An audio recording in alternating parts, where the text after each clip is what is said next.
Everyone, welcome to the Looking for Games League of Legends 1K tournament powered by Shaw. I am Johnny Esports. I'm joined by Ponce. How you doing, my dude? Oh, not too bad. How about yourself? I'm looking forward to working with you for the first time, I think so. Yeah, I'm super excited for this first tournament run by the Gaming Stadium here for League of Legends in 2023. First tournament I'm casting for 2023 when it comes to League of Legends. And yeah, first time working with you. I was just telling you earlier on the pre-show, or I guess before the show, and I was like, I was checking out your content. Everyone, check out Ponce's stuff. He's got lots of good YouTube content, 100% worth checking it out. And today we're going to be casting a wicked tournament that I'm very excited for. I have a better idea. They should check out your content instead. Just ignore mine over at Johnny's place there. But that aside, no, yeah, I'm really looking forward to this tournament. All kinds of just new stuff in the game. A new year.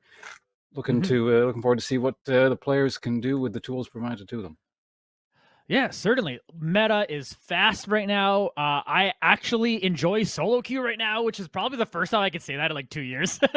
So I'm very excited to see how teams kind of are going to take the games today and how they're going to be able to approach everything and all the different changes to ADC and all the different things going on. Yumi's deleted from the game and everything sounds great.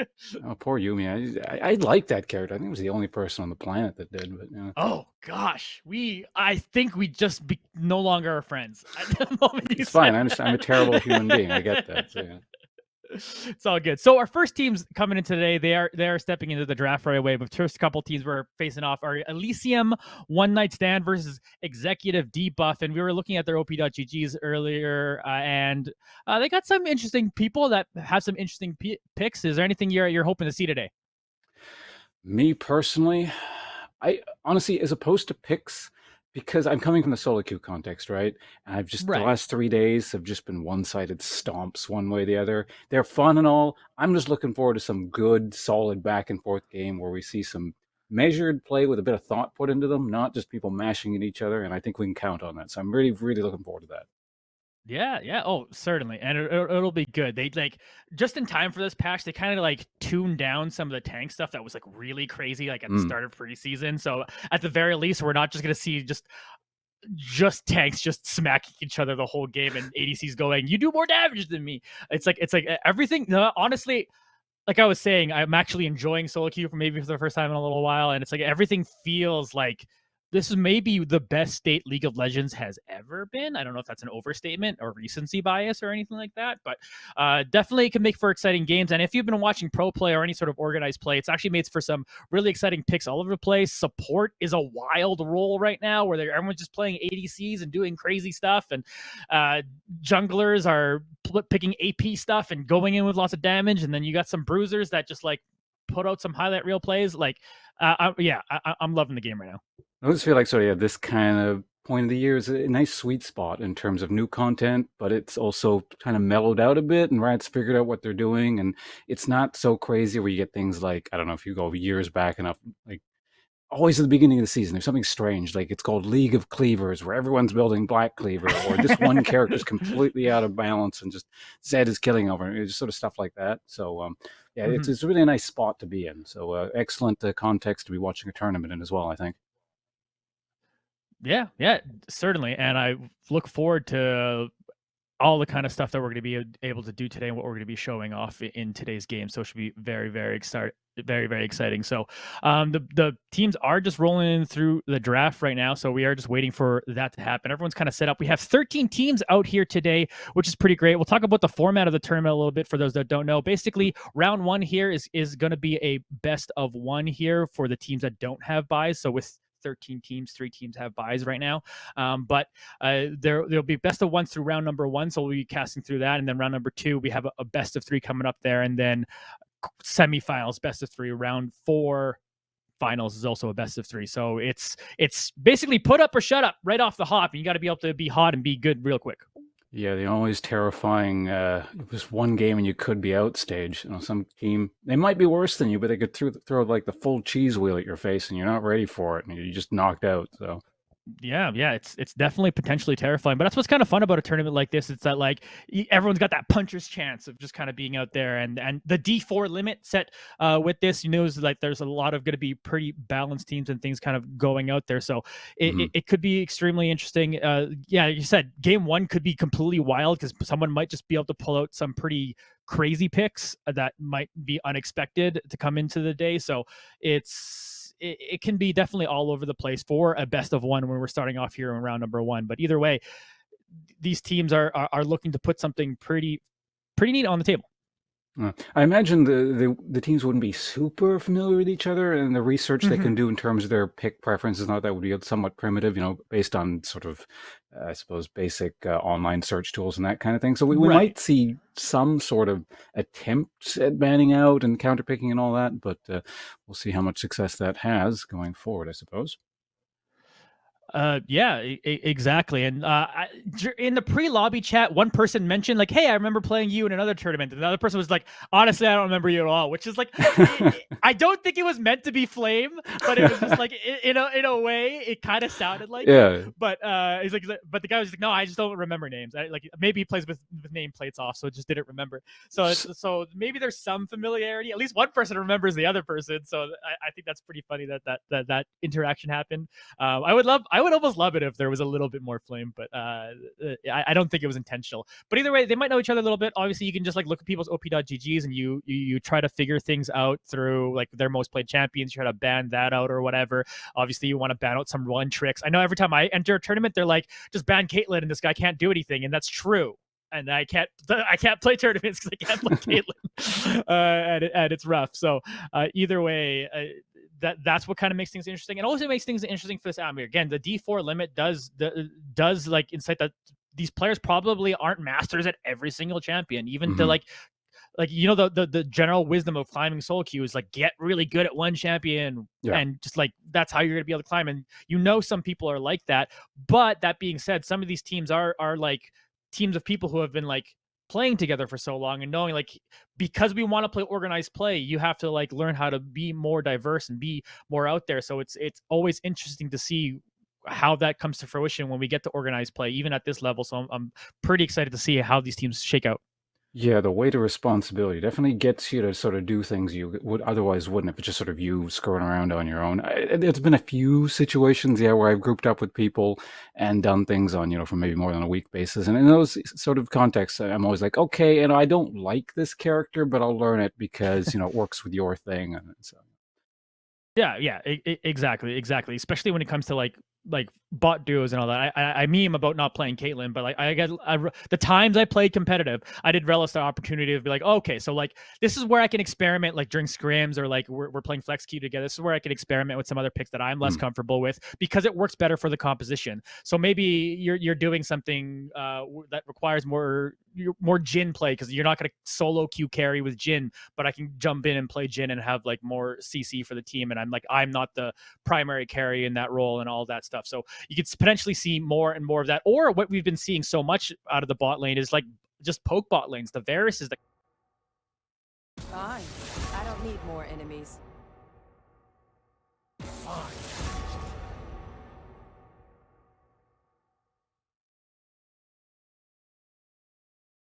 have ED there for those watching. And uh yeah, they're banning out some. I feel like some more one trick champions right now here. Like you don't see a lot of Vel'Koz bans, you don't see a lot of Senna bans, kind of in more organized play. But mm. right now, you're seeing people like we were kind of mentioning earlier. Looks like they're just banning out some of their favorite champions.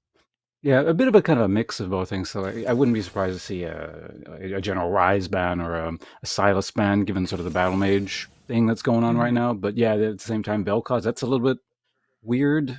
I know I personally play Vel'Koz, but I can't. I can think of one other person I know who also plays the character. So I only ever played an ARAM. I'll pick it every time at ARAM, but I don't can't remember last time I've locked in Vel'Koz in anything. But it's one of the few mages I'll personally play because I'm a known mage hater. It's not my thing. Not no offense to you mage players out there, but don't enjoy it personally. Hey, it's like me and tanks, man. I never play it. And the times I do play tanks, I'm just like this role is busted in this game. But enough on that. Speaking on tanks, we're kind of actually only really staring at one right now in a Mumu. Maokai these days not really a tank. Oh, Malphite's in this game too. So we'll see if that's an AP Malphite, but I imagine that might be a little tank. So we are seeing these teams kind of lock in their front line first. Yeah, it's actually, generally speaking, pretty beefy. Of course, there's still 4 picks left here. Mm-hmm. Mordekaiser, a personal favorite of mine, so I'm looking forward to seeing that. I think the general, conventional wisdom is he's both strong. It's one of those few instances where I agree with what most people seem to think, where like the character's good and I like it at the same time. So looking Right. forward to seeing that one. Yeah, definitely looking for that. And then the bot line's being locked up over here on our blue side team for Elysium one night stand. So Zaya Braum is going to be the bot line there, Oh, going up against Kaisa Sona on the other side. that is an interesting dynamic there. Just again, pure personal bias, gut instinct. I like the idea of the Zaya Braum thing. It seems like a very angry, sort of in your face, something that wants to be a bit more proactive and do interesting things. Whereas, Kaisa and Sona have the option of hanging back and, not kind of letting the game take care of itself almost. I mean, that's a bit extreme, I suppose, but that sort of dichotomy between the two lanes there.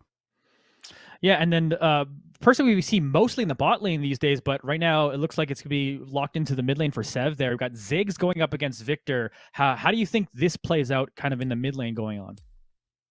Ziggs is always an interesting character. It seems like he's the sort of character that obviously he's that kind of longer artillery mage sort of thing. And unless Mm-hmm. someone is playing that kind of counter gap closey, sort of I'm going to jump in on you and then nullify your range advantage sort of thing, it's always sort of a difficult thing to play into. So I'm interested to see how the Victor player is going to deal with that exactly. Whether it because it's not exactly like he can out wave clear as Ziggs exactly. Like they're both Yeah. very good at it, so that's not truly an option. But Mm-hmm. Victor can get some nice snipes at long range with his laser as well. So we'll see how good he is at aiming with that sort of thing.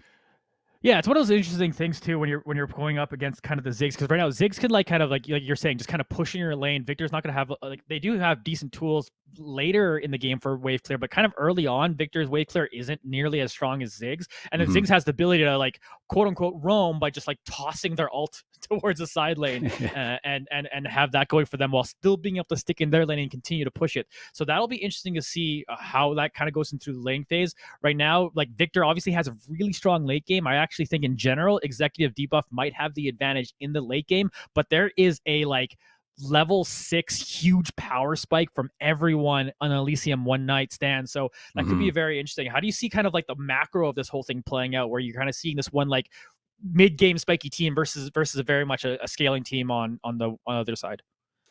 In these sorts of situations where it's just a best of one, where people may not be super familiar with each other, I think the context is not exactly solo queue. Obviously, it's moving well Mm-hmm. away from that into competitive, but it almost might resemble that to a degree. So in that sense, I think I favor that thing that's going to go off maybe a bit more easily, has a less conditions, less moving Right. parts. Something is just like it's going to hopefully work early and just crush the other side before they really get a chance to get going. So personally, I favor Elysium side here, just based on that idea.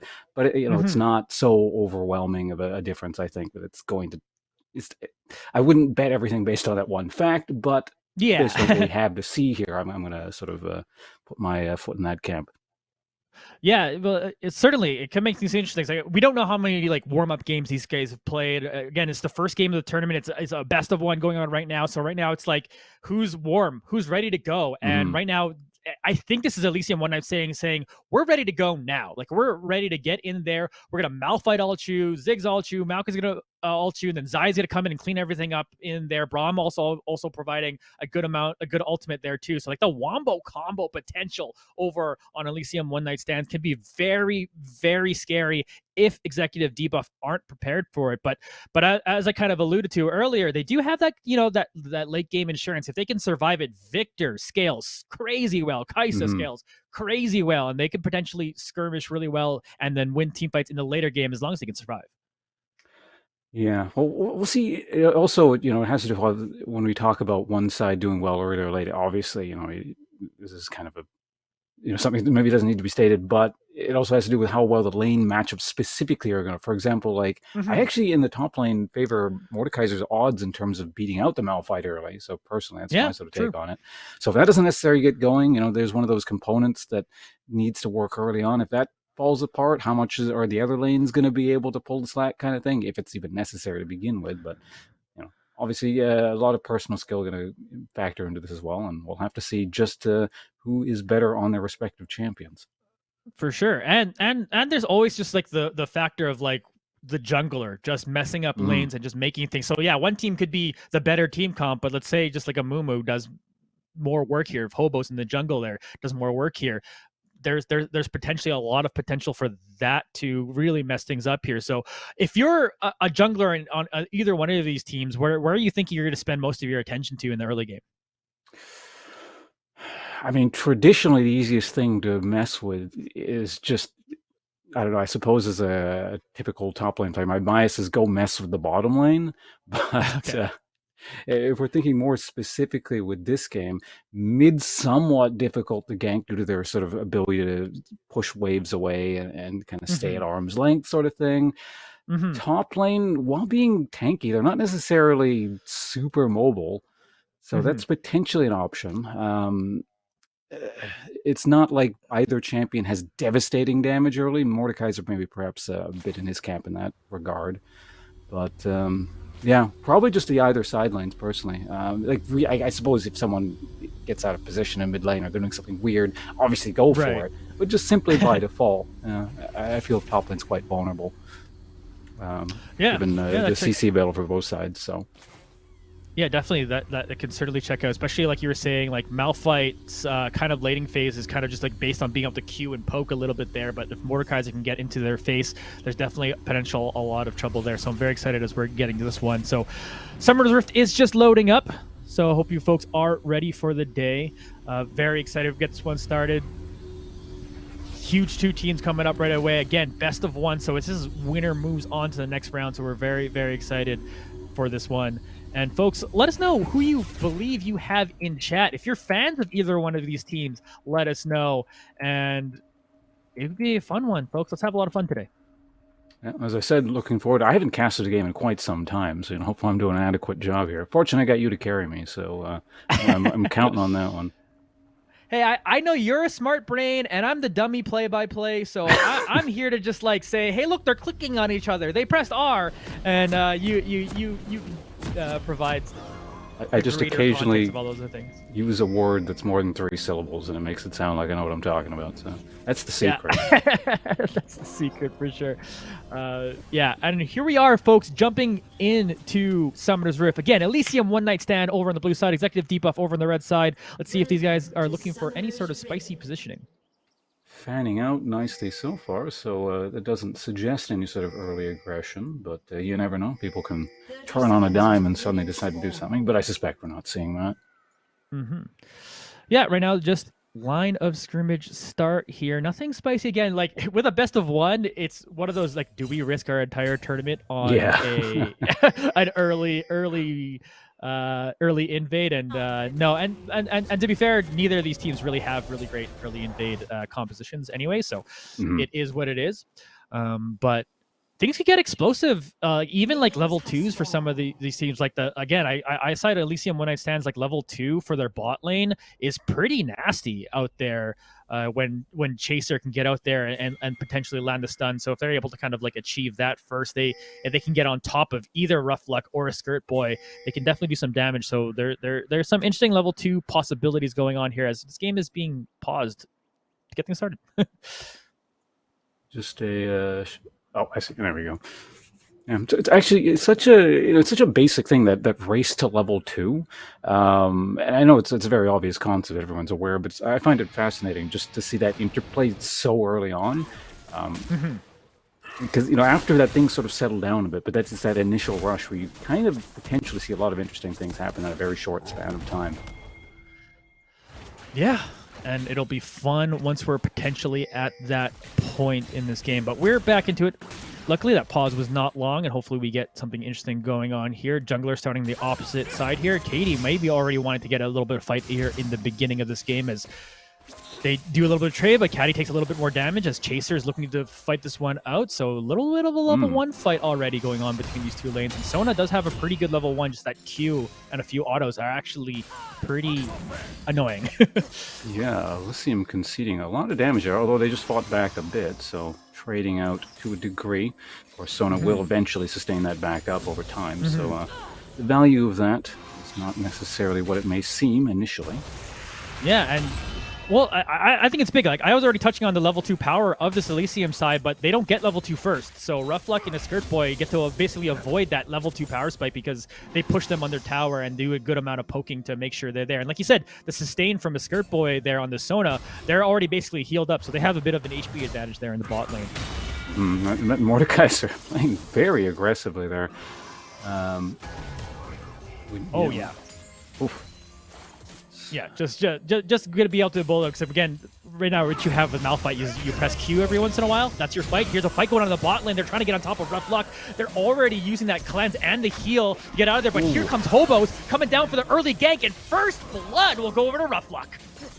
Yeah, that was slightly odd. Oh, never mind that. There's another fight going on in the meantime over here in the jungle. Yeah, Winter Richard wants a piece of Romeo. Romeo's going to try to jump on top of him, but it's going to get a little bit of help from Grand Canyon here. So Winter Richard trying to win this out 1v2. A little bit of help is potentially coming in from Sev, but Winter Richard's doing as much work as they possibly can. They're trying to flash out now as Sev is right here. Doesn't have a whole lot of mana. Romeo flashes in, but it's going to get pulled in there. Jumps on top of him, but still 100 HP left on Winter Richard, and not a whole let up on Romeo. Romeo starting to run away. That shield's going to protect Winter Richard, and they're going to be fine. Meanwhile, Sev and Not Important have meted up in the river here. Grand Canyon coming back is going to flash on top of them. Not Important now trying to flash away as they're going to trade a little bit of damage. Both of them about 150. Winter Richard comes back into the fight. Sev still trying to save this one. Caddy has come all the way from the bot lane to try to help out, and this fight is still going on. He's stunned. Winter Richard's low, but Grand Canyon will go down first. Winter Richard eventually going down. Not Important. About 100 HP left. Is going to stun up Caddy and try to get out of here. And in the end, it's a long, extended fight. But Executive Debuff are up 2-1 in kills. I appreciate Winter Richard's gusto there and willingness to just brawl it out in the end. Perhaps bit off a bit more than you can chew at the end. I don't know. It's one of those weird situations where maybe he doesn't come out ahead, and you could argue that was maybe a bit blind bloodlust there. But at least the idea, I like that sort of aggressive mindset where he was trying to make things happen. Maybe just rein it a little bit and don't get yourself killed when you have 100 HP. Walking back in, but. Well, the big part of that, too, is with Teleport, they're able to get back into the lane. They're not missing any of that wave. So, yeah, they died, but Grand Canyon isn't really able to punish that death so much. You get a kill on your Victor, which we mentioned is a huge scaling opportunity. Yeah, Ziggs got one, too, as well, but in the long run, you're pretty happy with Victor trying to catch up in terms of what their power is because they're going to be a scaling beast potentially in the late game. So every early kill feels great on that champion. Yep. So I got that going for them, certainly. Much like Elysium has a large wave coming to them here in the bottom lane. That's going to be a lot of money, assuming they know how to CS properly. Yeah, and Zaya's a good one for that. Meanwhile, a little bit of fight here in the river. Seven in a wee bit of trouble. They're getting a little bit of help from Hobos and Not Important to get on top of them. They are going to be able to flash away and get out of that one. So Sev, no harm, no foul. But again, flash down on his Ziggs. Not a lot of mobility on the champion. So potential gank potential to revisit that for Hobos. Oh, nice little catch on their part. Once again, Winter walking in there. Malphite not enjoying the mace to the head too much, so. Yeah, Malphite's a champion. Like when I get like autofilled top lane, sometimes I'll play that champion because in the end I could just no-brain ultimate people, but the laning phase can sometimes be kind of rough when someone could bully you. You're seeing that happen with the CS difference. So Winter Richard up 15 CS early on here, but able to fight it out. Is actually going to get some help here from Hobos if this fight gets extended. So while he's looking lower on HP, that big shield comes out, and it's going to be devastating. Romeo's come up here to try to get something done, but Grand Canyon's just going to go down. Hobos has come here, but didn't even need him. It's basically a 1v2. Presence wasn't even required. Winter's just like, yeah, I got this. You can get out of here. This is my lane. Yeah. Sometimes it's just the confidence. You know you have your jungler in there. It's like, oh, I could just kill these people. And even though you didn't really even need their help, your jungler was there. So it gave you the confidence to be able to take that fight as we watch a little bit of trading still going on in the bot lane. Perhaps their communication was slightly more friendly and more camaraderie than I was phrasing it. Yeah, get out of here! You're used to just flaming, just bait pinging the jungler already on your own team. But no, that is a big lead right now for Winner Richard. So they got the 20 CS lead and the kill. That's almost like 2-kill lead, basically going on in the top lane. And man, Mordekaiser, when you're just hitting just 1,000 damage Qs over and over again, it can get scary, especially for the 80 carry on the other side going, please don't take me to the Shadow Realm.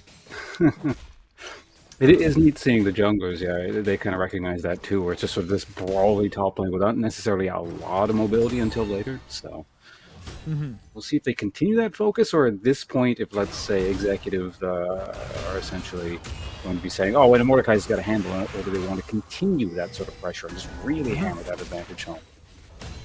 Yeah, it's always an interesting choice for the junglers to kind of make there. Like, yeah, okay, so my top lane snowballing. Do I help other lanes to make sure everything else is going fine, or do I just like focus on the one guy and make sure they're carrying super hard? It'll be interesting to continue to track that and see what Hobos does as we're going forward through this one. And if we do a quick CS check across the board, we have that advantage in the top lane we already mentioned, but Sev doing a pretty good job. 62 CS over 42 CS in the mid lane, so they're definitely holding on their own there. But here comes a gank towards the bottom lane as Elysium is trying to turn this one around. Sun's being used over here by Rough Lock, but is it enough? They're trying to ultimate and trying to get out of there now. A Skirt Boy is now the focus for the rest of this gank, and they're going to go down. Chaser's going to pick up that kill, but Hobos has come over here. Can they do anything 2v3? Probably not. They'll back off from that one.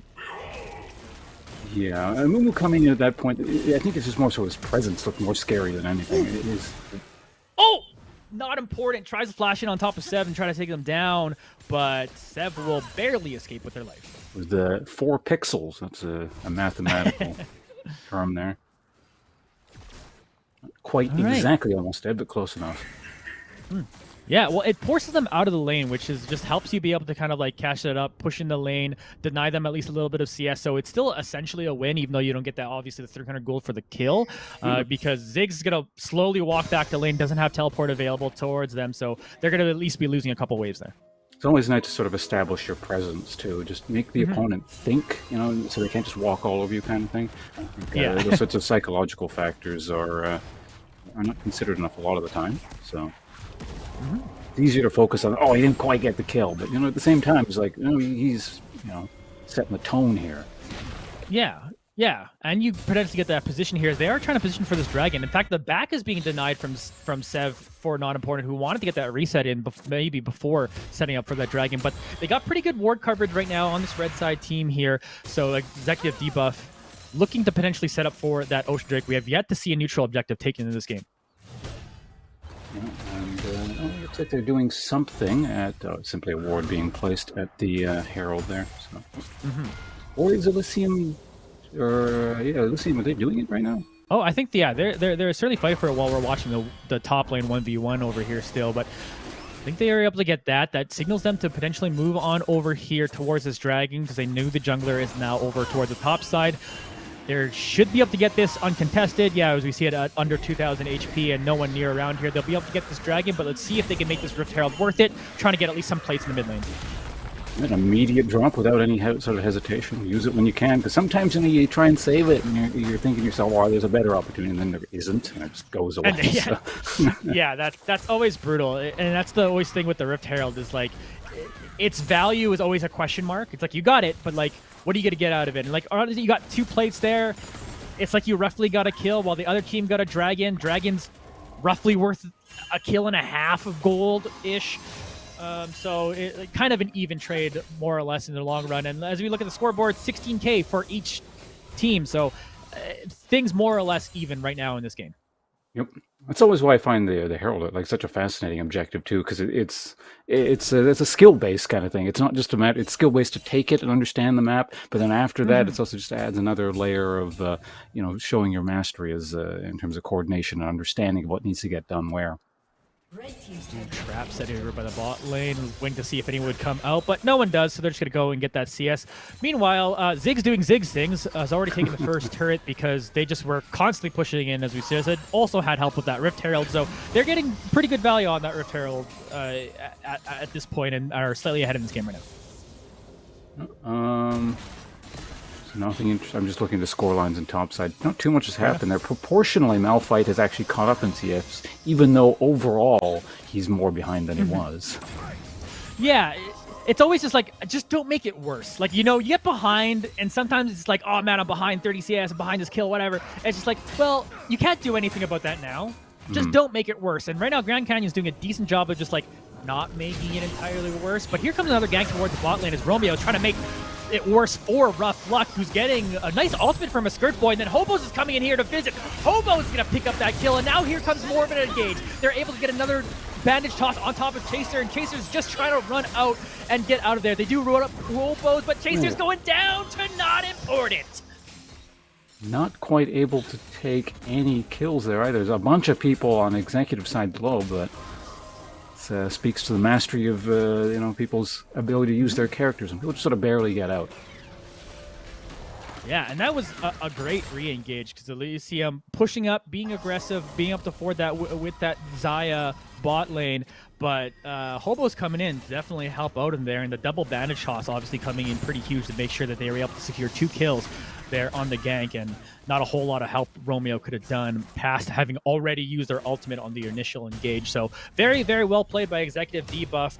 I was just talking about Elysium One Night Stand. You're like, yeah, they're using the Rift Herald well, they're getting an advantage, there may be a little bit of a lead, but after that play, Executive Debuff now kind of on top of things. And like we said during the draft, this is the later game team, and if you kind of are even or even slightly ahead at this point, you're pretty happy. Yeah, no, that's definitely a worrying point going forward for Elysium. And kind of like how I was talking about earlier, that sort of top lane component is not really there for them at all, because it's just a wrench known as Mordekaiser is being thrown into that one. So, and again, yeah, it's... Oh, sorry, go ahead. Oh yeah, sorry about that. But I was gonna say, it's one of those things that Grand Canyon almost at this point just goes, maybe I should just let Winter Richard have this turret, because well, at least once these turret plates are gone, so it's less gold worth, then you can just go be Malphite and press R on people. Right now, they've been stuck in the top lane, constantly trying to fight for it. Like we were saying, not making things that lead worse for themselves over in the top lane. But if they can get to the point that mid game that we were talking about, that Elysium One Night Stands has an advantage in, they need to be able to try to use that and blow up some of the carries on the other side and try to get themselves some sort of advantages. But we're watching Not Important Sev fight over here in the bot lane, ultimately being used by Not Important, trying to get on top of him. But Sev will walk out of that one just fine. Seems to be the story between those two. This time, with Sev coming out with a few more pixels, more than 4 this time around. Yeah, able to kind of survive that one, and Executive Debuff trying to work a little bit of that advantage, trying to get, like right now, that Victor close to level 11, that ultimate's going to become huger, it's going to become bigger, and Ziggs right now, while yeah has the CS advantage, it is the one strong point right now over is that mid lane there in that Victor. So it is definitely scary as that champion continues to scale up. What I'm looking forward to here is in the next few minutes or so, like we're probably, it doesn't take a prophet to, figure out that there's probably going to be some kind of major fight relatively soon. And I think that's going to tell us a lot going forward, not just purely from a who won or like, what happens with the money or whatnot. I want to see like how they coordinate in this sort of situation, because there's a lot of mysteries going forward in terms of who's going to be doing what in this game. And yeah, I'd like those answers. And I think that shows an understanding of the situation right now for Elysium. I think they go, okay, we got a BS5. Let's go get this dragon. They're able to tie up the dragon score. It will be an infernal soul, by the way, that they're going to be fighting for in the long run. So both teams have a dragon apiece. And I think that's what Elysium's got to do right now. Just roll in as a crew. You have the team fighting mid-game team. Roll as a crew together. Try to find a pick or just take objectives, because on the other side, if they engage you, you have a lot of power still right now. Yeah, we were speaking about, Executive having a slight lead, but at the end of the day, it's still just very slight. So it's not the kind of thing you can impose on the opposition without thinking about it. It's you start getting overconfident just because you see you're up 3 kills or something. That's going to hurt you really bad. But I'm sure the players are experienced enough to know that kind of thing. So. Yeah, and that's one of those things that hurts amateur teams sometimes, that knowledge of what's going on in the mid game, where it's like, hey, yeah, you have the scaling team, yeah, you were ahead by like the 3 kills. Obviously, you don't see the exact gold numbers, but you make an approximate in your head, and you feel like, oh yeah, we're ahead. Let's just go ham now. But like I'm mentioning, like if they went ham right now on Executive Debuff, Elysium One Night Stand just has the ability to fight it out if they're together. So I think right now Executive Debuff, they're basically trying to extend the laning phase, while Elysium One Night Stand probably needs to kind of hit the accelerator wheel. But I think Executive Debuff right now are just doing a good job of just keeping this game slow, because they know if they just chill, they have the late game. I believe a Rift Herald may end up being contested here. There's a lot of action, but short down in the meantime. Oh, taken for free. Zig's doing Zig's things, and Executive Debuff able to get that Rift Herald, so we'll see how they use that. Maybe finally be able to answer a turret that basically Seb's been taking on by themselves this whole time. But yeah, that's the one thing that's giving them some good control. So you have the late game Executive Debuff, but if you have all the map control by taking down all these turrets, Elysium One Night Stand certainly can turn things in their favor, cause some picks. But right now, Winner Richard is looking to finally take down the top turret. Sort of an interesting thing to think about, you know, when we see Executive doing well, relatively well, but they actually now are only taking their first turret, so up until this point, nothing had been taken. Yeah. It's always the joke of like, yeah, they have all the turrets, but there's more gold on the map for us to get, so that's fine. But either way, they do get that gold, and they get a lot of it on Winner Richards. So right now, Winner Richards is just the strongest champion on the map, on the team that is already ahead in gold overall, kind of. When you have your mid lane 2-0, sitting pretty at 130 CS at 18 minutes, not bad. Your bot lane 155 CS with a kill. Like, everything is kind of like, again, shaping up for Executive Debuff to carry that fight that you were mentioning, the big fight that's bound to break out soon. But Executive Debuff doing a good job of just like, you know, let's just get our 80 carry to a couple items here. They got the one. They are looking to get the Navori Quick Blades on there as item number 2, that big power spike that now happens with the buff to those ADC items. So they get that going, then they might be ready for a fight. Yeah, and when this eventual fight does break out, I'm actually curious to see how Elysium deals with Mordekaiser specifically, just simply because he's such a brute force walks forward sort of thing. And I think that'll answer a lot in terms of what they're capable of as a team, because it's almost like he's just sort of a... I feel like he's almost going to be the litmus test in this game of what they're going to be able to do. And I like this right here because right now, no objective is up, but both teams are actually just fighting to be able to be set up for when the dragon is back up. So I think that's pretty smart of both teams, just showing that these two teams are pretty organized. Winner Richard, meanwhile, looking to try to pick on a fight, but just barely misses on pulling in Chaser there. They're now pushing in this mid lane with the Rift Herald, so we'll see how Elysium One Night Stand responds. And Romeo trying to do that with their ultimate. Zev's getting in there. He's going to try to blow them all up. We'll pick up a big kill to get things started. A Skirt Boy is already down. Hobos is the next target. Chaser will pick them off. Winner Richard now is in the middle of it all. They're trying to fight it out here, trying to survive. They're the strongest member around, but they're going to go down. Double kill coming in for Chaser. They continue to push forward, looking for another one. Not important will pick up that kill. It's going to lead things to a 3v2, and then another shutdown comes in from Grand Canyon. He's going to take down Not Important, and that is huge. 3-for-1 going in favor of Elysium One Night Stand. I believe we have our answer there. I mean, well done to Elysium, certainly. You know, let's not take any credit away from them, but Executive Debuff essentially had to make that fight happen by clustering. I think they just kind of, they thought to themselves, oh, we got the Herald down, maybe we can take a breather, I want to see what it does sort of thing. But yeah, clustering like that was like literally the worst possible thing they could have done against that sort of comp. And Elysium absolutely taking advantage of that. No, you know, not taking any credit away from them for making that happen. They saw it and they went for it immediately. I like that decisive sort of thing. And to a degree, we also got the answer on what they're going to do about Mordekaiser, which was don't do anything about him until the end. Take everything else out. You know, given that perfect sort of situation for them, they certainly were able to take everyone else out. So here comes the dragon, huh? And it was what we talked about all game. It's like, this is the mid game. This is where they're spiking. This is where they have the team fight prowess. And Executive Debuff, I was singing their praise of like, oh yeah, they're playing smart. They're not pushing the pace yet. But on that moment, they had the Rift Herald, and they kind of baited themselves into taking a fight that they just probably shouldn't. But like you were saying, though, Elysium One Night Stand, great job of taking advantage of that situation, because it's one thing when a team makes a mistake. If you don't punish the mistake, it just doesn't even matter. Elysium One Night Stand recognizing the situation and getting there and fighting and getting a couple kills in the Chaser, huge. Sev picking up that first one, too. In the middle of that, you saw how big their ultimate did so much damage. That Wombo combo coming through. Elysium One Night Stand are set up nicely as we go forward in this game. Certainly, yeah. I think that's one of the major hallmarks of organized teams is the ability to sort of see when things need to get done, both on sort of a major level like we just saw, but also maybe on a lesser level as well. Like, oh, we took 2 kills or 1 kill or something. Let's see what we can do with this, as opposed to just backing and sort of nullifying the entire advantage. So, yeah. Well, Baron is up now.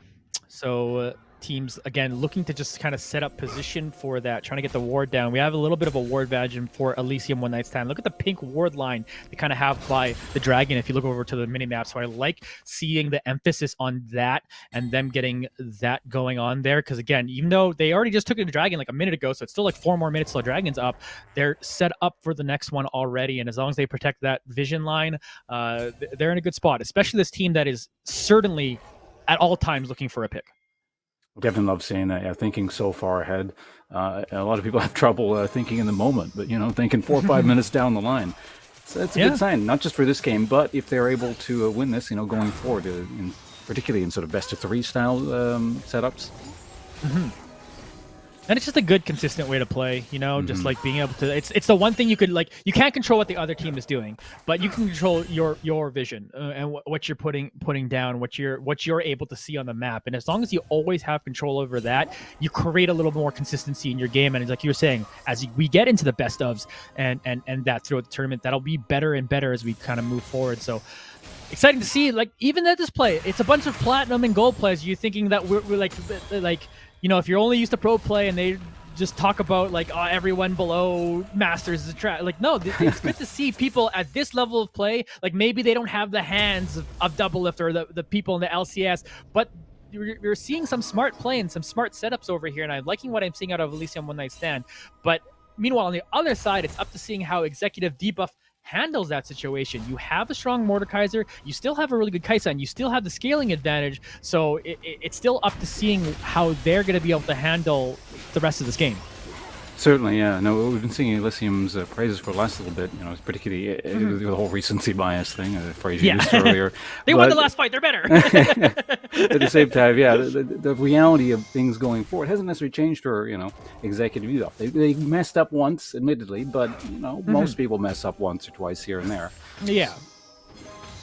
Yeah, definitely. We're not expecting mistake-free esports, and that's kind of actually some of the fun of amateur esports, Their teams aren't going to be playing perfect Korean League of Legends. They're going to be out there. They're going to be brawling. And honestly, a 6-6 scoreline is pretty low when it comes to amateur esports. Sometimes you see a lot more fighting, a lot more brawling. But these two teams are being a little bit more meticulous in what's going on there. And I actually am enjoying seeing that, because you're seeing, fights for wards. and it's not something you see a whole lot sometimes when it comes to this level of play. So these two teams, it's almost a shame they're meeting right away, because I almost would love to see both these teams further in the tournament. But we know we only are going to get one. Yeah, no, honestly, going into this, given some of the other tournaments and stuff I've been casting over time, I was expecting a much higher death count, but this is a lot of measured. Well, maybe we'll see what happens here. This is an interesting point. We can get into my thoughts later, but okay, no, they back out. Yeah, they start it, but once they know that they're spotted out, they're backing off pretty smartly from here. So good on them to kind of recognize that situation. They know how that last fight went. They know that they're still strong on the other side, and they know they just can't blindly take a fight while they're coming at them. But I also even like the testing it. They went, oh, let's just go over to the Baron. Let's test. If we notice they don't notice us doing this, we can do it. But here's Winner Richard trying to flash in. He's going to get on top of Sev, bringing them into the Shadow Realm. So right now, they're fighting 1v1. Everyone else trying to get into this fighting, trying to get into it. Winner Richard now is back out of it. Sev has survived the Shadow Realm and is now being taken down. They're getting low, and Sev will pick up the kill. The fight continues. Grand Canyon's going low. Not important, barely stays alive with that shield, but a double kill will come through for Hobos. They continue the fight, and they turn it around. Executive Debuff getting the ace. That was a fascinating turn of events. Are they going for Baron off of this? It looks like they are. Certainly with a Kai'Sa, they're going to have the damage to do it. No reason to not. That is such a big break for them. And what an aggressive fight for Winner Richard to come in that. Flashes in the middle of all 4 of them to ult in the enemy mid laner. And despite the fact that they didn't kill him in the Shadow Realm, they get out of it, but then they blow everything onto Winner Richard and they go, cool, you killed the raid boss, here's the rest of my team. And Kai'Sa came out for cleanout duty, not important, very important in that fight. Was able to, actually that pun was completely not intended. And they were able to come in there and blow up and do a ton of damage before going down. And that afforded them to be able to go get the Baron, and now they're grabbing this dragon. Yeah, no, classic, just brute force juggernaut. it's not mindless, obviously. You have to understand what your character is going to do, and assess whether or not allies are going to come in. So there's a lot going in there. But at the end of the day, Mordekaiser just kind of strolled into the midst of them. It's like, all right, we're fighting now. We're fighting now. We're doing this now, and that's huge. Why do we recognize that moment? Because again, we were just talking about how like, oh yeah, Elysium 9 stat took the last fight, so maybe they're gonna play a little scared here. But Winner Richard says, no, we don't have to play scared. We're gonna win this team fight, and you love to see it. And they get in there and they pull off everything they need to do. And Winner Richard basically does the global taunt by being like, hey, I'm the big guy. You're gonna want to use all your abilities on me. And then after that's done, the real fight happened, and that was awesome, huge. And like, if we had a replay of that fight, what I really liked seeing was Rough Luck didn't just go, okay, we're fighting now, let's get in there, I'm gonna try to beat Kaisa and kill everybody. No, they waited for all those abilities to be used and then re-engaged it, and then was able to clean up that fight. So it's like huge. It's like these team fight fundamentals that show Executive Debuff know what they're doing out here, and right now they have a pretty big lead for it. I don't know. This is really nice stuff coming back and forth from either side. So it's like we said earlier, it'd be a shame when one of these teams has to go home here.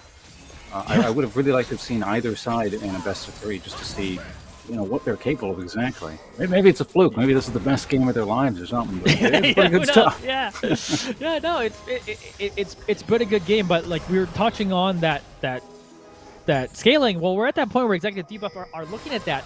Almost level 16 for Not Important. Rough Luck is getting in front of Katie over here, doing a ton of damage right now. Really testing them 1v2, but they're forcing it back off. Not Important is coming here to join. Hobo's going to jump into it now, and they're going to ultimate in there, and they're going to blow them up. Hobo's picking up that kill, and now they can do whatever they want on the map. Yeah, I'd be surprised if Elysium is able to hold out here in terms of... Is it an inhibitor? We didn't beat something? Well, there comes Actually, but they're trying to fight for it now. Grand Canyon is going to use an ultimate, gets on top of a skirt boy, but they're going to get focused down and taken out. Rough Luck will pick up that kill, but the Zai on the other side also picked up another kill. So are they going to be able to fight this one back? It doesn't look like it. A double kill comes in for Rough Luck as they also take down the enemy support. So a 3-for-1 in favor of Executive Debuff in the end. And again, just Mordekaiser, so aggressive. Winner Richard he was a literal wall that cut the team in half by coming in from behind. I like how that guy plays.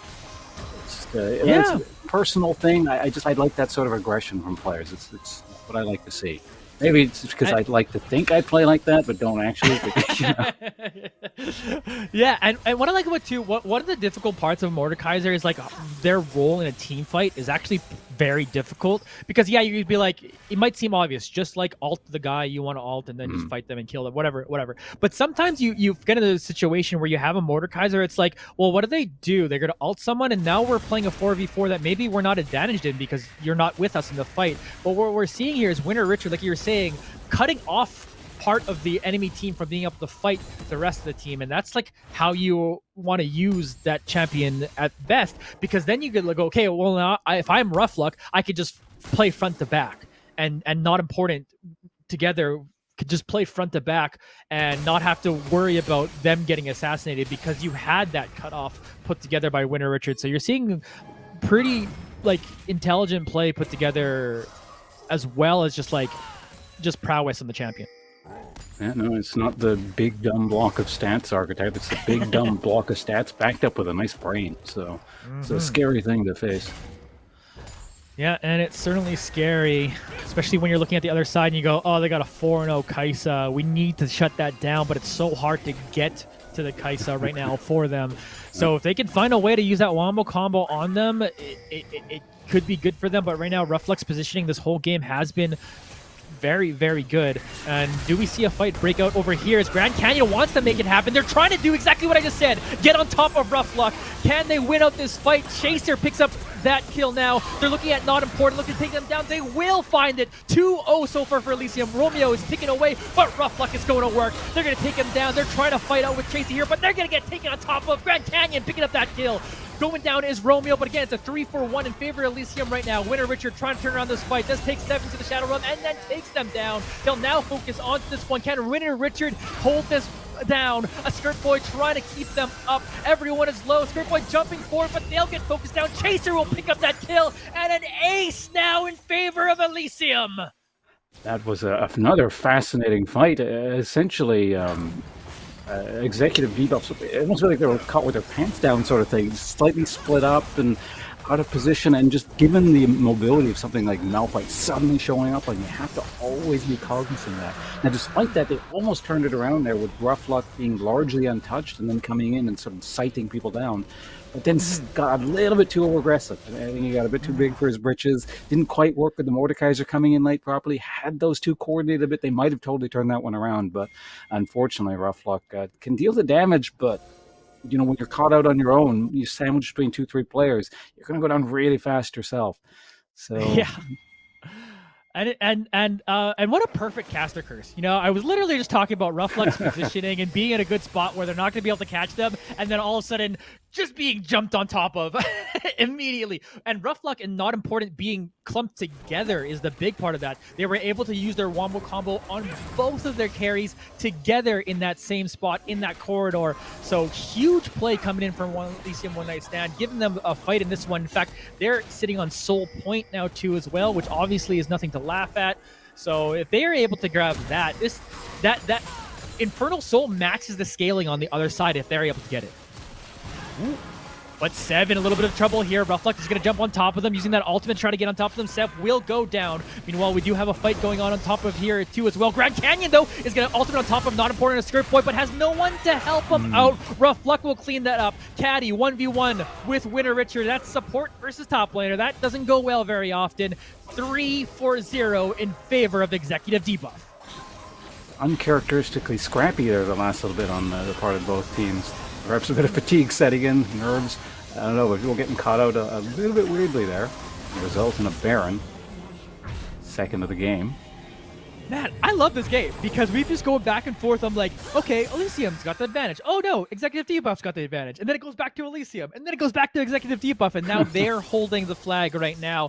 And a wild game one. This is absolutely beautiful, folks. This is what we want to watch. And I'm very happy. This is our first game of the day. No, hopefully this is a sign of things to come. But I think just a lot of it comes down to, oddly, these two teams happen to collide, just of all the people in the universe that could be playing, and they're relatively evenly matched. I feel like that's I think what a lot of the quality of this game is coming down to. It's the kind of thing that the solo queue algorithm tries to replicate and fails horrendously at. Yeah, and what I think is great too is so we're talking about mistakes and taking advantage of mistakes, and I think a lot of the plays that happened today were like a team making a mistake and the other team taking advantage. And what we're seeing out here is Executive Debuff goes, okay, we made the mistake of letting our carries in Not Important and Rough Luck get caught. Let's just not let that happen the next time we kind of have a fight out there. And you see that come to fruition in Rough Luck again. Back to having really good positioning and being able to carry through in that fight, and things go very, very well for them. Not sure what's happening on the screen right now as we're kind of knocked out of the game, it looks like, for a moment, but hopefully we get back into it shortly. Some mild technical difficulties, but yeah, well, hopefully that gets sorted out soon while we're checking this out. But either way, it's been a great game. I love what we've kind of had here, and we're touching on it where it's like these two teams pretty evenly matched to get things started. I hope that's the competition level throughout this whole tournament. Yeah, there we go. Perfect. All right, good. So we're getting this push here.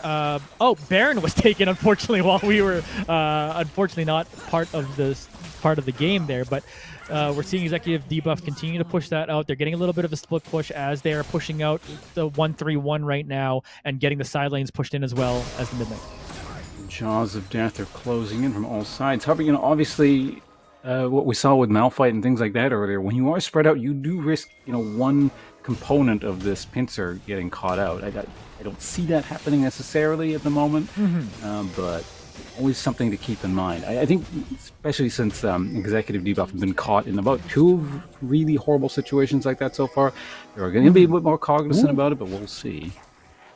Romeo, barely misses on the bandage toss, able to dodge that out there. Hobos wanted to get on top of that one. but Tendrils of death. they'll end up surviving out there. Dragon is spawning up here again. It is Soul right now for Elysium 1x. Oh! Big whip by a Skirt Boy. Do they try to take advantage here? They're trying to get that Wombo combo on top of them. Hobo's being a little bit of the target here. They're getting it off of Skirt Boy. They're going to finish them off. Elysium Grand Canyon able to pick that one up. Fight continuing over in the middle of the fight. Winner Rich is going to take down Caddy. They're trying to get on top of Sev now. Trying to finish them off and go golden. Rough Luck will pick up one more kill. 2 for 1 so far. Chaser trying to make their way out. They are able to pick up one more, but now it's only Sev left up against 3. Gonna get taken down. Triple kill for Not Important. May spell the end there. A little bit of an overcommitment on just a Sona who had already expended her ult. I'm sure it's sort of it doesn't look good for Askert Boy to miss the ult, but then to get the team to commit on you that hard, there's sort of solace in that, I suppose. A bit of a consolation prize. yeah, like sort of, again, that global taunt suddenly came in through. That looks like that's going to be the end of this one. Executive Debuff able to pick up a big win. They'll move on to this tournament, but again, I'm going to say on one night stand, I liked what you're seeing out there, what I'm seeing out there from you. Practice some more, get into more scrims. I look forward to watching you some more tournaments, but congratulations, Executive Debuff, moving on to round number 2. Absolutely. Congratulations to them as well. And just to echo, I would like to see Elysium as a team just again at some point in sort of these tournaments. So they happen to be watching. I look forward to seeing you again in the future, but both teams in the future, really. A good way to start the day. Oh, what a great way to start the Looking for Games 1K tournament we're going on here, powered by Shaw. It's awesome. Great game number 1. We're going to look at the setup game number 2 for you folks, so don't touch that browser. Very excited for the rest of this tournament. See you all soon. Back to you guys shortly.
Welcome Hi. back.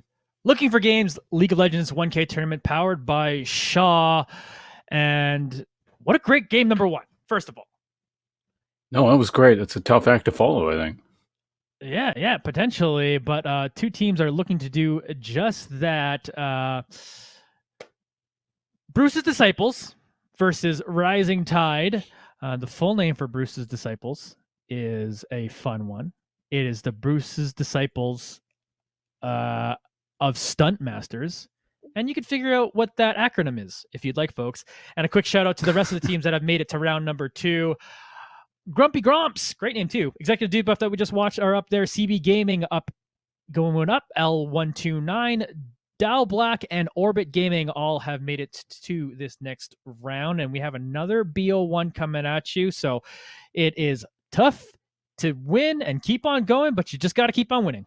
And for the record, the Bruce team's name is way too long, so I'm just saying Bruce. Go on. Bruce? I might say the full acronym once in a while because it's fun. It's just BDSM, folks. It's fine. It's 2023. Everyone should be okay. So yeah, we're here in the draft. So a little behind the scenes stuff. They do the draft beforehand. So what we're actually seeing is like a fast forwarded version of the draft. So it's a little bit snappy here, but we're taking a look at the different bands here. Lulu kind of gets that like default, hey, you're the best enchanter now that Yumi is deleted from the game. So that's being seen out of there. And you're seeing potentially another couple one trick type bands like Zed getting out of there. Amumu is pretty strong in the meta, but that'll be out now. But we're going to see Wukong is the first pick over here in the top lane. Yep. Again, I guess my commentary goes towards the Lulu. Once again, it's one of my favorite characters. It's just these annoying characters that no one seems to like or want to deal with. Yeah. I think it says something about me. But yeah, well, it's funny. So I had always said if Yumi literally didn't exist, Lulu would be the champion I would have complained about all the time because like Lulu just makes another champion invincible, right? Like that's basically their role. But the only advantage of Yumi existing was, well, at least Lulu is targetable. So it gave me this perspective of like it could be worse than Lulu. It could be worse. So Lulu doesn't kill me as often now when I see it. I'm just like, oh, I can attack that champion if I need to. So it's fine. But Lulu is still crazy strong. Very, very good enchanter in the meta. So banned out in this game, so we won't see it in this one. But we are seeing some pretty cool picks anyway. We're seeing that Zillion in the mid lane getting picked up. So someone is not going to die. yeah, it replaces the Lulu for the annoying factor in this game, I guess. Yeah, and we are seeing that double 80 carry bot lane Jhin Ashe being picked up here for Rising Tide, and that's exciting. Meanwhile, Caitlyn Seraphine on the other side, so basically double poke lanes on both sides. Mm-hmm. Oh, it's interesting. I know what the Ashe support does. I'm not going to complain about it. I've always just find it kind of silly and gimmicky, so it's not my favorite thing to see ever. But right, I don't know. Maybe I'm just too much of a traditionalist or something. Well, it's funny because Ashe support was something like season 2, season 1 that I always like, why wouldn't you try this? It has a slow and it has a stun. These are all the things that are a support. And that was like me copying because I'm an 80 carry and if I had to play support, I'm like, well, I'll just play Ashe. And it's like not really a support. But now it is. Game. Yeah, now it is. You know, they have to change all the items and what they do and make her an actual poke champion, and it eventually got there. But yeah, it's kind of a funny one. Again, if you've been watching LCS and stuff, obviously being able to play 80 carries in the support position is like a big boon for like Sven out there, who's originally an 80 carry player. And for someone like me, I like to play the Senna support stuff too because that's fun. I get to essentially be 80 carry, but actually do something supportive. So to me, I think it's interesting. Again, I've also touched on being like kind of like Caitlyn one trick at least a little bit, and so like I don't think I would go that far in Caitlyn support, but I kind of like these options for supports to be in the bot lane. They probably are slightly overtuned, like you said. It's like a little gimmicky that it's like it should be an option to be an Ashe support. It shouldn't be like this like main thing that people are looking at. So that could be interesting, but it is what it is. Speaking on the other lanes kind of going on here, we have two run-at-you junglers, Udyr and Olaf, and it's actually pretty interesting to see because they both have basically similar play styles. Literally, like, to borrow a Counter-Strike term, they're basically W players. They just go straight at you and just keep running you down. Yeah. And it's fun to watch these two junglers and how they're going to fit into this meta. Yeah, no, I mean, it's a little bit like I was talking about earlier with the Mordekaiser. Sometimes simple Mhm. is just best. You got a pile of stats that walks into you, and you can't really get it where it's difficult to get away from them. And Yeah. and when that happens, it's all that sort of strategy can, slightly more complicated things and plans you might have just go out the window because Udyr walked up to you and punched you in the back of the head, and Yeah, it is tough. And if you haven't played against the new Udyr yet, it's been a little while since that little bit of work. It is a little bit more nightmarish. Before it was just like, oh, cute, you're Udyr, you're gonna run up and stun me and then do nothing. Now it's like similar again to Olaf. It's just like, oh, it's gonna run at me, stun me, and then just keep punching me over and over again. And you can't really do a whole lot of damage to them when they're like obviously a little bit of a stat stick, but not like as bad as before. But mhm. it can be rough. Meanwhile, we have the top lane Wukong coming out there. Great flex champion, able to kind of sit at top lane versus a Garen, which we don't see all that often in organized play, but can still be a nightmare in this game. Yeah, speaking of just basic and someone who walks up into you there, like I guess Garen is the biggest example of that one. You haven't even mentioned him yet. Which is, again, nothing wrong with that. It gets the job done. It get the job done. It's just there's not too much nuance to it. He just sort of walks up to you Mhm. and he silences and then spins, and then at some point he presses his alt. Maybe you die.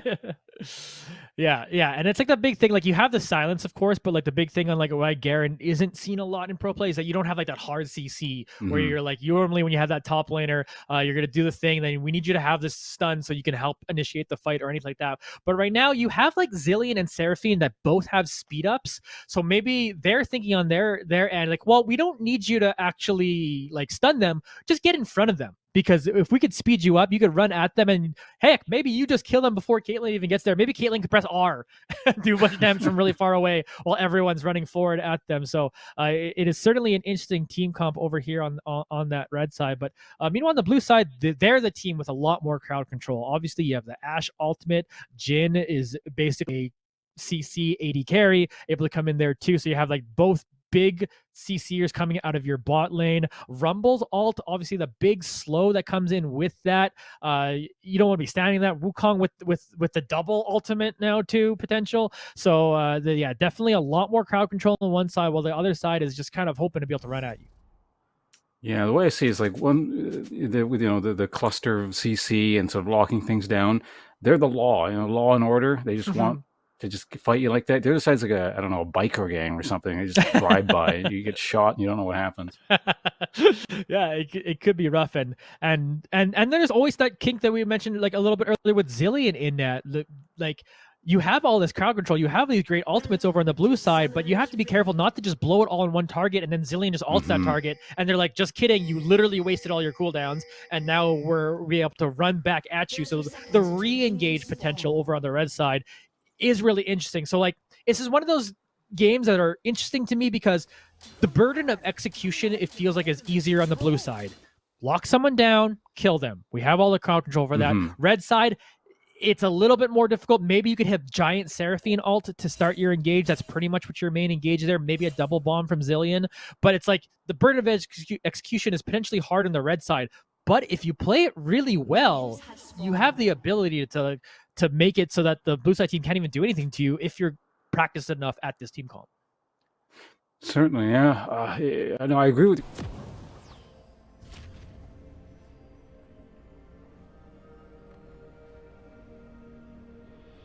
Whether or not it's going to work out in this chaotic best of one still situation.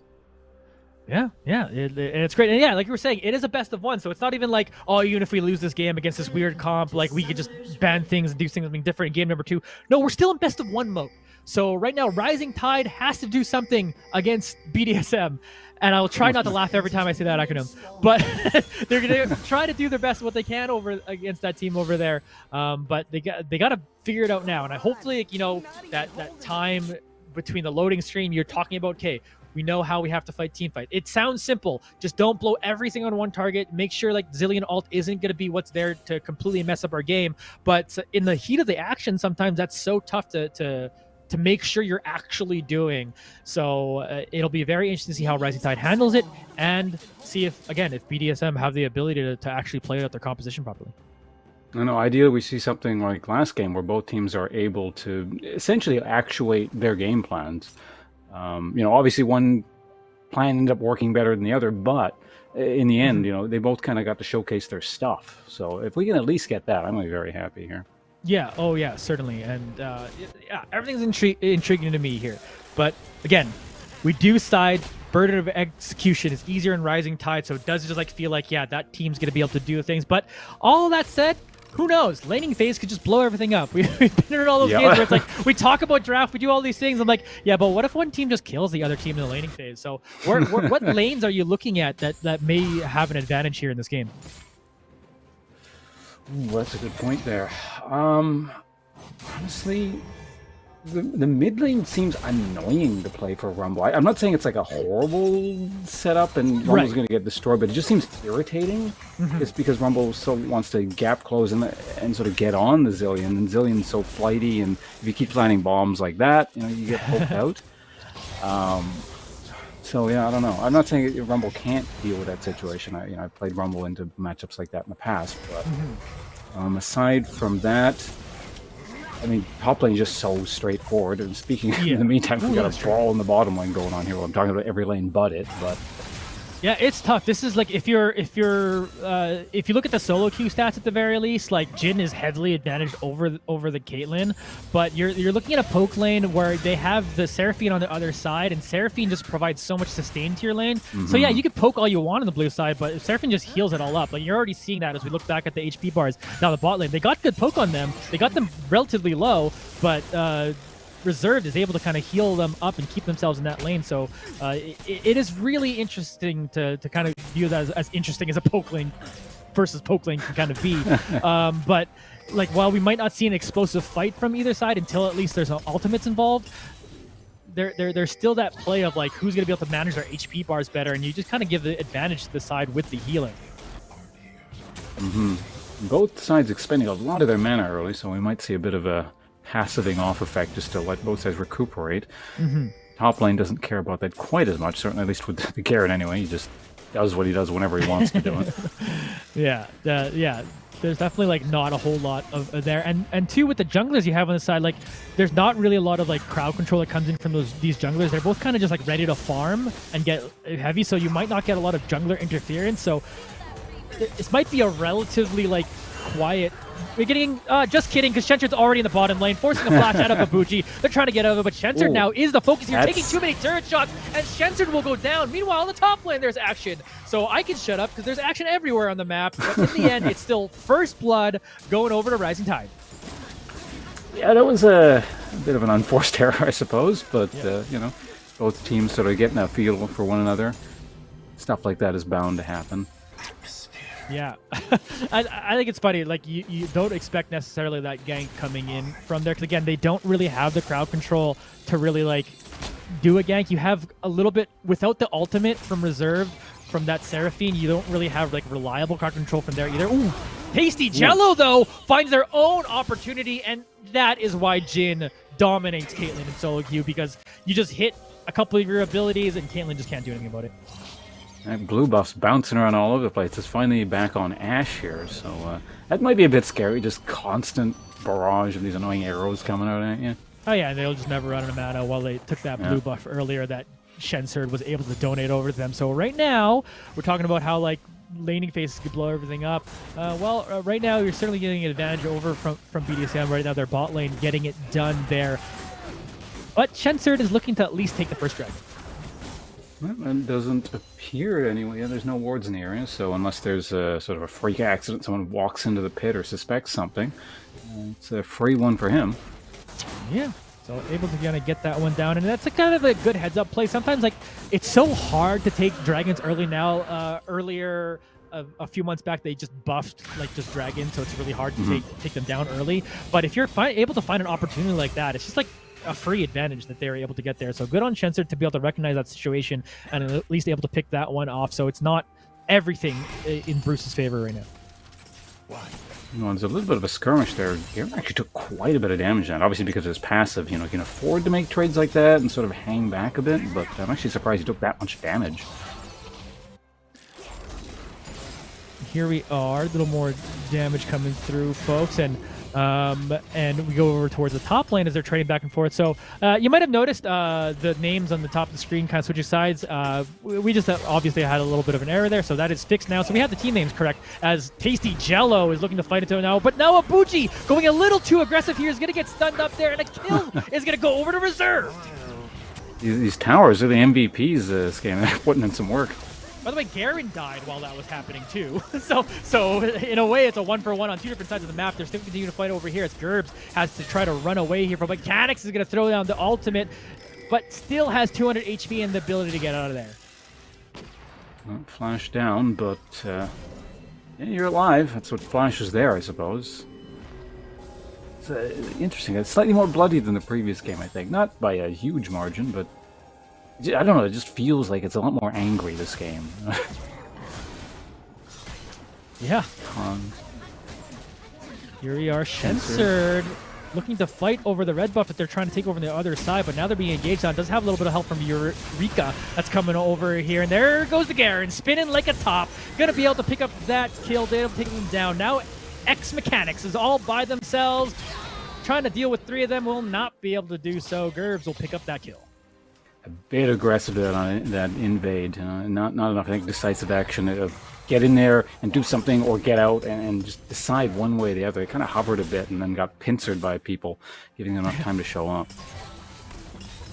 Yeah, they're able to get that one down, and now we're seeing a little bit of advantage. While the kills are equal, the CS difference is kind of favoring right now Bruce's Disciples, as Tasty Jello is still getting up in there to do a little bit of poke damage there, but again, healing and shields coming in for Reserves. You got to keep them up there, but right now you're getting a pretty big heavy push coming in from the blue side bot lane.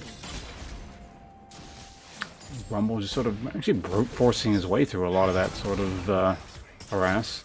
Zillion, of course, with the tier now. Zillion was running out of mana earlier, but now he certainly has the capacity to sustain sort of that kind of thing.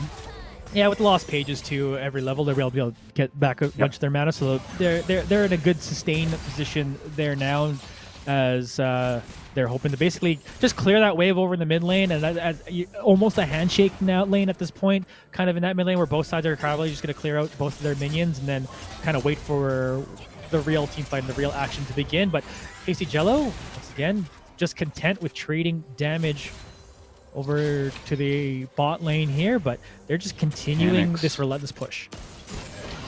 Plotting something. Oh, Enchanted Crystal comes through, and they're trying to cleanse out of it. Overrush will go down, and Reserve, can you survive the rest of this? Mechanics currently tanking the turret shots, tanking too many not again. of them. Reserved, just outplaying people, just getting.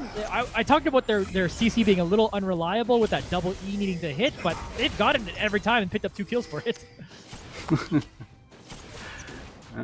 As with all those 3 ults used pretty much simultaneously. And you see that coming and you're proactive about it. There's just really not a lot you can do about it. Here we go. 2 champions that just try to run at each other. But again, not a whole lot of CC means no one can really establish a kill on that one. But they do bully them out of their own jungle. So Censored is going to take the advantages there and just be able to take a little bit of a CS advantage coming in the jungle now.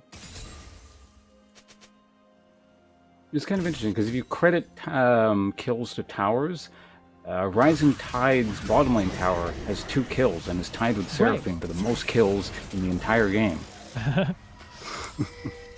Yeah, and that's huge, and that's leading to at least a little bit of that gold differential. Meanwhile, F Blue is trying to get on top of Censored now, using that ultimate. R is going to be able to pick that up and take him down. F Blue gets it done. Now still has to fight with Eureka there. They're trying to use their own ultimate, but the second R comes through, and a double kill for F Blue. Meanwhile, fight in the bot lane. Overrush being focused here. Ultimates used on them now. They're being taken down as Loophole will finish off that kill, and then the Seraphine will go down as Ash picks up the second kill of the game. It's difficult to say anything too precise about this because I feel this is kind of turning into a bit of a brawl in the mud here. It's 2 people, 2 teams just really want to fight. Yeah. And meanwhile, I mean, there's a dragon going on here, but. And this was the. Is it good? Yeah, I was just saying that I think this is like the action we were talking about in game number 1, where like it was pretty reserved for an amateur esports game, where like, you know, 6 and kills, I think like the 20-minute mark, but here we are, more kills than that over in minute number 11, and we're trying to get more because Abushi's going to go down as they are going to continue to run down. The dragon does get finished off here, but can Tasty Jello escape? not going to be able to do so, as Caitlyn's going to be able to pick up that kill. Now Loophole's trying to get out here now, but Shenser's still trying to run them down. Can they get help from anyone else? They will not be able to. Loophole gets to the safety of the tower. That's 2 kills coming in for Rising Tide. I like how Loophole was just calmly doing Dragon the whole time. Not a care in the world. It's like, hey, you guys do your thing. Some League of Legends happening out there. I'll get the Dragon. And he just walks out. And it was very... I feel like it was very Udyr what I saw there. Yeah, certainly. Meanwhile, Shenser trying to come into this bot lane. Grumps trying to get into the route onto Mechanics, but Mechanics with the fancy feet able to escape out of that one. Might say he's got some good mechanics. Hey! I mean, you better have good mechanics if that's going to be your name. You know what I mean? Could you imagine just being like, being out there and then having boomer hands when your name is Mechanics? That wouldn't play. So good on Mechanics for showing that off. Maybe it's an irony thing. I don't know. Oh, it's true. It's like, I'm Johnny Esports, not because I'm good at esports. I'm just good at watching them. That's the whole point of my name. So just putting it out there. Then we're going to find out you're like, I don't know, a rugby star or something. You've never touched computer games in your life. Yeah. What? I don't even know what esports are. What are you talking about? But Enchanted Crystal Arrow flash from Grumps. Do they want to fight this one? Double bomb coming through is going to stun Abuji, and Abuji's just trying to run behind the bush but can't get there. Overrush picking up the kill. That's a freight train for 1 kill there. Obviously, not to take anything away from getting the kill, but it was a lot committed. Just 4 people showing up and murdering that bottom lane there. Poor Abuji. Or them. They've started this thing, I believe, too, but now suddenly they got themselves 3 deaths, and things are starting to pour over the other way. But we gotta play the game. 16 kills so far in this one, and doesn't look like the action is gonna stop anytime soon. An excess of a death a minute. Yeah, which is fun stuff. Like, me, the play-by-play guy, I just get to like speak all the time and talk about all this crazy stuff happening over and over again. But either way, it's kind of been a wild game, and with your experience in this one, Ponce, coming into a game that's this wild, like, do you try to calm it down, or do you like the chaos? Like, what do you think you'd be telling your team in a game like this? It's a difficult thing to say because. Well, all right, in the meantime, there's some more chaos. Yeah, we're not allowed to just talk about gameplay. We have to just keep watching it happen. It's F-Blue is trying to fight with Eureka here, but they're by themselves. They're going to turn around, get onto Grumps. Mechanics is coming here to join the fight as well. Enchanted Crystal Arrow whiffs over the top side of your screen, so Eureka is going to go down. F-Blue picking up that kill. Yeah, I don't know. At a certain point, I think the chaos simply takes over, and you don't really have a choice in the matter. It's not a case of, all right, let's calm things down, guys, and let's organize for the next drag. It almost feels like if you try and switch gears like that all of a sudden, it might end up screwing you over more. Right. Just go with it. It's pretty bad. I mean, obviously, Bruce or BDSM's got a bit of a gold lead at this point, but it's not like either side is doing much better as a result of this. So I feel like this game is going to start in a brawl and really end in a brawl is kind of what it's going to boil down to. Yeah, and it's tough because like you have the gold lead, you have the composition that has all the crowd control over there for Bruce.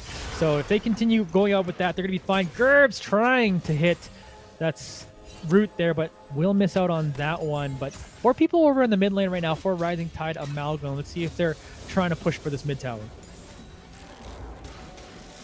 Ourselves an ARAM situation here. BDSM pushing back a tower in the meantime, but that's for a Herald. Yeah, first tower down. Trying to trade that for the Herald right now is Rising Tide. And no one in the area, no vision over there for BDSM, so they're probably going to let that one go. Meanwhile, the Dragon is spawning up here in about a minute, so they're setting up for that. I wonder if Rising Tide might elect to immediately drop that and then go straight for the Dragon. That sort of play there, it's a possibility. See how BDSM responds to that, or any kind of situation like that potentially. Yeah, and right now they're trying to move as the Goon Squad right now all together over here for Rising Tide. So maybe a fight's going to break out shortly as there is that Rift Herald, as you just mentioned, being used up now. But here comes Loophole trying to run it at him now. He's going to get on top of Grumps first. Ultimate's coming through as they're going to jump in there. F-Blue's going to get in there with the ultimate. Abuji will pick up the first frag of this fight, but it keeps on going. They're jumping in the middle of it is Shenser. They're going to go down and be taken out, and now they're just trying to run out of this in 1-2 for 0 for BDSM. BDSM doing what their team comp wants to do, essentially that long range lockdown, actually, because I suppose that's something I didn't really consider with Rising Tide's roving, biker gang death squad thing. Is just you need, all that really has to happen is one of those or two of those components or individuals get caught out at the fringes, and they're forced to fight or essentially leave members behind. Right. So that's going to be difficult to deal with if they're going to continue to play in that sort of style. Yeah, definitely. Like you said, it's we've been talking about it. It is just harder to play Rising Tide's comp. Like, I like the idea of it. It's cool. You have those speed ups, and you have those people that with extra speed in the top lane and the jungle. If they get those speed ups and get it on top of someone, they could potentially blow them up. But right now they're behind in gold. Top and mid are both fairly far behind. Like, maybe the 80 carries are kind of equal, but like, again, it is a utility 80 carry position basically over on the other side, so that doesn't really matter. So things are pretty tough here for Rising Tide, as right now they just have a big wall to climb. I don't know, I'm trying to think conceptually with what they want to do if they don't alter anything. How do you deal with essentially one or two people getting picked off? I guess it's just literally dodge everything. So play better. Just play better, 5-man. Yeah, it's difficult too, because it's just like, okay, so you have this idea where if they blow all their ultimates on one person, maybe Zilean could save that one person, and then you have the ability to turn the fight back around there. But so far, BDSM has been smart enough to like not do that, right? Like they have multiple targets that they're able to handle there, and Zilean can only save one. So there's enough AoE too with their ultimates over on the other side. Like, obviously F Blue, we're talking about being able to waste the ultimate. He gets to press his ultimate twice. So even if he blows it the first time, he can just do it again. So things are tough for Rising Tide. I guess in that sense, it almost reminds me of a poke comp where my criticism is a bit of a strong word for it, but one of the issues that tends to run into is, let's see what's happening here first. Speaking of issues, they're running into Eureka, runs into a big one over the top lane. Loophole's going to pick up that kill, and that's a nice little pick, and just a little bit of extra gold in their pocket. Interesting, vaguely related to what I was going to mention there, but in certain situations, much like a poke comp, at some point you have to stand and fight. Like, you can't give ground forever. There are certain objectives where you need to be doing something, or you need to be stationary. So it's very difficult in those situations with any comp like this. It doesn't necessarily need to like to stand and fight all the time. Or the more basic, the wall that crashes into you, it's so much an easier time, as you mentioned, time and time again. So yeah. Just like Goon Squad, press R, let's go. Especially when you have with that long range engage that you're getting from this bot lane. But maybe a little bit of a trap being put here by Rising Tide. They're getting it on top of it. Ibushi's the target, and they're going to be able to blow them up. So nice play getting in there. Shen's going to grab that one. Here comes a teleport, though. We're going to fight it. Reserve's going to use their ultimate to stun them all up. But here's the re-engage. Ultimate coming in, curtain call being called, and that's going to do a ton of damage. Able to take down Reserve. Gerbs is trying to run out there. It's a 1-for-1 in the end. It was a little bit more, I suppose, what Rising Tide wants to be doing. Kind of, it's almost a bandit raid on an unsuspecting village sort of situation. But then, the villagers fight back, and the militia assembles and just kind of get some exit kills. Yeah, able to grab that. They're also able to grab that turret, because Loophole was basically able to separate everyone from being able to protect the turret. And Loophole's in a really, really strong position. Haven't talked too much about the jungler, but they're in a great spot too as well. But here comes Eureka, trying to get on top of X Mechanic now. Yep, flash on him, press R. Good job, Garen. Garen did a Garen. Hey, that's just taking the opportunities as you see them. We touched on game number 1. It's like, yeah, a positioning mistake on one side is only bad if you punish it. Rising Tide at least punishing one mistake there, and that's how they have to get back into this game potentially, is finding those mistakes, because people always throw. People always find a way there, and so Rising Tide's got to keep looking for them. Oh yeah, no, I've seen some games in my solo queue experiences over the last week. Yeah. Less we talk about it, the better. Yeah, people always throw. That's all I'm saying. Things aren't always as dire as they potentially seem. But here's Loophole saying, well, things are dire for you, Gerbs. You could stun me up. You could have 2 levels on me. It's not going to matter. I could just run at you. Oh, you're going to ult yourself? I'm going to wait it out, says Loophole. No one is coming here to help you. Loophole, this is a murder as they take down Gerbs. suppose that the Udyr is one of the few things that can so consistently run down a Zillion, and because normally that Zillion thing, he's annoying and he runs around, and you're probably not going to catch him. But no, so Udyr's a decent answer to that. Yeah, especially when you don't have help, and your current call's coming out too here, and you're getting another ultimate coming in from after they're trying to get onto the back line. Reserves trying to answer that ultimate themselves by charming them up. Loophole will pick up the first kill of this fight. Another one is going to go over to F Blue, taking down 2 more. And all 5 of them are still up against the last 2 remaining. They're going to go towards the Baron. It was almost out of nowhere they got locked down. Rising Tide. I was talking about how, BDSM is more the law and order, they're going to lock you down kind of thing, or the cops. They're more like some kind of helicopter assault squad, I think is maybe a better. Just suddenly the SWAT team comes down on you out of nowhere. Yeah, and they have literal snipers with them too, so it's just like, what are you going to do? Like, there's no building for you to hide behind in this map. And Gerbs into a little bit of fight here. F Blue by themselves. Rest team is again doing the Baron, but can F Blue at least escape here? Will they get 1 kill? Rising Tide will get that. Eureka able to press R. So they get the 1 kill, but again, Baron on the side for Bruce. Yeah. $950 and probably a dragon here, but I wouldn't take that trade for a Baron personally.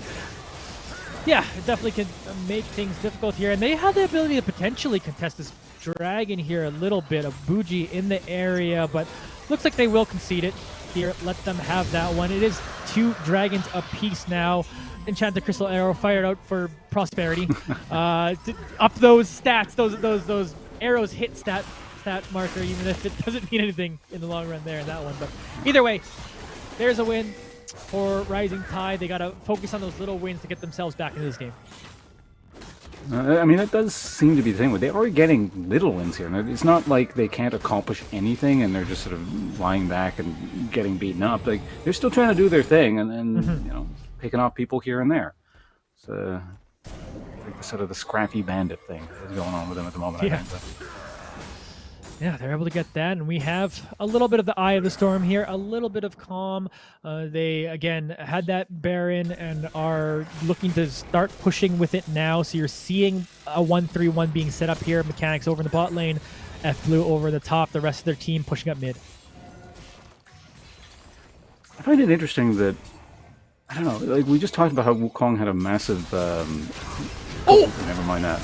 Tasty Jello want to get it done for themselves, but maybe put themselves out of position as they're being focused on and being taken out. Chenta's going to be able to pick up that kill, but can Loophole turn this one around? They're trying to engage onto this fight. They're getting the ultimate from Mechanics to try to separate the rest of them, but Eureka will grab that down, taking down Loophole, and that's a big one there. This is the re-engage I was talking about, giving the speed-ups to this front line as they're going to continue to run it down. Shensered is trying to get on top of Abuji. They're trying to flash away, but they're slowed enough by these axes, and they will go down, and that's a 3-for-0 for Rising Tide. And I suppose that's the exact fight we've been sort of talking about that they want, and they've actuated. Saw Wukong split up there and just went in. Immediately just sort of didn't hesitate. Not even Rump, who's dead. Mechanics is, late. Mechanics did a very good job of saving the Rumble ult until the end there, until it was like a really well lined up shot, but not even that was enough to essentially turn the tide and help them disengage. So, well done to Rising Tide. They're going to get themselves a tower here. Certainly, curtain call coming through with F-Fight is trying to fight them right back, and Tasty Jello will pick up that one. F Blue trying to get forward, still trying to get on top of them now. Enchanted Crystal Arrow is going to come out. It does hit onto the Gurge. F Blue looking to engage onto that one. They've rooted them up. They use the ultimate on themselves, but again, they're using a situation where no one can help them. There's going to be the 4-shot getting it. It's not enough to take him out. Loophole trying to secure this kill, but the W from Tasty Jello will be enough for that one. So they turn it back around. Bruce's Disciples now have themselves the advantage. Yeah, it's difficult to keep that kind of thing in mind because they had just won, or the Rising Tide had just won, and you think they're fine, but it was that long-range engage that just sort of locks them down and causes another bad fight to happen for them. So yeah, you can kind of tell they're like, let's take one more turret and get out of here, right? Like, we want to fight, let's take a turn and get out of here. But like you said, the long range engage means Tasty Jello respawns in time for them to get into that fight and be able to use the curtain call, and they're able to trade back some kills. And now tempo advantages back for Bruce's Disciples while they're still enjoying a 6K gold lead. That's a tough one too, because it suddenly feels like there's a a breath of fresh air for them. They can maybe get something, but see a fight. Yeah, Eureka tries.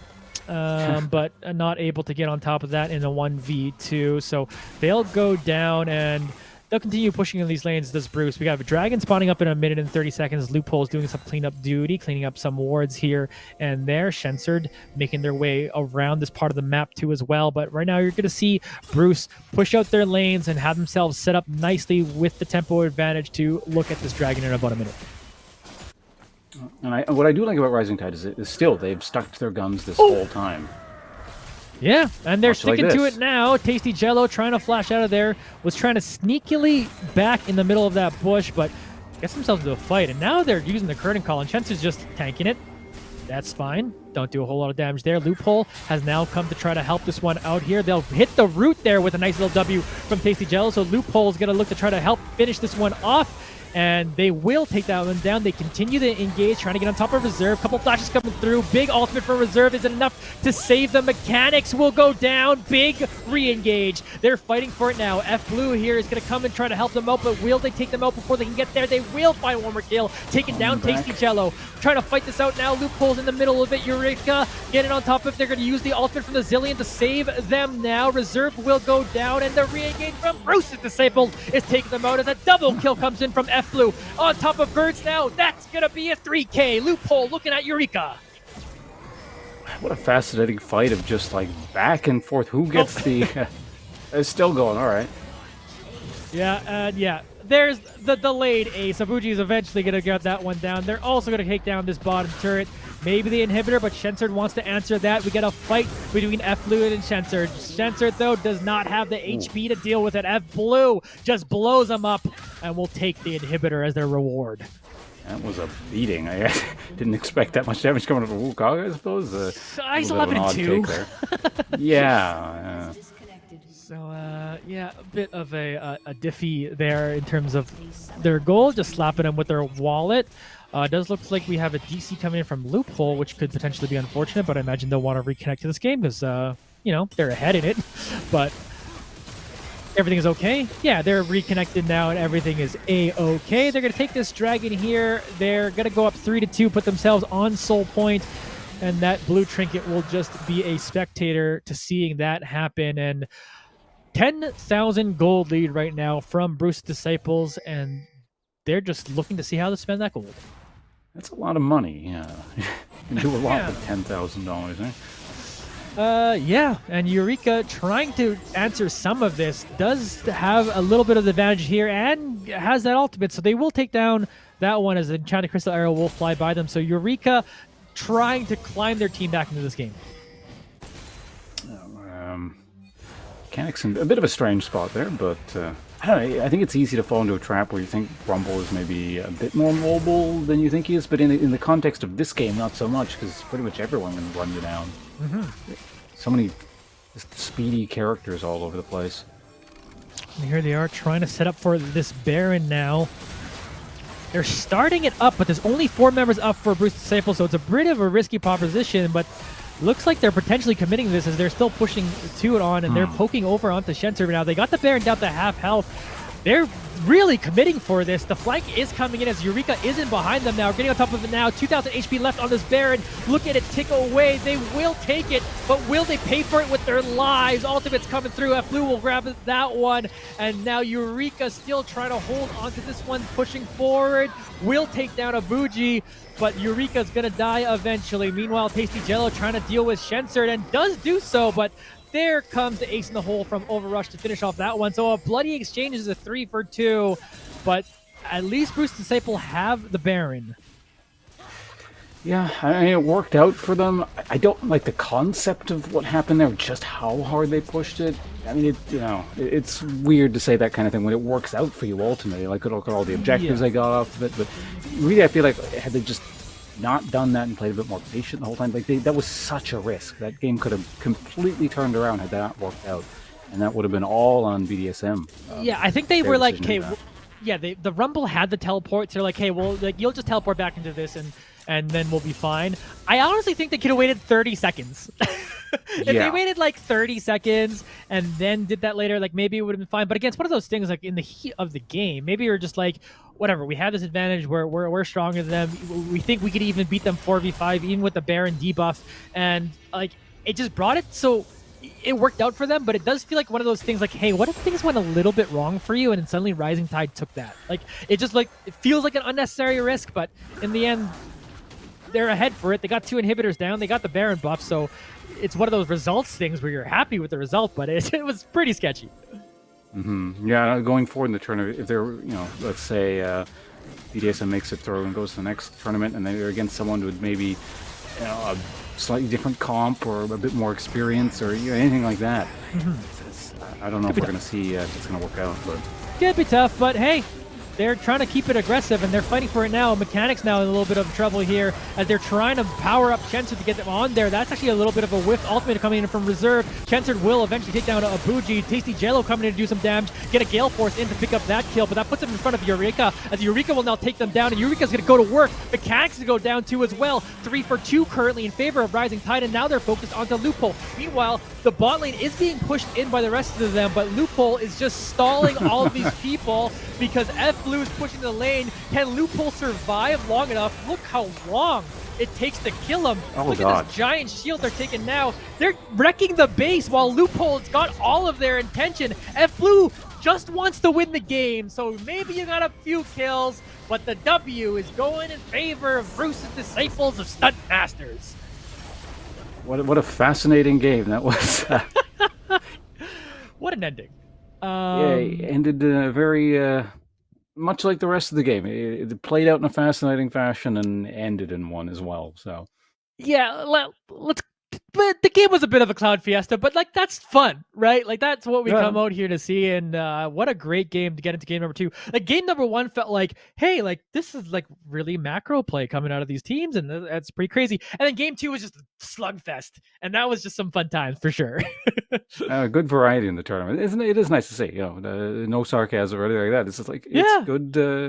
We get to see many facets of the game of League of Legends. It's capable of producing all sorts of results. So that's what we love about this game, right? Is that like games like no 2 game is really ever the same. Like whether it's solo queue, whether it's organized play, like we saw 2 very different games play out, and it was fun to watch. And as we look at the kind of the damage numbers coming out and the gold advantage over there, F Blue was really feeling themselves in that game. 12-2, 10.0 KDA, looking really great over in that one. Meanwhile, on the other side, Eureka, the other top laner, was still performing pretty well. So that's actually, like, to me, even more impressive. Like, both top laners were performing well, but F-Blue still was way ahead of everyone kind of in that one. So a great little game coming in there. Yeah, no, actually, F-Blue, it was interesting because I don't know what it is about Wukong. It doesn't necessarily feel like he's destroying everyone, but he is. He does it in a slightly more subtle fashion. Well, when they changed Wukong to be able to jump over walls, ultimate twice, it's just like, what is this champion all of a sudden? It just became insane. So great game there, and congratulations to making it to round 2, but we'll see you the next time out there. BDSM will move on to round number 3. So now they're into the BO3 portion of our evening, and Yumi Ponce, we got one more BO3 to cast before we hand it on over to the rest of the cast for the rest of the day. So we'll take a quick break, we'll set up the next game, and we'll see you all soon. Sounds great. Looking forward to it, and see you all shortly.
All right, here we back. We're in the semifinals now. Hello, everybody. Johnny Esports here. I'm joined by Ponce. I did point the right way. Good. So, bit of an Akko Taco situation we do have to talk about real quick before we get into this next game. There was a bit of a Smurf situation. This is a D4 capped tournament. So the other side of the bracket is actually being resorted out, as you can kind of see on there. Grompy Grumps is going to be waiting for an opponent. Team Shadow Frost and Rising Tide Amalgam are going to be playing against each other to make our last semifinal. But we are here with CB Gaming versus Dow Black, and we're going to be watching this semifinal, this best of 3 action now. And me and Ponce are very excited to cast this one, as now, the strategy changes a little bit in draft when you have a best of 3. Yeah. On top of that, another interesting thing is we're getting to see the total opposite side of the bracket too. So those no reoccurring characters. It's just like we get to see what the other side has been doing this whole time. So I'm really looking forward to see what those people are capable of. Yeah, certainly. And it could be fun. It could be entirely different. So we're going to jump into the middle of this one. So we have CB Gaming over on the blue side, Dow Black over on the red side. You can see the bands have already kind of played out, and Mordekaiser will be selected over in the top lane for CB Gaming. So popular, is he a Revenant undead thing? He's very popular today, whatever he is. Meanwhile, the showstopper himself is the answer over on the other side. And so that will be setting the top lane. Meanwhile, joined by Zach in the jungle. It's an interesting top lane matchup because they're very similar in a weird sort of way. Obviously, they're both juggernauts, but even sort of how they function is not too dissimilar. Sort of keeping themselves alive with shields, pulling people in to a limited degree. Obviously, it's not like a hook or anything, but really just kind of about getting in there, living and mucking stuff up, and generally are pretty good at deleting a specific target, although, at the same time, they both have a lot of AoE. But that's the thing with Juggernauts. They kind of do a little bit of everything, so... Yeah, certainly. And, again, this is a bit of a fast-forward version of the draft, so if you're wondering, why did they ban out more top laners when this isn't, really the order the draft actually went into. They do the draft off-air, but we're just getting an idea of how they're going to sort out their team comp. So we can look at the mid-lane matchup here, Silas versus Azir, and this is a very typical, pro matchup. These two champions coming out here, so it'll be very interesting to see how these two teams are going to play it out today.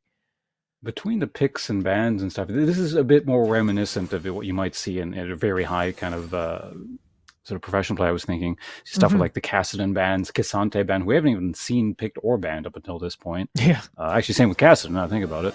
And of course, obviously with the Azir Silas mid lane setup. So yeah, and as we round out sorry to cut you off, but as we round out the last of the draft, the bot lane's being picked out here. You're seeing this wombo combo heavy bot lane and Samira and Amumu. Curse of the Mummy and Samira going to S+ and pressing R. Definitely some trouble that can come out of that one. Yeah. Looking at the teams overall, this is kind of interesting because in a weird sense, there's differences, but at their core, they honestly, the kits seem very similar to me. One side, I believe that is CB is on the left at the moment. Yes, it is. Yes. CB, if I were to I don't know, maybe let me use a boxing analogy for a moment, if you guys don't mind. They're both kind of like boxer punchers in a sense as teams. They're kind of all around. They do a little bit of everything, but boxer punchers have their own specialization. So CB is a little bit more specialized, almost like a counter engagement. They're going to let Dow kind of jump in with their long range engagement. Trundle, counters one tanky person coming with their ult. Janna can disengage. Mordekaiser can, phase someone out of existence. That kind of idea. Whereas Dow is kind of a boxer puncher that's more kind of a slugger. They're kind of, they want to go in and they'll get in there, sort of thing. So it's interesting because they're similar but not. So I'm really interested to see how this pans out. Yeah, it could definitely be interesting there too, and it's kind of similar to the first or the last game we just watched, where so over on the red side you have a team that they have a clear engage with the Moo and Zach. They're going to get in there. Maybe Set is going to be the one with the showstopper to be able to get in there to start the engage. They have multiple ways to start the engage, really, and then you have tons of follow up with that, like just like Azir damage, Samir being able to come to the ultimate. So they have like that wombo combo, that very clear way to get things going. Where on the other side, yeah, you have like Sivir, who's going to be able to press R and then give people some movement speed, and you're going to have to kind of play things around. Trundle, I always think is such an interesting champion, and that it puts such a wrench sometimes in your plans, being able to steal all the resistances away from a tank. So let's say Zach jumps in there and does their thing, and then Trundle goes, just kidding, you're squishy now, and they just blow up Zach before the rest of the team could pull off their wombo combo. It could potentially mess things up. So it's another one of those things where like maybe the burden of execution is harder on this blue side once again, but if you can play that out well, you have the ability to kind of counter what the other team is doing. You just got to be pretty good and pretty organized. Certainly. Yeah. When you're kind of on the back foot, and again, that sort of counter-ish play style, it is more difficult, but at the same time, it's not entirely like you're allowing if done right anyway, it's not like you're entirely allowing the enemy team to dictate the pace.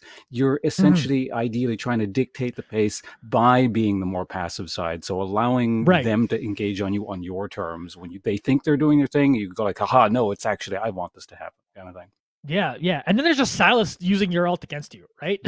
So you'd be like, cool, Moo, thanks for your ultimate. We're going to engage because I could jump on top of you and I could use the curse of the sad mummy, right? So it makes things very, very difficult to kind of play if you know how to kind of play your team correctly. And these are the teams that made it all the way over here to semifinals. They're able to, like, maybe you can get away through one best of one kind of fluky, but actually getting through two best of ones, I would actually think there's pretty low odds that you don't belong to the semifinals at this point for either of these teams. So you can see that this team potentially has the ability to execute this composition and to be able to get it going. And especially, again, having something that throws a big wrench in people's plans when you have a Silas in there. And again, back to Mordekaiser too. Let's say you come in with a Mumu, you ult, but you don't hit Mordekaiser. So Samir comes and jumps in, and the Mordekaiser's like, just kidding, you're not ulting my whole team. You're fighting me 1v1 in the Shadow Realm.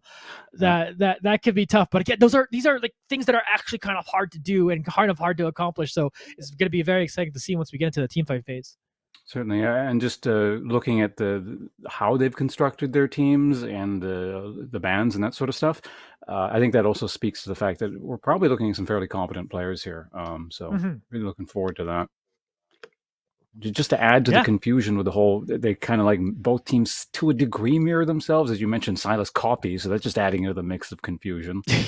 To me, this might be a weird example. Samira almost feels like Sivir if Sivir was made within the last 3 years, as opposed to the previous century or whatever it was. Well, it is. Yeah, it is that way. You got the spell shield kind of going in there, and while like obviously the ultimates are very, very difficult, different in a way, their roles are the same. Where like you're just trying to bounce blades and kill everybody if you're Sivir, right? And on the other side, I'm trying to kill everybody, but doing that by pressing R instead of just getting to auto attack everyone for free. So it's like in a way you're right, they are similar, even though one's like dashy and is definitely a little bit more complicated, a little more maybe mechanically heavy, but definitely have similar roles on their team. And to a degree, there's sort of spatial control you can create with both. Obviously, one's a lot better because Azir has his ult, but Trundle has, like, as an ability, throws up pillars. And if they want more spatial control, then obviously Silas can copy the ult as well. And as we mentioned earlier, top lane I consider those two characters very, very similar. So, but in any case, the game started, so we'll see how that all pans out. Yeah, we're jumping into this one. Ooh, 5-man coming over towards the bot lane. So we're going to see how they're going to be able to do that. Maybe they catch someone down here. An interesting start. Not particularly surprising given that, as you mentioned, this is best of 3 now. So maybe some weird stuff coming out in the early. If it doesn't work out for you and everyone gets blown up, you got the next game technically. Yeah, you could kind of afford a little bit of that. They are coming up to this tri-bush. There is a ward there, and they're not pushed out too far ahead of that one. So we're going to see a situation here, it looks like, where the invade is sussed out, and good on Dalblock to kind of be back there and be okay and safe. I don't mind that. Honestly, as I mentioned this, I feel like every tournament, but as exciting as these level 1 fights can theoretically be, and there's this, hype moment for all of us here, if it actually goes really bad for one side and then the whole rest of the game is dictated by that, it's a little bit boring. And it kind of, it takes away from the flavor, because you're like, oh, this team now has 3 kills right off the bat. Okay, this is... It's yeah, it can. Yeah, definitely can sometimes make it complicated in that way for sure. But hey, we don't have to deal with that. Everything is kind of fine here. As we are seeing a fight a little bit here in the mid lane as Balrog and Vice World get into a little bit of an exchange. But so far, really no early action, and we're gonna wait to see who draws first blood. That like that brief engage. Level 2 first. For Vice World there.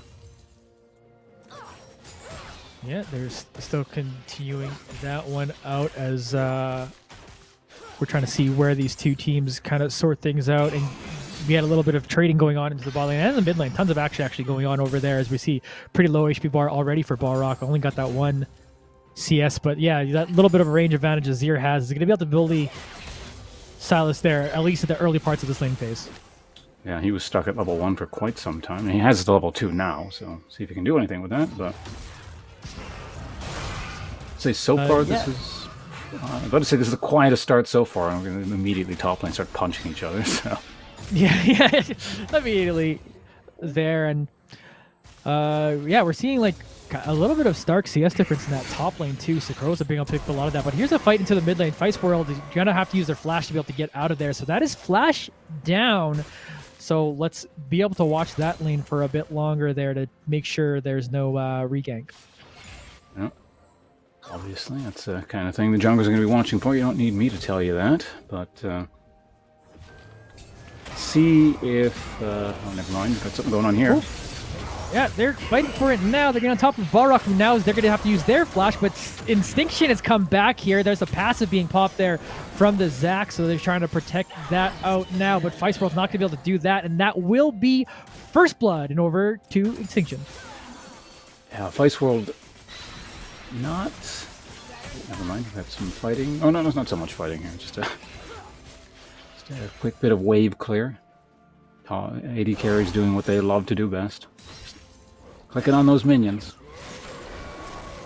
Yeah, here we go, and Extinction. Oh, the Trundle just beating up on Vice World. Again, knows they don't have flash, so able to flash on top of them and get out of that one. So Extinction's going to start this one nicely, 2-0.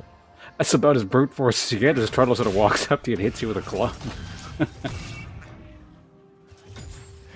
Yeah, yeah, Trundle, I think is honestly like a terrifying champion in this game. Just like surprisingly does so much damage, is tanky, and again with your ability to like just steal the resistances from the other side, just like good Trundle players are a terrifying thing. Oh yeah, no, I'm actually quite pleased to see him in this game. He's one of my favorite characters since his initial release, way back 5,000 years ago or whatever it was. Always kind of this, I don't know if underrated is the right word for it, but he flies under the radar a lot of the times there's just a history of League. Yeah. And for a long time, it was like kind of relegated. This is a little League history. I don't know if anyone cares too much about it. A lot of times, Trundle was relegated to just, it was just relegated to being a top laner. But Trundle in the jungle, I thought for a long time should be a thing. And kind of maybe in the past like 4 or 5 years, it's become a thing. But we're watching a fight in the mid lane as Shen P has come over down here, getting onto Balrog, who's now down to 100 HP. And it's down to 0 as Vice World's going to finish that one off. Yeah, with so much action being dedicated to the mid lane here and those flashes going down, no surprise that the junglers continue to fixate on that, feasting on the tasty, squishy innards of mages. There you go, Sakroza pulling in 10.5, has help from Extinction over here. Apollo 9K is going to flash over the pillar. And no harm, no foul there, but another flash down over in the top lane. Yeah. The pillar is great too, just much like the character, sort of over time. I think it's a very understated sort of ability. Yeah, hard and a little bit like a tricky one to use. Like if you use it correctly, it's super annoying, but like you can kind of just put it in a spot that no one really cares about. So again, it's, I don't know, we're just big Trundle fans over here. So we're just happy about all this. You're right. Honestly, I'm glad we can talk about this, and that I feel like history has proven us both right over time, because I've been playing Trundle Jungle since his inception. Yeah, there we go. Oh, Showstopper coming up for Apollo, trying to get things on top of Sakroza here. Is now at about 150, but just enough HP to get out of there. Yeah, despite being down in CS, just sort of showing his worth there in the top lane. That's actually a big wave crashing into the tower. This is not a good look there for Sakroza. Let's see what he can do. Sakroza dealing with this 2v1 dive pretty well. Oh, yeah. Going to use that ultimate to put themselves in a situation where they only have to fight 1v1, at least for now. And now with Extinction right here, they're forced to back off. So good job for Sakroza to survive the dive. And I'm sure he's glad he's stuck around there, because that's a huge wave. There's nothing it's almost worse than dying in the top lane when you have to leave and there's a huge wave just bearing down on you. You can feel the gold leaking out of your inventory. Yeah, it could be tough there. And Warcraft's doing a great work there, able to back now with that 44 CS to 28 lead. Is going to come back to the lane much stronger than Apollo 9K is. So top lane is another one to continue to track, but we do have a jungler, or Sean Penn coming around down towards the bot lane. Not jungler, is the support, but looking to find an engage angle. See now, he got Extinction lurking around. Okay, there was a ward there. He is spotted out. Also, funny that I called him Sean Penn because it just looks like Sean Penn. It's definitely Senpai or Senpai. Senpai. It's definitely Senpai. But I definitely said Sean Penn, which I think is funny because I'm a boomer. But I don't know, he can be Sean Penn from now on if you want. Sean Penn for now. We'll agree to it. Well, Sean Penn's coming in for the engage on top of Faithful Dance, who's trying to get out of their flashes now. Ignite ticking away, but it's not enough. Yowie, meanwhile, is still fighting it out. Meanwhile, on the top lane, Sakroza and Apollo 9K are getting at it too as well, but a big enough shield is going to save Apollo 9K's life. Top lane trading just largely how we expected.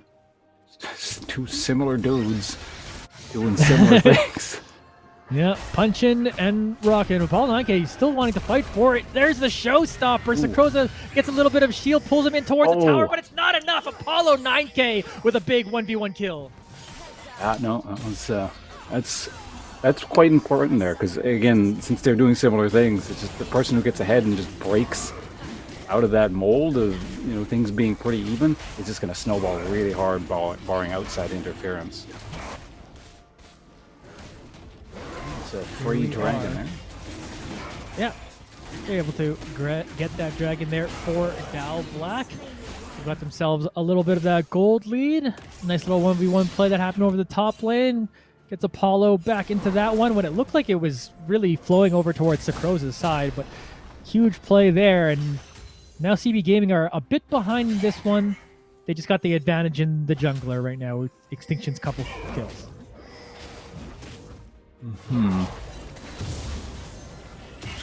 Quiet blue buff. It's interesting, like this game, it's not exactly like the first one we casted either, where it's, I don't know, it just feels like it's intermediate bursts of combat. Kind of like this. And yeah, and here's that intermediate burst happening now. Ultimate coming from Senpai as they're trying to get down at the Balrog. They are going to finish them off in here. Ten Half's going to jump into the action here to come and join it. They're going to take down Extinction. That's going to lead Fateful Death to try to run away, and that's a Janna who can't really survive too much damage. Gets a little bit of a shield. It isn't enough with the help of the tower. They'll get out of that one, but that's still a 2-for-0 in favor of Dal Black. And also interesting too, or kind of like how I was talking about, the team comps almost semi-mirror each other to a degree, but also how they're playing is mirroring out, and people kind of focusing attention in the same spots. I think this has all the hallmarks of potentially being quite a good game. Very even, sort of essentially like the first one. It seems to me that the thinking is on a very similar level. I like to see that. Yeah, and this one too, you don't have like a clear scaling advantage on one side. Like maybe you favor Dal Black just like a little bit in terms of that one. So as long as like gold stays close, things are feeling fine. But we do have that 2K gold lead right now in favor of Dal Black. So they do have that in their favor, and they have that dragon lead too as well. So we'll see if that continues to keep building. But if things get kept close here by CB Gaming, they still are very much still in this game. Yep. It's the big thing is what happens to that sort of lead as soon as people start grouping up.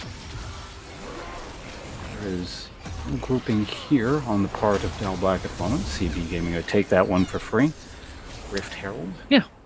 Nice little Rift Herald. Again, we'll see once again how they decide to use it. We've seen a lot of just like instant usages of it so far today, and that might be the case here as Balrog's trying to get on top of Vice World. But Senpai is over here there to fight him once again, so Balrog's going to go down, and Ignite's going to finish them off. Vice World taking down the mid laner. Balrog right now at 0-3 is having a bit of trouble. That doesn't seem particularly pleasant. But that was interesting to see from Down Black, just sort of a micro version of what they want to be doing, that double long engagement and just sort of crushing directly what they were jumping onto. So Vice World poking away at Extinction while they continue to push out on this tower and look to grab another plate from it.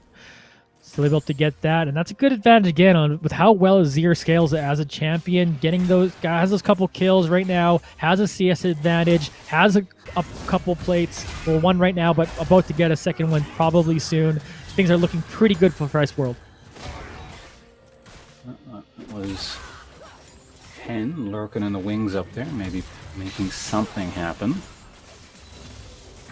Of course, with Sakroza's ult, he can turn that into a 1v1 immediately, should he feel threatened. 10-half is up here. Sakroza looks to start into a fight, but is going to get bounced around here. 10-half uses their ultimate now. Showstopper coming in from Apollo. Is that shield enough? Going to take an additional tower hit, but will survive it and get out. Nice play from Apollo to pick up that kill on Sakroza. He must have flashed or something right as the camera panned away, because it looked like there was a killing tower shot coming towards him there, but maybe the shield just expended. Senpai getting on top of Yoi here, but the ultimate disengage coming in from Faithful Dez, but they're going to re-engage onto it now. Faithful Dez tries to flash out, barely dodges out that last Q, and here's a re-engage from Yoi's flashing forward, trying to get on top of Nico Max, but now has to deal with Senpai. Faithful Dez is stuck in around. Senpai is trying to get the trail trader right back, but there's some action in the mid lane going on now as Balrog's got themselves in a bit of trouble with CB Extinction is right here to help out their mid laner. 10-half flashes away, and look how tiny the Zac is, but will be able to get out. That was impressive just all around. We may have some deaths yet because the fight's not over, but... Here comes the Rift Herald as they're trying to get onto this turret now. Do they have any sort of engage? Vice World, no ultimate. 10-half, no ultimate. So all they can really do is clear the wave. How did no one die over the course of that entire sequence there? It's kind of wild, to be honest. No, that's a really good sign. I was talking about earlier, so the hallmarks of competitive versus, you know, just whatever solo queue craziness. I think one thing is taking advantage of sort of, or advantages essentially, and knowing when to do stuff. The other thing that you see consistently with people who know what they're doing in terms of these competitive teams is using their characters to the maximum advantage, and people consistently making it very, very small slivers of health. And we just saw that. It's not a fluke, so... Yeah, that's stuff that impresses me the most, just like knowing that limit test. Like I'm the 80 carry that's like, I'm less than 70% health. I'm scared now, and I run away and I'm gone. And everyone's like, where were you in the team fight? I'm like, I'm squishy. But like people who know what they're doing, they could extend that out, and let's see who's gonna know what they're doing in this fight. As they're gonna get on top of now, Extinction's gonna go down quickly as Nikonak's gonna pick that one up and then go for the ultimate on top of Yoi. But Yoi still has the safety of the tower, but there's 4 people from Dal Black right here. I can probably pick up an exit dragon, I would imagine, really quickly. So, unfortunate for CB Game, they got caught up with that one because they're not able to contest whatsoever. Speaking of not contesting, Sakroza's, as I said, just getting pushed out. He's having a rough time of that up there. Yeah, trying to get rough in there. Nikonak's trying to get up there, trying to set up for another Inferno trigger. 10-half is coming here to come up and help, and Nikonax will take it down. No ultimate needed.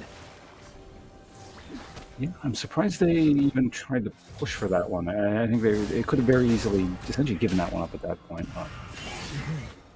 Though another interesting point is top lane, actually, Sakroza, despite getting beaten up every time we look up there, he actually has a CS lead. Yeah, and I think that's also another side of just a really good player. It's like, yeah, you would take all this damage, but if you can just like keep up with CS and keep up with managing those ways, you're not going to get too far behind in that one and still end up being relevant. So, and again, Sakroza did have actually a very early advantage that he just hasn't at least lost that there. But Balrog, meanwhile, gets taken down by Vice World. Perhaps That's the frustration coming in there. And Senpai taking lots of damage. Now their focus is onto Nico. Nax is suddenly down to half health. They're going to re-engage onto this one. Can they get the Inferno trigger on? They're going to use it, be able to grab one. So 1 for 1 so far, 2 for 1 as Nico Nax picks up the double kill. Classic Samira. No, I enjoyed watching that one. You could see just the wheels turning there. And Senpai's brain is like, okay, we're waiting for our time. We can re-engage and do this. So yeah, good just to see calculating those out. Like you talked about it earlier, just like knowing the limits of your champion when you're out there. Like again, if I'm just running away because I'm scared and bad at this game. But Nico Nax knows, hey, I can bait them in here. Senpai's gonna be able to re-engage. We're gonna pick up a big kill. You go down, but we get the 2 for 1 and 4-0 Samira. That's scary stuff. I have a sneaking suspicion you're selling yourself a bit short here, but it's okay. Don't worry about it. no one look. I'm actually like I was touching at the top of the show when I was talking about how like I'm actually enjoying solo queue for the first time in 2 years. That's because like I don't even play solo queue anymore. I like decayed all the way down to bronze from being like gold 2 at one point in my life. But like so maybe that's actually why I'm enjoying it, because playing in bronze games is fun because I feel like I'm good when everyone else is bronze. But yeah, my heyday and gold isn't even like all that great. In League of Legends is long gone. But I'm platinum in Wild Rift. So I'm sick at Wild Rift. I've never actually played that one. I'm not super familiar with it, but I've heard good things. It's a fun little like snapshot of it. But here's a snapshot of fights happening in the bot lane as Feist World's going to go down and Sakroza is going to pick up a big shutdown.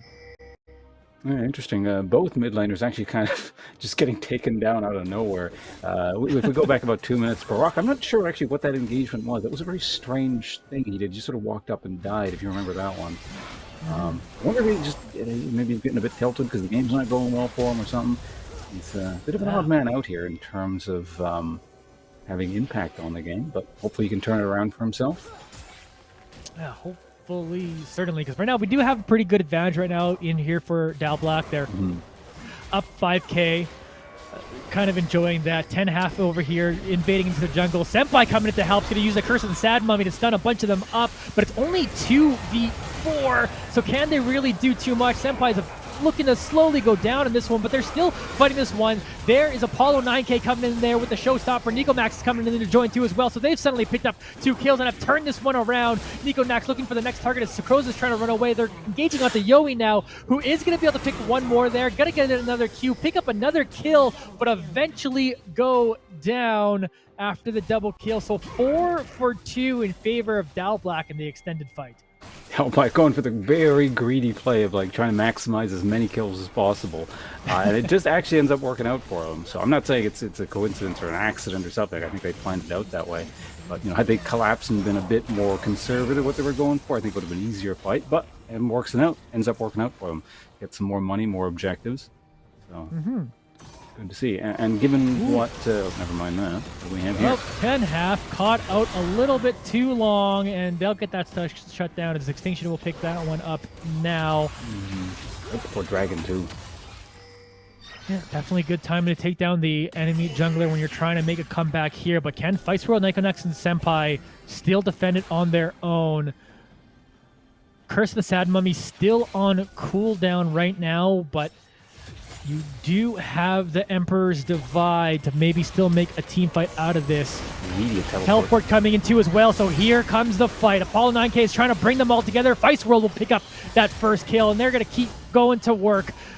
Big shutdown comes in as Barok's able to take down one more, but Yoi's going to also go down. 2 for 1 so far right now for Dal Black as Feist World's in a fight here with Sakroza and should be able to finish that one off. But no, Barok is coming in here to cause a little bit of trouble there, but Feist World will then take them down because Apollo 9K is right there with them. Senpai is back here, and this one's going to try to jump in here to finish off Sakroza. They'll do so as they'll take that one. It's a 1 for 1 traded there, but 4 for 2 overall, and the Dragon for Dal Black. I really liked how decisive that was. An immediate teleport from Apollo, because I was about to talk about the concept of, well, you got teleport, but sometimes you can't react to things, because oftentimes you see teams wait for the engage, and then the teleport comes in. By the time they come in, the fight's largely done. That was essentially Dalblack baiting the CB into a small corridor, and not Sakroza, Apollo coming immediately with a teleport for creating a one-man flank. I really liked how that played out. Here we go, 3 dragons now for Dalblack, significant gold league, and now they're moving on over towards this Baron. Here's we may have encountered the observer bug again. Yeah, but we're back into it immediately as they quickly fix that problem there. Barak and Faithful Dez over here, but Senpai's looking for that engage. Chris's Ad Money comes out, Faithful Dez trying to disengage. They're going to keep the fight going on here as you watch Ice World take down Barak, and they're going to keep fighting on forward. Nikonax is going to get into there too as well. They're going to get in Apollo 9K with the showstopper, and Sakroza's trying to get at least 1 kill out of this, but won't get that. It's a clean ace, 5 for 0. Impressive stuff again. Yeah, Dalblack just able to act. Obviously, because they have such a lead, they can actuate their gameplay much more easily. But it actually, in a weird sense, it mirrors that clustery game of last one we just casted, where it's both teams are at least actuating what they're trying to do. So that's nice to see. But at this stage, Dalblack, especially with the fact that they have a slightly easier time doing what they want to do, and they're ahead, are just getting away with this time and time again. Of course, while that's happening, we have Rift Herald beating up the top lane there. So just yeah, everything's going well for them at the moment. Or by them, I mean Dalblack, of course. Dalblack is definitely showing some mastery over here of kind of like mid-game, the transition into late-game kind of macro play right now. They've got everything going for them. And they played the early game pretty well.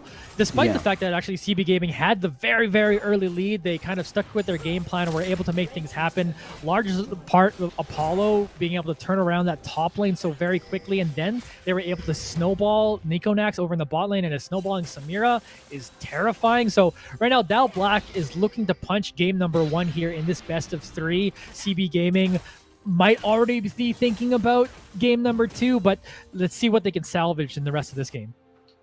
Yeah, it's just a rough situation, and Nikonax is just, I haven't even mentioned the AD carry yet, because Nikonax is going wild on Samira. Like, no one's doing anything about that character, because essentially they can't, I suppose. So yeah, it's tough, especially with the recent AD carry changes, with the Infinity Edge changes. 2 items, Samira is terrifying right now. They get the crit buff there with the Infinity Edge after 2 items, and then they're just a monster for the rest of the game, especially if they're way ahead of the other role. Let's watch this fight over in the top lane. It's going to go like most fights have been for Dalblack, as Apollo 9K picks up the solo kill while the rest of the team is pushing up mid. Senpai doing Senpai things, jumping in the middle of them, cursing the sad mummy.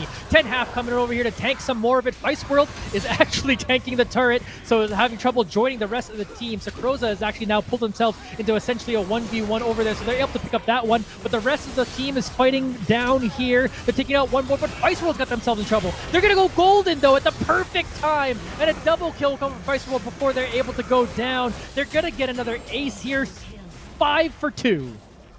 Yep, front line for Dalblack doing exactly what they need to do. The fights look like they're not going great because their tank gets so low and the front line's dying, but then you look and, oh wait, Samira is completely untouched and comes in, and then suddenly everyone on CB's dead, so much like the Nexus. Barak's gonna steal the Let's Bounce, but that's not enough. That will do that. Game number 1 going over to Dalblack.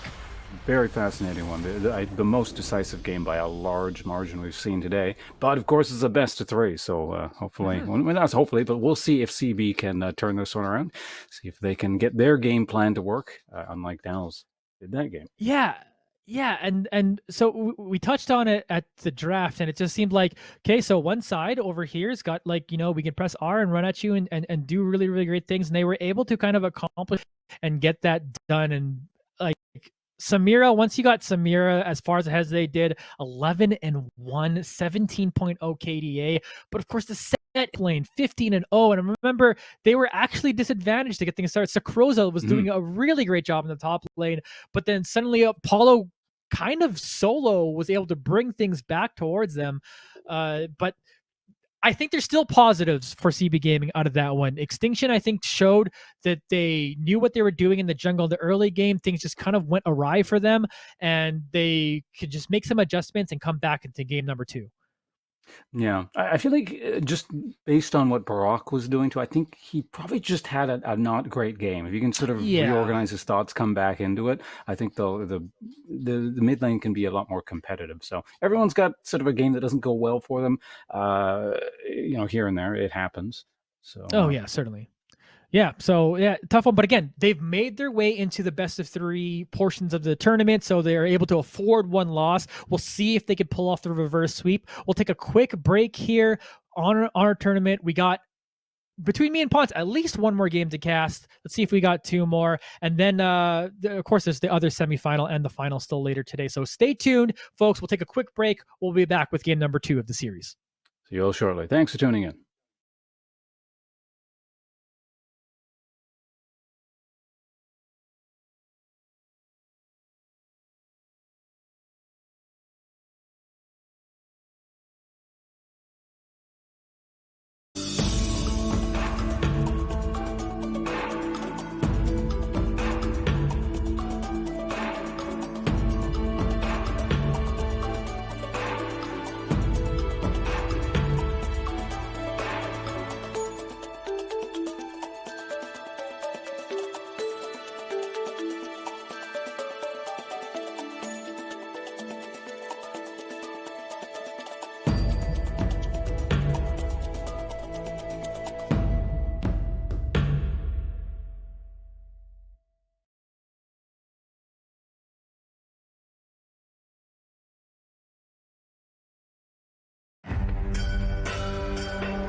All right, welcome back to the Looking for Games League of Legends 1K tournament powered by Shaw. Game number 1 down, and we're seeing if CB Gaming come back in this one, but it's advantage Dal Black 1-0. Ponce, what do you think has to be done differently by CB Gaming for this game?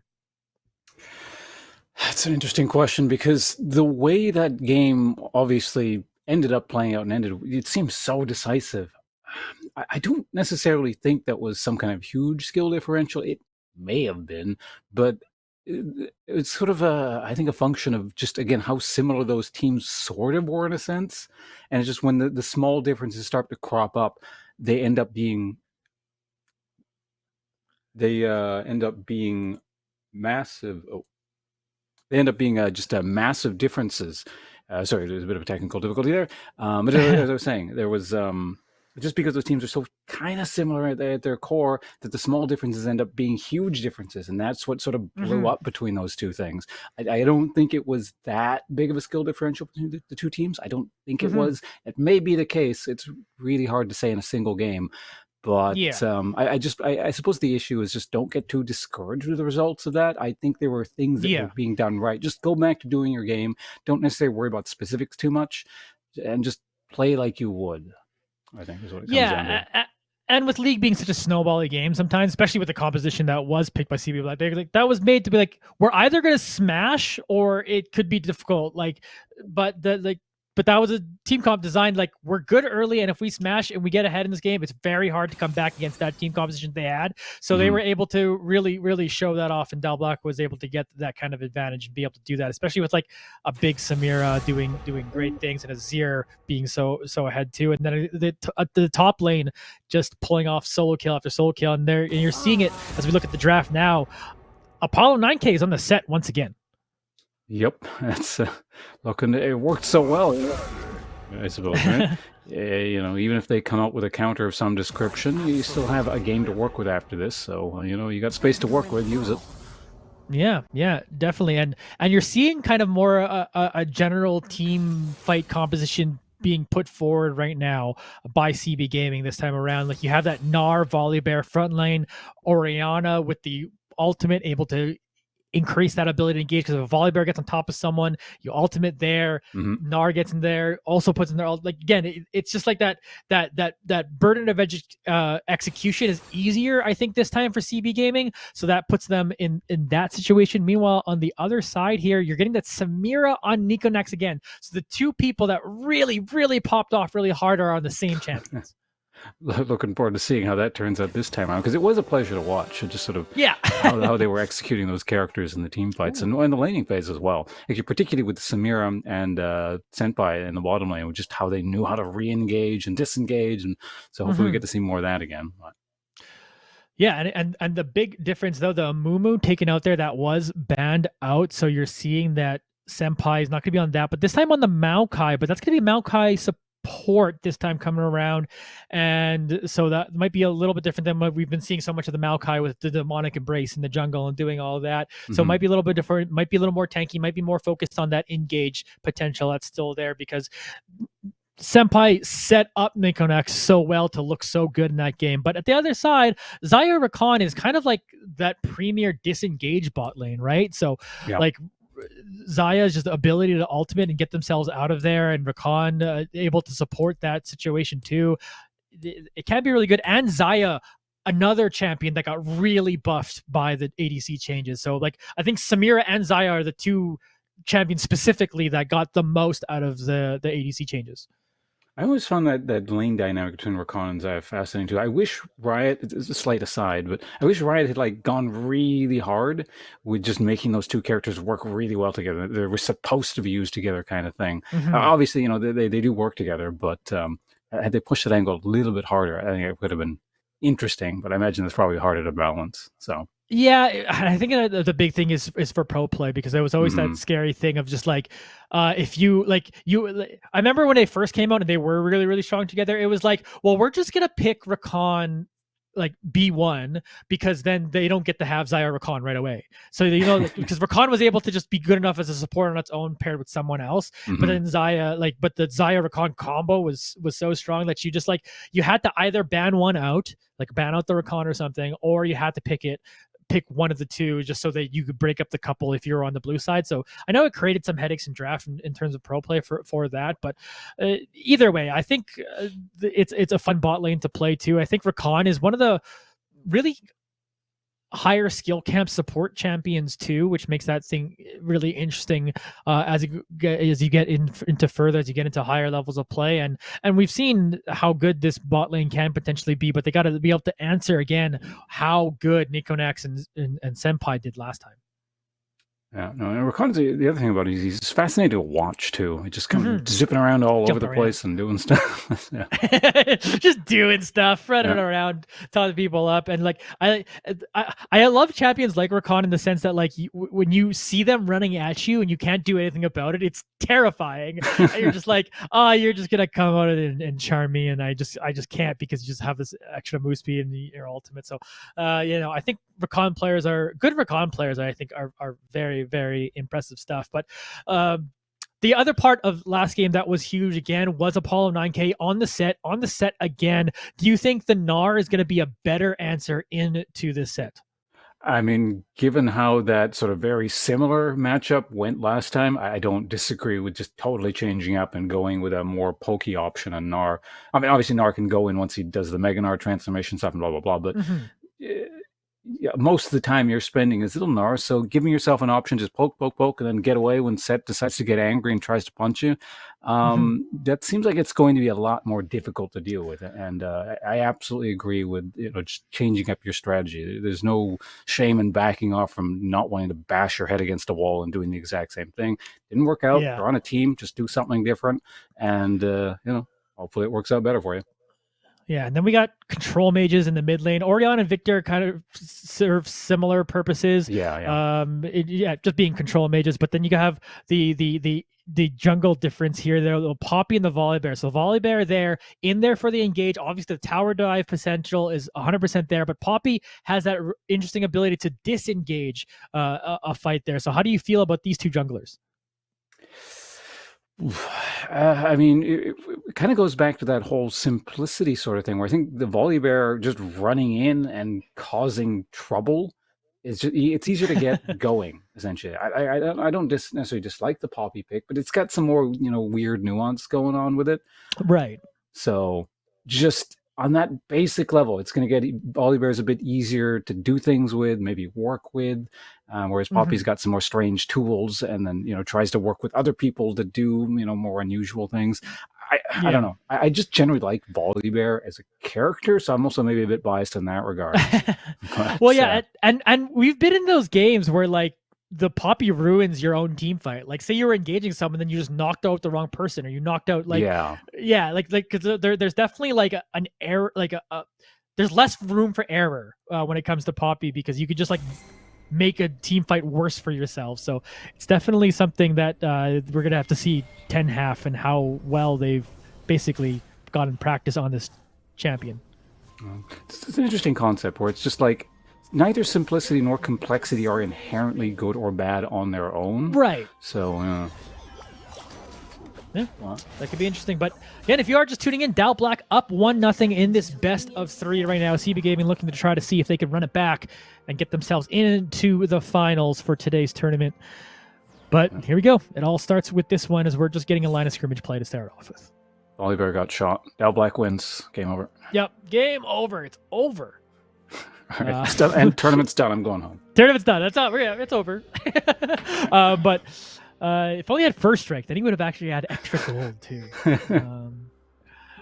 But no one wanting to sacrifice too much in this early game. We saw in game number 1, like they did go for that early invade that didn't end up being anything. But now, like with that pressure of this is an elimination game, you're not seeing that same like, oh, let's not coin flip the early game now, and we're just getting jungler starting on opposite sides of the map, and potential for ganks going on to the either way. So I think it's an interesting dynamic between you and me. Like, you're a top laner, I'm a bot laner, so we probably have our biases on what junglers should do based on that information. Yep. But our biases aside, where do you actually think that like these junglers should spend more of their attention to in this early game?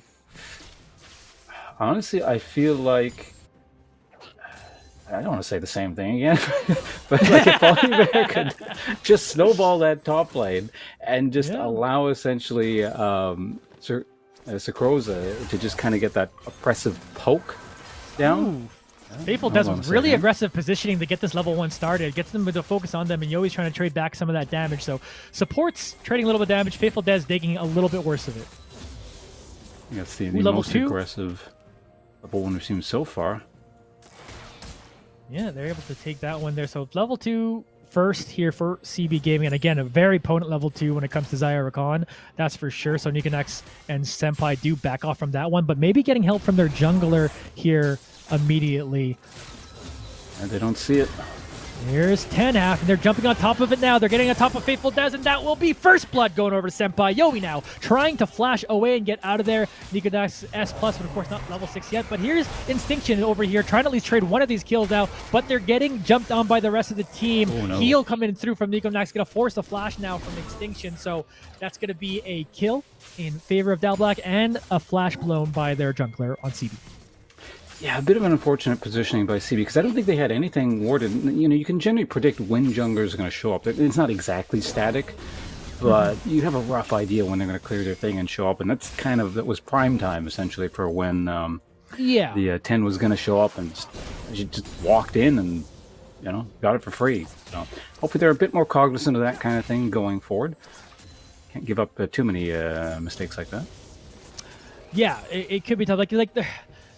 bot lane's always so interesting in the sense that, like, you know, like, you have an advantage when you push your lane, like, you know that, but also it leaves you vulnerable to gank. It's kind of like that balance that's in there. So they probably felt like, yeah, we have this tempo, we're pushing in their lane, we're trying to deny them creeps, but good answer from 10-half early on in this game to just get in there and make sure you can disrupt that. And you're giving a kill over towards your bot lane that snowballed and worked really, really well in game number 1. So things could be shaping up well once again for Dow Black, but CB Gaming, let's see what their response is. We have Extinction over here in the mid lane, looking on board Feist World. Fateful Death is coming over here to help too as well. They'll force the flash at least out of Feist World, so they get that down. Let's see if we get a regang within the next 5 minutes. Yeah, Feist World's not even risking. It was like, oh, someone's coming, I'm flashing out. You know? Yeah. Right call. I'm not disagreeing with what has happened. Just no hesitation. I'm out. Yeah, just get out of there, especially this Vice World that doesn't have any mana, really. So it was like there was no world where they were going to be able to fight that one off. So good respect flash. Just gets themselves out of there. They just got to be careful now, again, for the potential for a regain.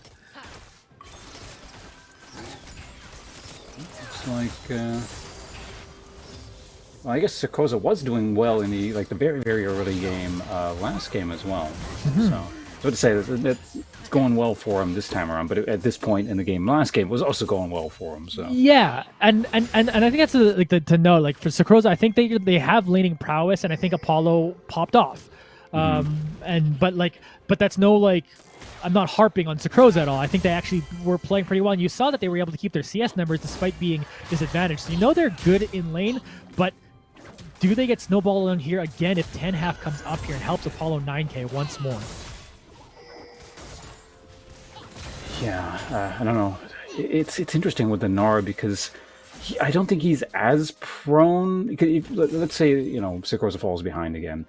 I don't think Nara is quite as prone as other ranged, he's a pseudo-range champions are in the top lane, because he does have options and he doesn't kind of get blown up as easily. But at the same time, it's a pretty scary situation with any kind of character like that where you fall behind against a set. So... yeah, but continue to track that because, yeah, Sarkoza having the advantage right now is keeping their lane kind of frozen over there while we watch the bot lane. Nikonax trying to get on top of this one now. They're trading a little bit of damage back and forth. But so far, not a whole lot else going there. Meanwhile, both junglers are over in the mid lane. If you look over onto the minimap, they're kind of just passing by each other.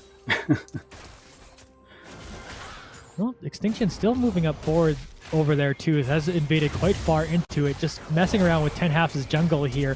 Feist World coming in here to help. 10-half's gonna flash and is gonna stun him up against the wall. Gonna get the ultimate in from Feist World too, so that's gonna get the dub, but 10-half goes down first. Feist World will eventually pick that one up. Senpai's made their way up over here, so they're trying to get the kill onto Barrock as well, but Ghost means Barrock is gonna be able to get out. Meanwhile, Nikonax and Faithful Des have met up in the river. They got a help of that to get the speed burst to get themselves out of there, but they're actually still sticking around. Fateful Des just flirting with danger there.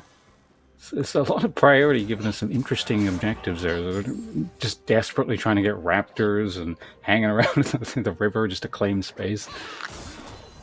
Both teams looking for things to fight over, I suppose.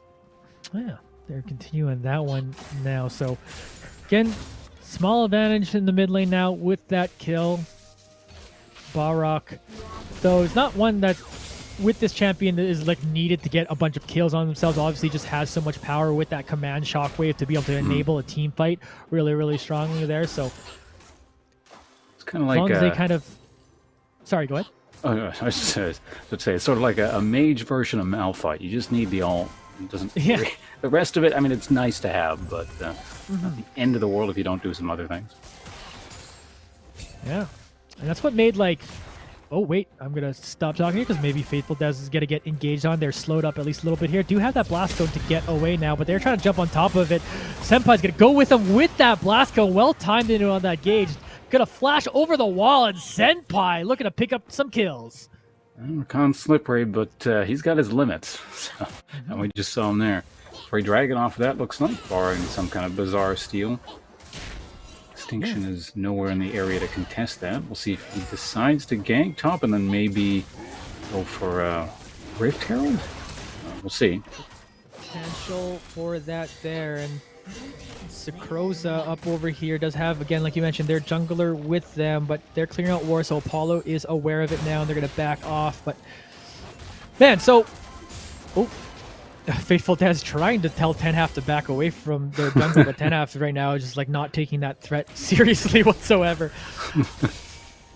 Viceroy and Balrock, meanwhile, fighting a little bit over here in the mid lane, trading a little bit of damage there as they're sticking around in that lane. But anyway, what I was trying to say earlier, like, I love how aggressive Senpai plays out of that support role, and it's playing it on this Maokai too, which makes it even that much more interesting. Does pick up a couple of those kills. So right now you do see a 300 gold lead, and a little part of you wants to say, yeah, but like 2 of those kills are on the support, so it's not like they're in an insurmountable lead there. But Senpai, just the style of their play is so entertaining from the support position. No, I agree. It's really nice to watch. In fact, I have a tremendous amount of respect for the support role specifically. Never mind that. We got some... Oh, here comes the Volibear. Jumping on top of it, and that's the power of Volibear jumping on there. But here's the power of the bot lane. If Niconax wants to get going here, gonna pick up a kill onto Yowie. They can still potentially dive onto Faithful Dez. Tenhalf's gonna jump away from that one though, so they'll just be happy with the 1 kill, while the Rift Herald is being used over here by CB Gaming onto the mid tower. They're still pushing down this bottom one. Yeah, that's going to hurt in the mid lane. Are they just going to outright take the tower? Or, no, not quite. It's like the cavalry's going to arrive to stop that. And Apollo will make their way here. They try to flash forward, but they're going to actually whiff on that one. CB Extinction is going to be able to get out there. So Apollo with a bit of a rare like mechanical misplay, especially as one we watched from game number 1, but still, we're in a tight affair.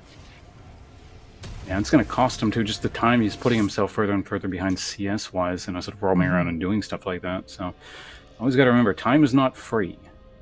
Yeah. If you're doing something, you could be making money. It's just like real life. Just like real life, definitely. And Apollo 9K in a bit of a different situation from last game. They were popping off so hard. They're still trying to fight here with Sakroza. Does have a level disadvantage, though, largely attributed to the fact that they roamed over towards that mid lane, and Sakroza was able to kind of just pick up farm over here in the top lane. But Sakroza's doing a great job just freezing their lane over here, making it very hard for Apollo 9K to have access to this gold. No, he's just walking back in a lane. No threat there. But I was saying, I love the support role. If this in a fair and just world where, you know, solo queue was a great and awesome experience, I would probably be a support main, to be honest. I really like that. I flirted with being a support main every once in a while, and it's a good time. Depending on the meta, for sure, it can be fun. I like engage supports. Right now, it's an enchanter meta, so it's like not really my thing. But ooh, here's Sakroza doing a ton of damage on the Apollo 9K over the top lane, trying to come out with a haymaker. But here's the re-engage coming in now, and the showstopper, and Apollo 9K is doing it again. Yeah, Sakroza bit up a little bit more than he could chew. He got a bit too close. I understand what he was thinking there. He was like, oh, I got an advantage. All right, let's try and push something. But you can't get that close on an R. He's going to engage on the bot lane, but Niconax is getting in there with that Inferno trigger, and then the ultimate's going to come in from Senpai too. It's going to slow them all down, and Niconax is going to pick up another kill. They're suddenly 2-0 once again, but here is Extinction coming in here. Another Inferno trigger from Niconax. Going to use that to pretty much just move out of their Ignite onto Extinction, but they're trying to re-engage on top of Niconax, who is trying to get back a kill, but Blaze Door comes from Yowie. They will pick up that one. Senpai now by themselves. Extinction's going to get a big shield here, going to be able to stun them up and probably finish them off. Senpai flashes into the bush to see if they can get anything at the Yowie, but Yowie picks up a big shutdown, and CB Gaming are right here in this series. No, very... More fighting in the top lane as Sakroza now suddenly finds themselves in a 1v2, and Apollo 9K is going to pick up another kill, so they're still relevant. Yeah, it's none of those scary situations where Nari just you get caught out. It's just like two different examples of a very similar principle. If you get caught out in a weird spot with Nara and his little form there, it's just you'll get blown up. It's almost like you're a Teemo with more options because of form change. Yeah. Is Grompy going to get a kill here? Awkward. Big shield, though, might be enough to get rid of that, but misses that last ability there. So Faithful Dez looking to eventually re-engage. Apollo at about 150 health. That will be enough to take him down. So Shutdown goes over to the support on CB Gaming. Something about that felt very disrespectful.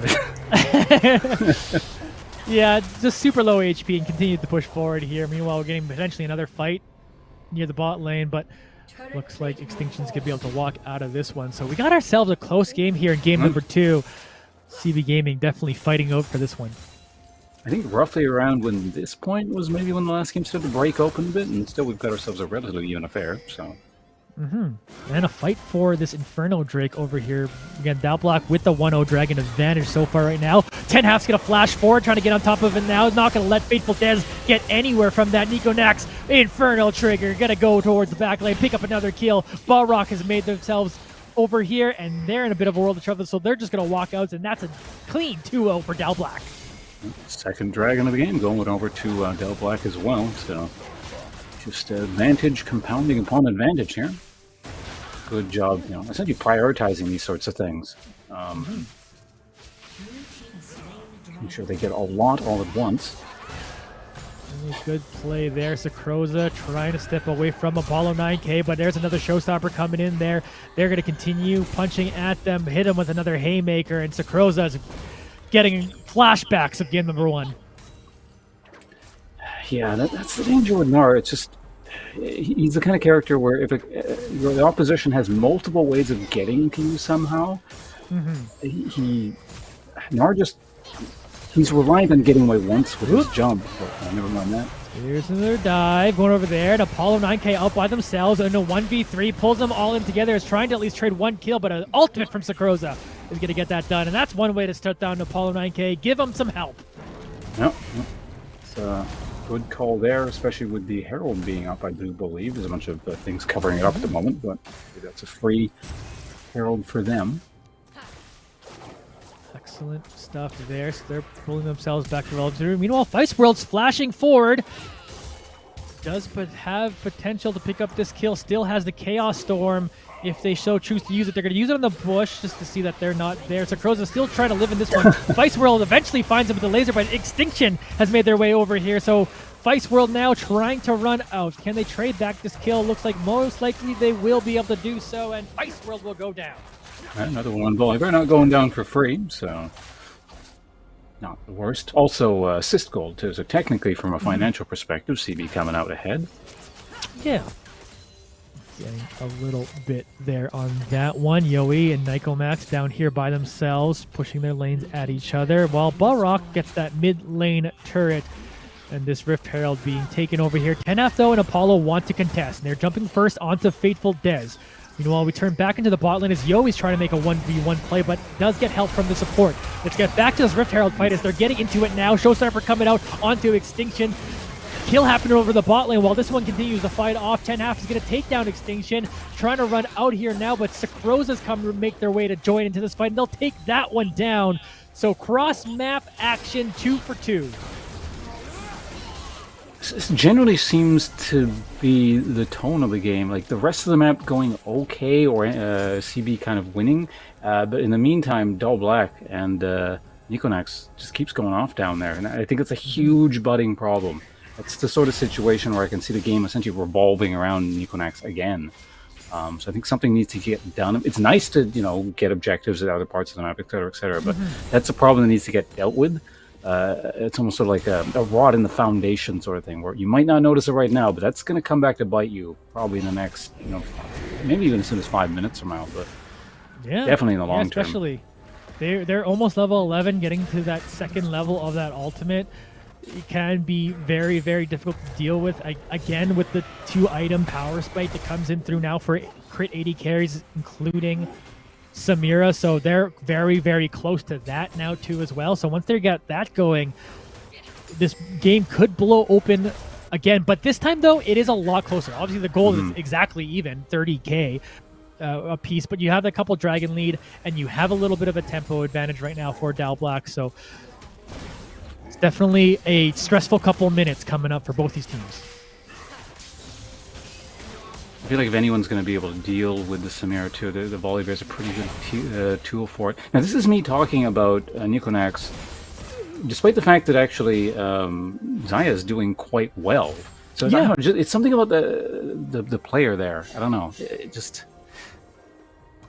I feel like they're using Samira just very well. Yeah, and it's always potentially scary too, as we have about a minute left to go before this dragon spawns up. So look for both teams to set that one up, but that could potentially be a big fight. I'm actually very interested to see Samira's back, if they're going to have enough money to be able to back off and get that Infinity Edge before this fight. But judging by the fact that they haven't decided to back, I'm guessing the answer to that question is no. So they are potentially looking for a pick here before this dragon even spawns. They're jumping on top of Balrog now, who's trying to flash away. Extinction and Fateful Des here to re-engage though. So looking to jump on this now. Command Shockwave used on Feist World. They're trying to answer back with their own ultimate. But Fateful Des jumps into the middle of it. Gets taken down. Feist World stepping up, trying to take down Balrog, but Balrog is trying to walk away from this one. Meanwhile, Senpai has got themselves underneath the tower, taking a few turret hits, but we'll be able to get out of this one. So far, we get support down for CB Gaming as this dragon's about to spawn. Fight continues forward, though, as 10 Half has got themselves on top of Sakroza now, looking to go mega shortly, but Yoi comes in, gets in with a Gale Force kill to take that one. So both supports are down. Fateful Des has respawned, are making their way over here as that dragon is up here. It is the Hextech Drake that they're fighting for. 10 Half looking to fight onto this one. Feist World looking to get into this one now. He's going to be able to get a good combo there to finish them off. Sakroza now gives the next one low. Feist World finish that one off. Yoi trying to get in there with the Blade Storm, but that will be a double kill on the Feist World. Nicely done there. Yeah, no, just a bit of a Feist World show happening. Wouldn't even think that was a volley bear, just sort of evaporated. 3K lead all of a sudden now for Dal Black, and they're working onto this dragon and going to give themselves a soul point. So what a second ago felt like a close game is now tilting in favor for Dal Black. Oddly, I suppose it was a bit delayed compared to the last game, but a similar sort of situation, I think, where it was some pretty back and forth, and suddenly it's just broken open like that.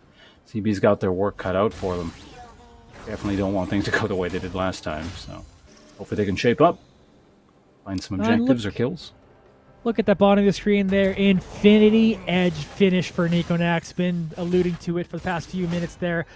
If you thought Nikonax was scary before, if you didn't watch game number 1, you're about to find out why Nikonax is scary now. But here's a fight over here as 10 Half is pushed over too far, and Yoi's trying to say, hey, I'm pretty scary too. They're picking up that kill, but Feist World comes in to trade it right back, and the fight continues on. They're trying to get on top of Senpai now, who's trying to get into the re-engage, get on top of that one, but Sakroza is going to finish them off. Now Feist World suddenly by themselves, and Extinction's coming over to here, but here comes Nikonax, jumping into it now, one away from Inferno Trigger. Here it comes. Double kill first. Can they get more? Sakroza's low. Feist World will finish them off. Extinction's low. They'll go down. And that's a 5 for 2 and an ace in favor of Dal Black.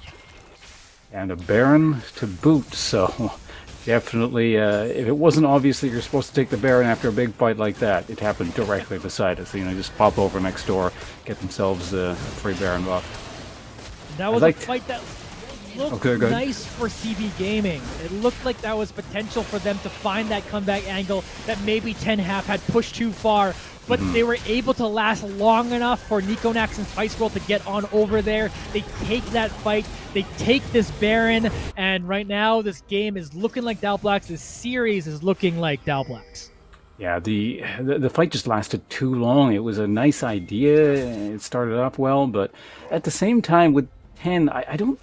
It's weird, because you're tempted to say that was mispositioning, and they got caught out, and it could have gone really bad. But the thing is, when you have an understanding of sort of the flow of the game, and how tough you are, and sort of that you can rely on teammates, you start to do things sort of outside of what might seem comfortable. And sometimes just, you know, it ends up working out. It's not necessarily a planned thing, so you could criticize it in that sense.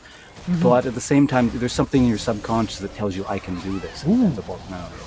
Feist World gonna get on top of that. Sakroza getting real low here, gonna finish him off in the 1v1. Meanwhile, in the mid lane, Nikonax looking to go to work because they got Senpai getting in here for the engage, and Yoi gonna go low, gonna go down. 10 Half picking up both those kills.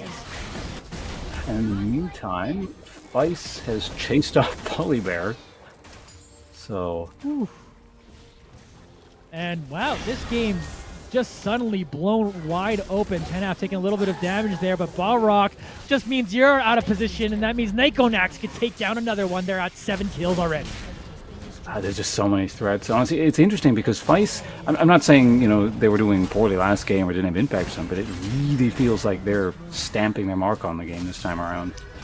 Yeah, and it's crazy because if you look at like kind of the CS numbers and kind of the laning, CB Gaming clearly has a bunch of players that can lane well and are good players.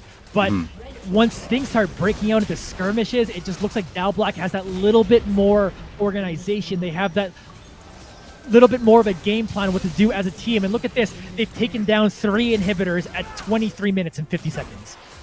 Yeah, so again, mirroring last game where it's just, it suddenly breaks open, but then when it broke open, even though it took longer, it's even more decisive this time. So fascinating. I guess maybe just a case of Dow Black have had more opportunities to practice together as a team. Maybe that's kind of showing through. It's hard to say, but it's the mid-game shot calling that I think is extremely difficult for a lot of teams to kind of figure out, because in solo queue there isn't that, you know what I mean? Like, it's hard to mimic and learn that in solo queue, what it takes to do the mid-game and organized play the same, because usually in solo queue it's like someone's popping off and now they're killing everybody and that's the game, congratulations. Yeah. But like, you don't get to practice like the mid-game as much as people get to do in organized play. So you can definitely see Dow Black, they've practiced this, they know mid-game shot calling, they're able to get this done. Absolutely, yeah. And it's always a lot of fun to play, too. So if anyone out there who's never actually been on a team or tried anything like this, I'd recommend just at least somehow maybe, you know, attempting to get something going like that. It's essentially how the game is meant to be played. Like, solo queue almost feels like a grotesque mockery of what the game is supposed to be. Yeah. So Certainly. Well, here's a fight. Senpai in real deep, but know what that means? The rest of his team is right here with him. Nykonak's gonna pick up this first kill, and they're looking potentially for more. In fact, they're teleporting in deep. Here's Spice World getting right in their face, trying to push them all back into this one. As we refresh that and get to see this, here's 10-half going straight past the turrets. They don't care they're there. They're looking to fight for it. They're trying to re-engage. Nykonax there's building up those letters, getting themselves kind of low here. Has to flash out. Does actually go down, so well played from Yowie to be able to pick up that one. And they're continuing to re-engage this fight, but is there going to be enough? The towers are down. The Nexus is going down. They're trying to fight for it. They're pretty low. Feistworld and Senpai are the only ones left. There's 3 down for Dow Black, but can Feistworld do this? Are they still trying to finish off this game now, or is the defense ready for CB Gaming? They're going to take out that one. They finish off one more, but it's only Senpai left. But look at the base. It's in tatters. well, they're still alive. Is Dow Black's hubris going to come back to bite them? They obviously didn't have to do that. I think they know better than, you know, in a tactical sense, to do what they just did. Maybe looking to end things in a flourish. It's a tall order to come back from this. I have seen it in a tournament setting, from a team coming back from a situation this bad. I'm not saying it's going to happen, but I have seen it.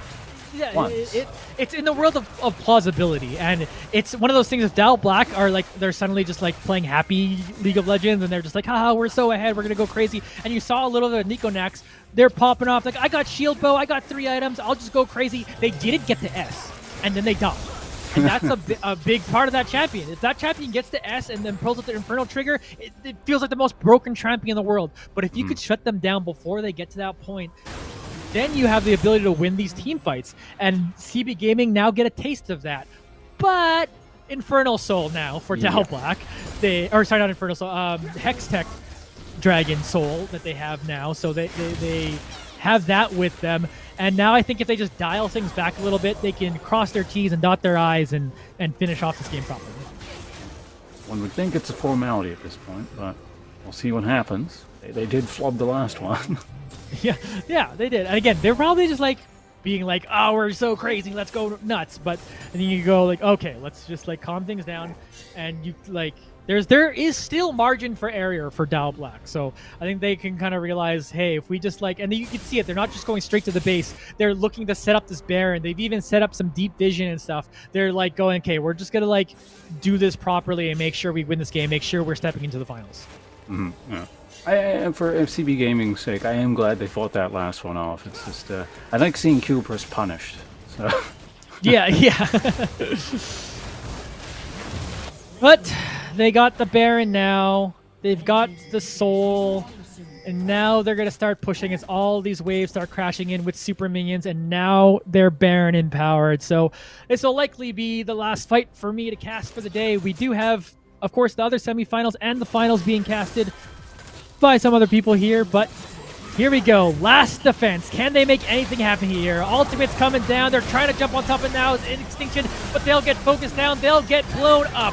Fateful Death's going to come out there, and they're going to be focused on Nico next to pick up one more. They're going to blow up the rest of them. And goodbye, CB Gaming. Congratulations on a top 4 finish, but Dal Black is going to the finals.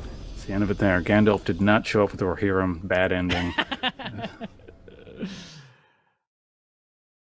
Well then, that was a pretty dominant performance coming from Dal Black, and they're looking to send a message that they're ready to make their way to the finals and potentially win this tournament. How you feeling about everything, Pounce?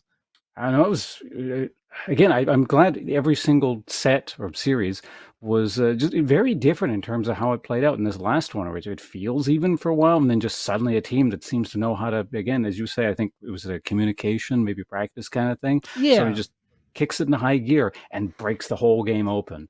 So what seems even just wasn't. So another fascinating aspect of this game. So glad to have seen things played out in such a diverse set of play styles and sort of contexts and situations. Mm-hmm. And for the top 4 finish for them to be able to get into that, they still won themselves $100 for the day. So congratulations again to CB Gaming. 3rd and 4th place are picking up $100. 2nd place is getting 200, and then 1st place will grab 600. But that will spell the end for you and me today, Ponce. Coming up next, we do have Austie and Locust going to be able to cast the last semifinal and the finals for y'all folks. So I hope you enjoyed our casting for today. It was a pleasure working with you, Ponce, and I look forward to doing it more in the future someday. Yeah, no, hopefully we can work together sometime here soon, either here or somewhere else or whatever, because you made my job easy. You know, I'm just sitting making stuff up back here, and you're doing all the hard work. So thanks for caring, and everyone else out there, thanks for watching, and I hope you enjoy the rest of the tournament. All right, goodbye from us, but stay on your browser, stay tuned, more Looking for Games action. See you all there, folks. See you around.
Hello, if you are looking for games, you came to the correct place. We're here with the $1,000 tournament going live. I, of course, am your man, Aussie Champ, and next to me is Locust SK. We are going to be getting into the top 3 now of the bracket, kind of waiting to see who's going to be facing off against Dow Black in that grand finals. So, Locust, how are you feeling? Are you excited for the games? Yeah, absolutely. I mean, I'm super excited to get into this set that we've got going here. This set is going to be a winner semi set. We unfortunately didn't get the game 1 on stream, which is, a little bit unfortunate. But the Grompy Grumps took that game 1. So we're going to be getting into game 2 here in between Rising Tide Amalgam and the Grumpy Grumps. And the winner of that will be going up afterwards against Dal Black. So it should be an interesting bracket here. The first game between Rising Tide and Grompy Grumps was a banger too. It was 21 kills on both sides. So very close, very even game, 41 minutes. Really excited to see how, this second game is going to go between these two teams.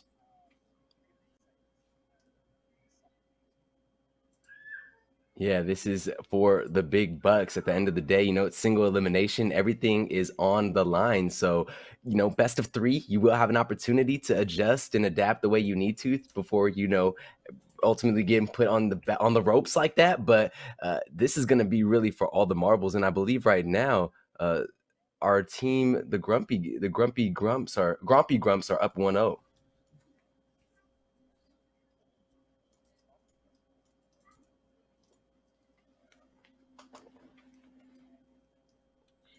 All right, we're working through some tech stuff here, just making sure that we can hear our co-casters, because right now I can't actually hear Osti, so it's hard to, pass back and forth between the two of us, but we'll get that sorted here before we get into game. Believe players are just getting through draft right now, and then we'll kind of get into draft on our end. We'll be able to see that.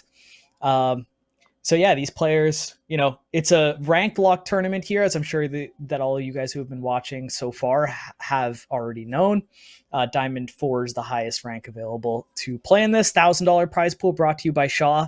So big shout outs to Shaw for, supporting esports and, allowing these people to do what they do best. So big shout outs to them, and also for providing, high quality internet to all the gamers who really need that internet. So big shout outs to Shaw for that.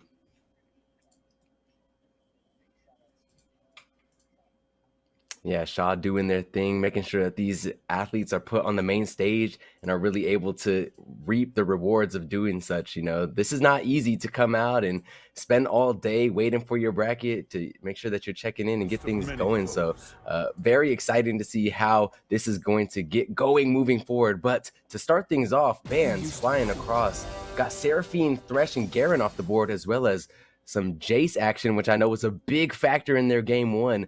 Lucian and the Echo. We are getting into this draft here. You can see they...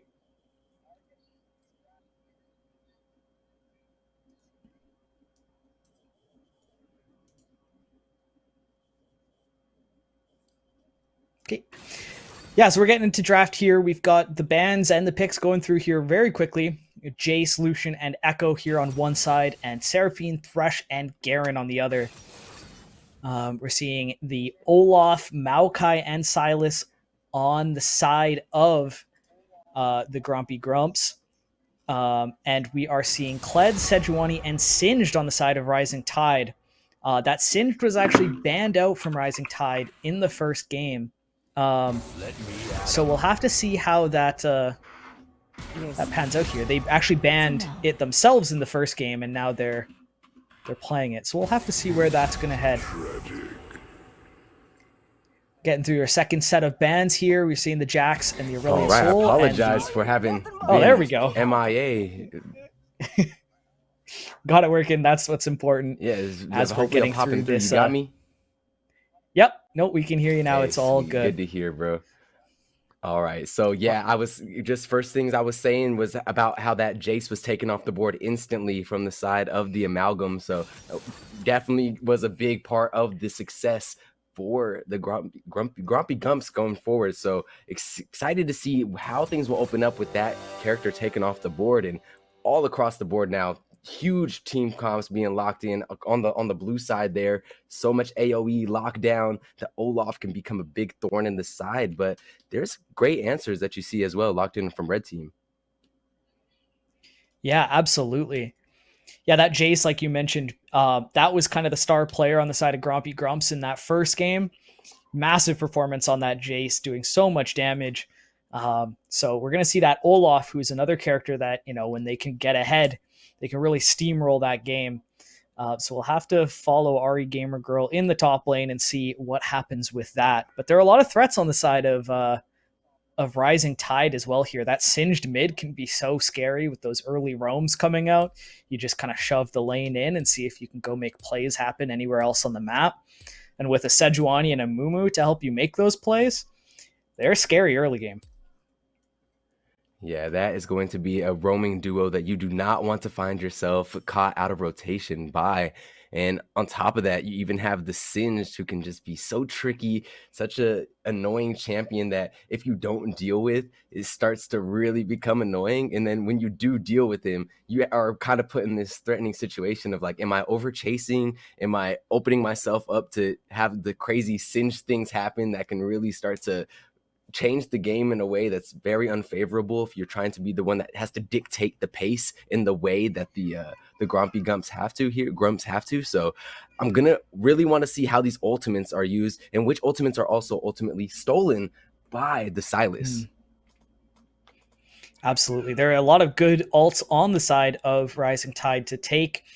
Singed ult is probably the worst, and it's still okay. You get a lot of regen to kind of complement that healing in Silas's kit and allow him to be mobile in fights. So not a bad ultimate for him to take. I do also want to see this Kled in the top lane from the side of Rising Tide. See how that goes. It's a very feast or famine pick. When he gets ahead, it's so hard to kill him before he manages to remount, and he's so good in those long, kind of drawn out, scrappy fights. And they have so many beefy frontliners that maybe Kled will have the space to make some cool plays happen in this game.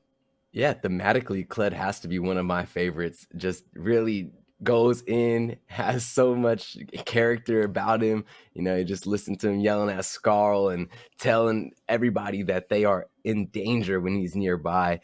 Those W procs as well start to go crazy. Really could just do some percent health damage. The hits come out quick. And then, like you said, the remountability turns sometimes a 3v1 situation into a triple kill underneath the Kled's tower if you're not very precise about how you want to execute that. So Grumpy Grumps gonna have to do a lot of smart play around the team that's been crafted by Rising Tide, but if they're able to just hit their point and click, steal the correct ultimates, and make sure that whatever hit that they go for actually lands, Rising Tide is gonna have a hard time answering.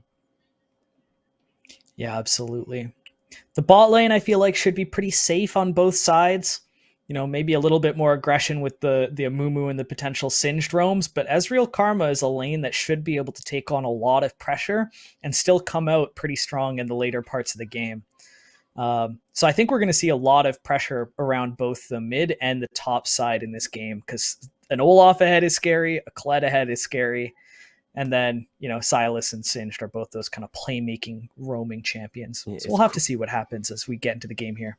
Crucial for the Luckified to be able to keep tabs on the Sejuani as well. If this Ezreal and Karma are pushed up and they're trying to, really get the most that they can out of that lane advantage, and then they just are opening themselves up to get stampede upon by this Sejuani, it's going to be so detrimental for that lane state. The Ezreal, when playing from behind on the poke Varus, really could just become something that is so difficult for the Ezreal to deal with. The E has a very high cooldown. You're not trying to flash early from all these double bandage Mumu situations, and eventually the ultimate that comes out at level 6 from the Varus. So it's going to be really important for Luckified to be able to mirror Sejuani and be able to move around the map and keep tabs, let the team know where this guy's at. For sure. I'm also curious to see what kind of builds we're going to see out of both of these junglers. These AP junglers can go more of that sort of like supportive, help style with the Radiant Virtue, healing their teammates and focusing on just creating space. But I've also seen both of these champions go that demonic embrace relatively early and actually put out some of that AP drain damage. So a couple of different ways these junglers can play too. I'm excited to see how they itemize. Well, what a beautiful pan we have of the Summoner's Rift before we get to go and watch the blood be shed upon it. It looks like we are going to have a glimpse at all the little nooks and crannies that our contestants today could try to use to the best of their advantage and try to edge out a nice advantage for themselves here.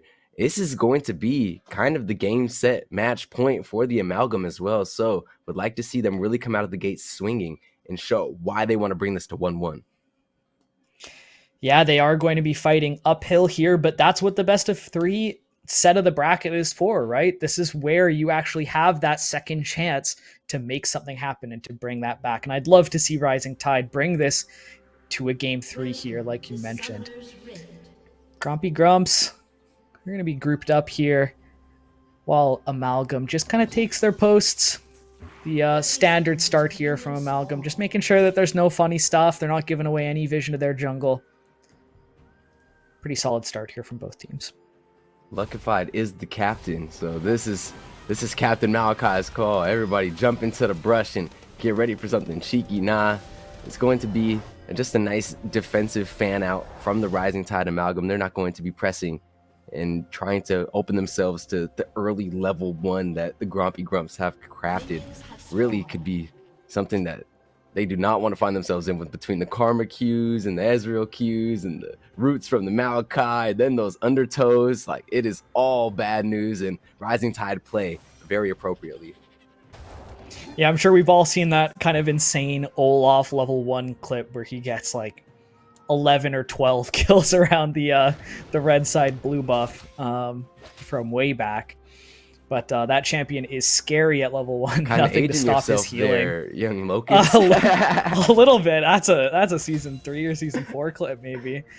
But yeah, definitely been around with the game for a while, as I'm sure all of these players have been, getting to show their stuff on the big screen here after playing the game for as long as they have. Yeah, and this is the part of the bracket where the nerves are definitely out in a way. Your initial nerves, at least. Now you're starting to get nervous that you're not possibly going to make it to grand finals, or that you need one more win to get to grand finals. But you've gotten past, can I do it? You've won some stage games. You've gotten the little sillies out. Now you can really just lean in, focus, tap in, and make sure that the communication stays open so that you can find the path to victory. For sure. Seeing Singed in the mid lane there is starting that Predator. Those early roams he's going to be looking for, but Pognometron here is doing a good job of making sure that that lane stays pushed and the Singed can't get out. Some jungle pressure here from Shensard is going to burn that flash on that Sylas and maybe give Singed a little bit more space. Oh, but he is going to turn around onto the Sejuani, use all the abilities. And there's that Conqueror forward, ready to go. So Pognometron feeling comfortable being able to regen through the rest of that fight and continuing to trade with the Singed. But as the gank in mid does reap a flash, it's going to be the top lane that has to also flash now. Undertow just a little bit short, not really expecting the flash to come out yet, and unfortunately not placing the axe just a little bit farther. I think they could have probably cleaned that kill up, but will allow for Eureka to get back to the base, get back on Skarl, and TP right back to the top lane. Yeah. Pognometron is doing such a good job in this early game here in the mid lane. Absorbing so much pressure from that gank and turning it around onto both of them, making sure that the Singed can't get any roams off. This is exactly what you need to do to him, is just push him under tower over and over and force him to not be able to make any of those plays.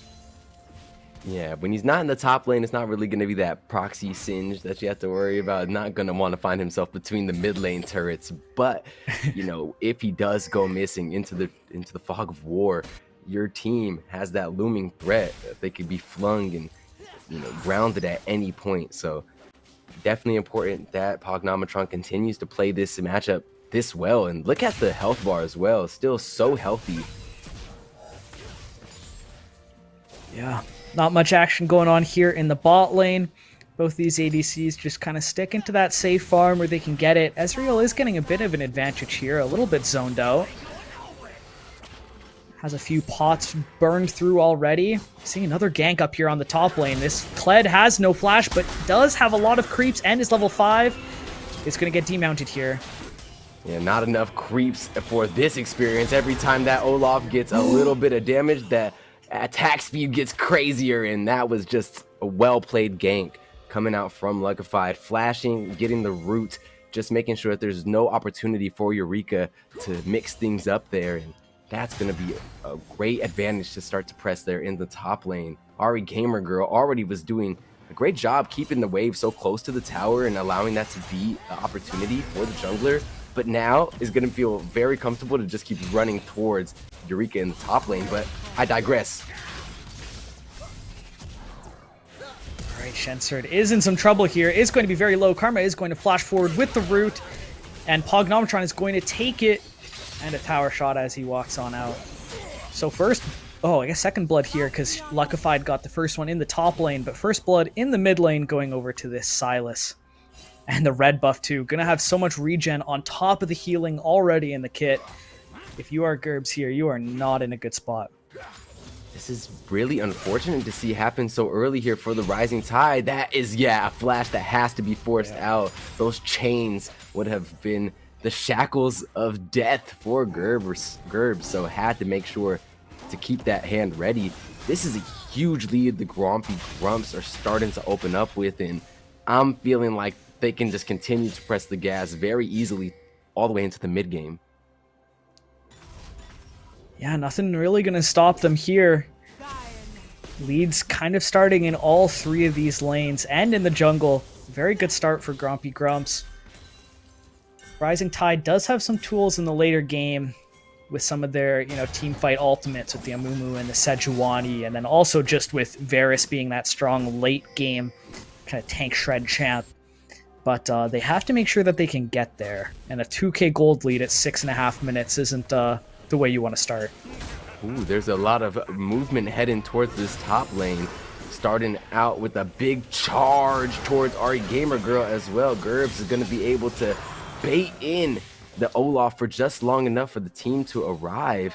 Unfortunately, no assist going the way of the Sejuani. Was spending time here in the top side of the map, so definitely want to see some participation in that in the future. But what a big trade to go the way of Grumpy Grumps. They feed back some damage into the Karma very well, and Overrush doing a good job at making sure that the presence is known. But all in all, you do not want to find this Amumu this chunked out. You cannot go in, feel comfortable for that engage at level 6.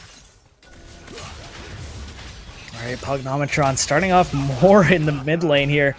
Is not at all afraid of the Sejuani who's hovering here. A level 5 Sej, level 7 Sylas. He has that Singed ult popped. He is afraid of nobody. The terror in a mid lane. Looking afraid of some CS minutes. though. That's only 15 CS here at 7 minutes. A whole 34 CS difference in the side of Pognometron. So that's going to become a big problem. There are some carries that you could try to funnel some of this experience into, but there's none of those real hyper carries like that you want to be able to lean that into. But speaking of hyper carries, this Kled could become just that. Yeah, they're going to need a lot of damage on their side, and that's certainly not going to come from the Sejuani, the Singed, or the Amumu. So the Kled and the Varus definitely... Ooh. Oh my goodness, just the second tick of the ult popping. I did not think that was actually going to kill. You're going to see the TP up from the Sylas to make sure that Kled doesn't chomp through a whole bunch of those tower plates. But some good movements around the map from Rising Tide to sort of even this game out. Yeah, needed to see some calculated emotes or something, because there's no way I thought that was gonna pop right there. But the damage was known. Shensard taking care of business and cleaning up that gank that almost got scuffed in the top lane, and not going to be wanting for any of that KP like I had kind of said before. Now sitting 1-1 on the scoreboard and starting to match the pressure of Captain Luckified. We're seeing 4 members of Rising Tide making their way up here with the Rift Herald. No shutdown gold on this Sylas, but he is going to have a hard time getting out. Oh, it just takes the Kled ult and just flashes across the wall. is going to get out of there safely. That did not look like a safe spot for the Sylas. A couple of plates are going to be gifted over to the Kled, but not a lot gained there. Take a look at the mid lane as well. Olaf just knocking down the plates over and over again, getting so much free pressure and gold, and denying waves as well from the Rising Tide. Gerbs going to be able to pick up a couple of CS, grab another level there, but starting to fall behind. You have to make sure that this investment of this pressure and roaming kind of threat that this Singed is adding to the map right now really starts to lead into something going into 15 minutes, or else you're going to get slapped with wallets, levels, stat checks, everything that you don't want to see when you're playing that character. Yeah, and this is kind of what you sign up for with the Singed mid, but we just haven't seen those roams or those plays being made to make up for that lack of CS that we're seeing from that Singed here in the mid lane. All right, we've got a little bit of a scrap here between Eureka and Ari Gamer Girl. Starting off strong from the Kled here, is going to get dismounted. Is that W coming back up for the Kled? No, it is not. Ari Gamer Girl is going to take that, popping the Ragnarok and those vicious swings. Yeah, and that was even not connecting. A completed item difference as well. Eureka was up the item, but the Eclipse not able to cast the shadow that it needed to onto the Ragnarok. So much sustain and lifesteal, and then just the amped up attack speed. I feel like that's always just forgotten when you commit to really wanting to fight the Olaf. The more that you beat that guy up, he's just going to only increase his power that much more. Have to be really committed to knowing that you can kill, or have some wounds ready to go. That could have gone a mile. Speaking of going a mile, those chains almost dragging Pognometron in that way. Gerbs playing with fire here.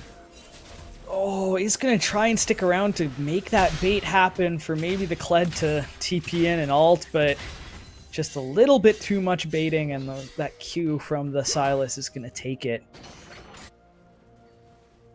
Yeah, that was, you know, maybe 5-head going on. Maybe there was some 4D chess in the calculations, but I'm not sure. The fancy feet just weren't there.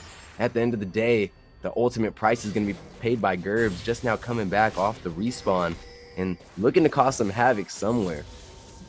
I'm just really getting concerned, though, for the Rising Tide at this point, because, you know, we're starting to crest into all of these items being completed. It looks like the Rod of Ages as well is going to be picked up by Pognometron very quick, and that will be just another element of scaling that is going to become so difficult. When the Sylas has the Seraphs and the Rod of Ages before 20 minutes, what are you going to do?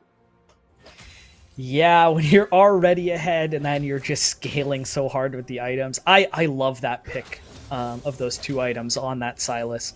Just allows him to cast all the spells he possibly wants, and then, yeah, just scaling out of control like you mentioned.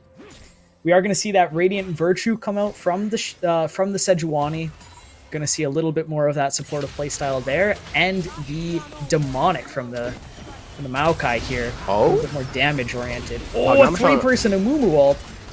Yeah, it was looking like that they took off a little bit more than they chew, but the prey becomes the predator, and even after all that time being locked up and tied down, Pognometron has weathered the storm. No wounds to stop this insane amount of lifesteal that can come through on the Sylas, and he's going to clean that up and get such a huge advantage. This gold lead is about to blossom so much heading into 15 minutes. They're even going to rotate down to Dragon to clean that up, while Eureka is under the threat of a dive. Yeah, and you're halfway to being remounted. Okay, he's going to get the remount off here, but gets scary low to make that happen. Might just have to reset here. Oh, he's going to try and soak up another wave here. Something to note here, too, is that as of the most recent patch, that Eclipse doesn't actually give you lifesteal anymore.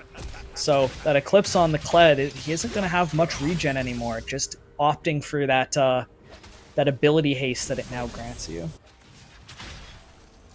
Well, two top laners try to back, but Ari Gamer Girl understanding that I can push out another wave if Kled wants to go back in the time. So going to even threaten to possibly take this first tower of the game here in the top lane. Pognometron putting on the tap shoes and ready to go for a dance. Putting big damage onto Gerbs and making him have to turn tail for the time being, but so persistent and sticky is this duo. Yeah, Pognometron is almost healing off of them. Between the catalyst that he has and then also the W healing, and I'm sure he was popping refillable potions through that fight. They just do not have the damage to get through that Silas, unfortunately. Wounds are more accessible than ever, so definitely would like to see the Tide start to opt into that. You know, you have the Malachi, you have the Silas, you have the Olaf. You are going to get so much value off of denying lifesteal, but for the time being, it's just going to be a vampiric experience from the side of the Grompy Grumps. They are going to be able to just reap so much life essence from their enemies in every exchange. Yeah, and that Olaf, certainly no exception there. That Ravenous just stealing so much health. And that lack of damage that you mentioned for Rising Tide is certainly coming into play here. Ezreal is taking some plates down here in the bottom lane, has that Essence Reaver finished up. It's going towards a Mythic. I'm not sure what Ezreal's going to go here. It's either a Shield Bow or a Gale Force, I'd expect. With that Noon Quiver there. We're seeing this Varus start to get big in the bot lane, but we need to see him in some of these fights too, because he might be the damage that Rising Tide needs to clean up some of these shutdowns. Yeah, shutdowns across the board right now. 600 gold on the table. If the Grompy Grumps are a little too aggressive and give away some of this gold. Speaking of aggressive, this is a perfectly timed gank on some forward movement that was starting to come together from the Grompy Grumps, but look at the Ragnarok just denying so much lockdown. And there is going to be a shutdown actually going the way of Overrush there on the Varus, able to clean up Showboy in the back, but that is not the biggest bounty on the table. Is still that Silas, still that Olaf now at 200 in the Malachi, and the Silas is now not only knocking down the mid lane, a full Shelly is still gonna have ample damage to go through the second tier 2, not having to be used for that first one. Yeah, so much gold going into the pockets of the Grompy Grumps here. Turrets just falling all over the map. Gonna go back, reset a little bit here, it looks like. Eureka, though, is gonna find 2 in his own jungle. Isn't gonna continue on here. Okay, thinking about the fight, but they are just gonna clear waves. Varus is resetting. They don't have that damage they need.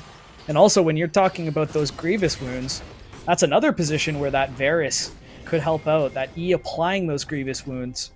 If we could get Overrush into some of these fights here, we might see a turn around, but it's so scary with all of the damage and all the healing on the side of Grompy Grumps to even want to fight with them at this point. Yeah, you're gonna get one good circle of AoE Grievous right now. Not gonna be everything that, not gonna be able to stop all the types of regen that are coming through from Grompy Grumps. Now there's literally an issue in every single lane. The mid lane as well is just left unchecked. 2 stacks already on that Rod of Ages, and that timer has been ticking since 16 minutes. So you're gonna see a 26-minute fully stacked Rod of Ages, a Seraph that's ready to come through with it almost being fully stacked up, 324 charges there. So really close to hitting that critical mass point that the Silas can hit, where it feels that no amount of damage that you pour into this character can really stick. Yeah, I like this from Gerbs, kind of moving towards that kind of like side lane, just pull the enemy around the map singed. When you're a little bit behind, I feel like this is the best way to just, take some opponents off the map, or at least make sure that they're, busy doing things they don't want to be doing, like chasing this Singed around who is just taking all the waves. Yeah, being able to be that Singed is such a attribute to have in a mid laner.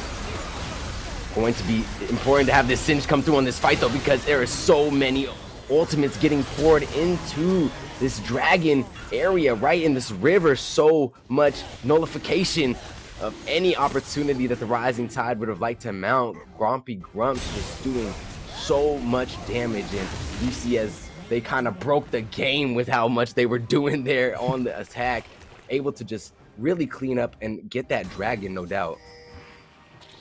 Yeah, we did see a sign of life there on the side of Rising Tide. Overrush did get the shutdown gold on Pognometron on the Silas.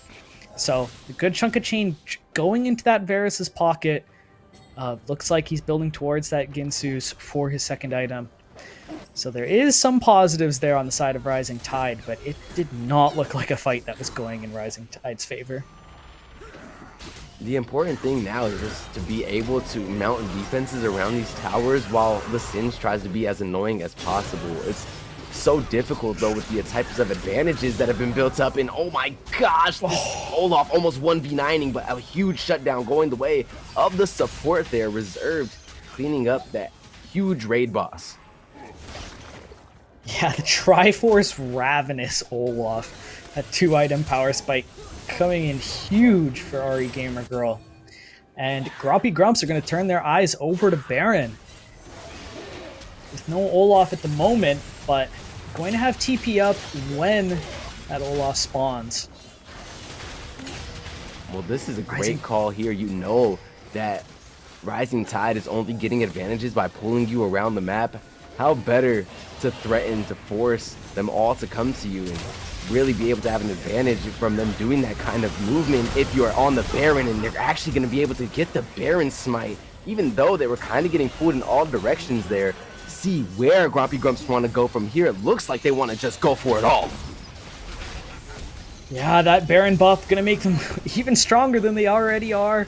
RE Gamer Girl going to be chasing down this group, but walking right through the poison from Singe. So good disengage there from Gerbs, but they're going to have to protect this low health tower. They do not really have the life bars or the wallets to do so.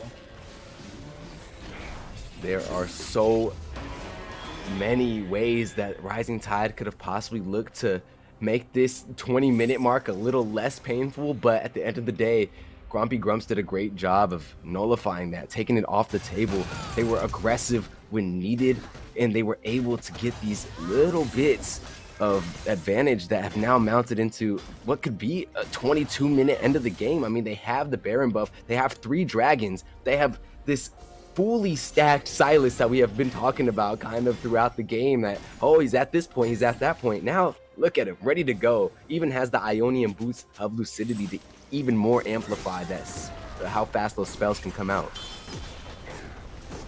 Olaf not at all caring about the members of Rising Tide starting to collapse on him, is going to take that turret, going to put out almost the whole health bar of Gerbs, and is just going to be able to waddle on out of there.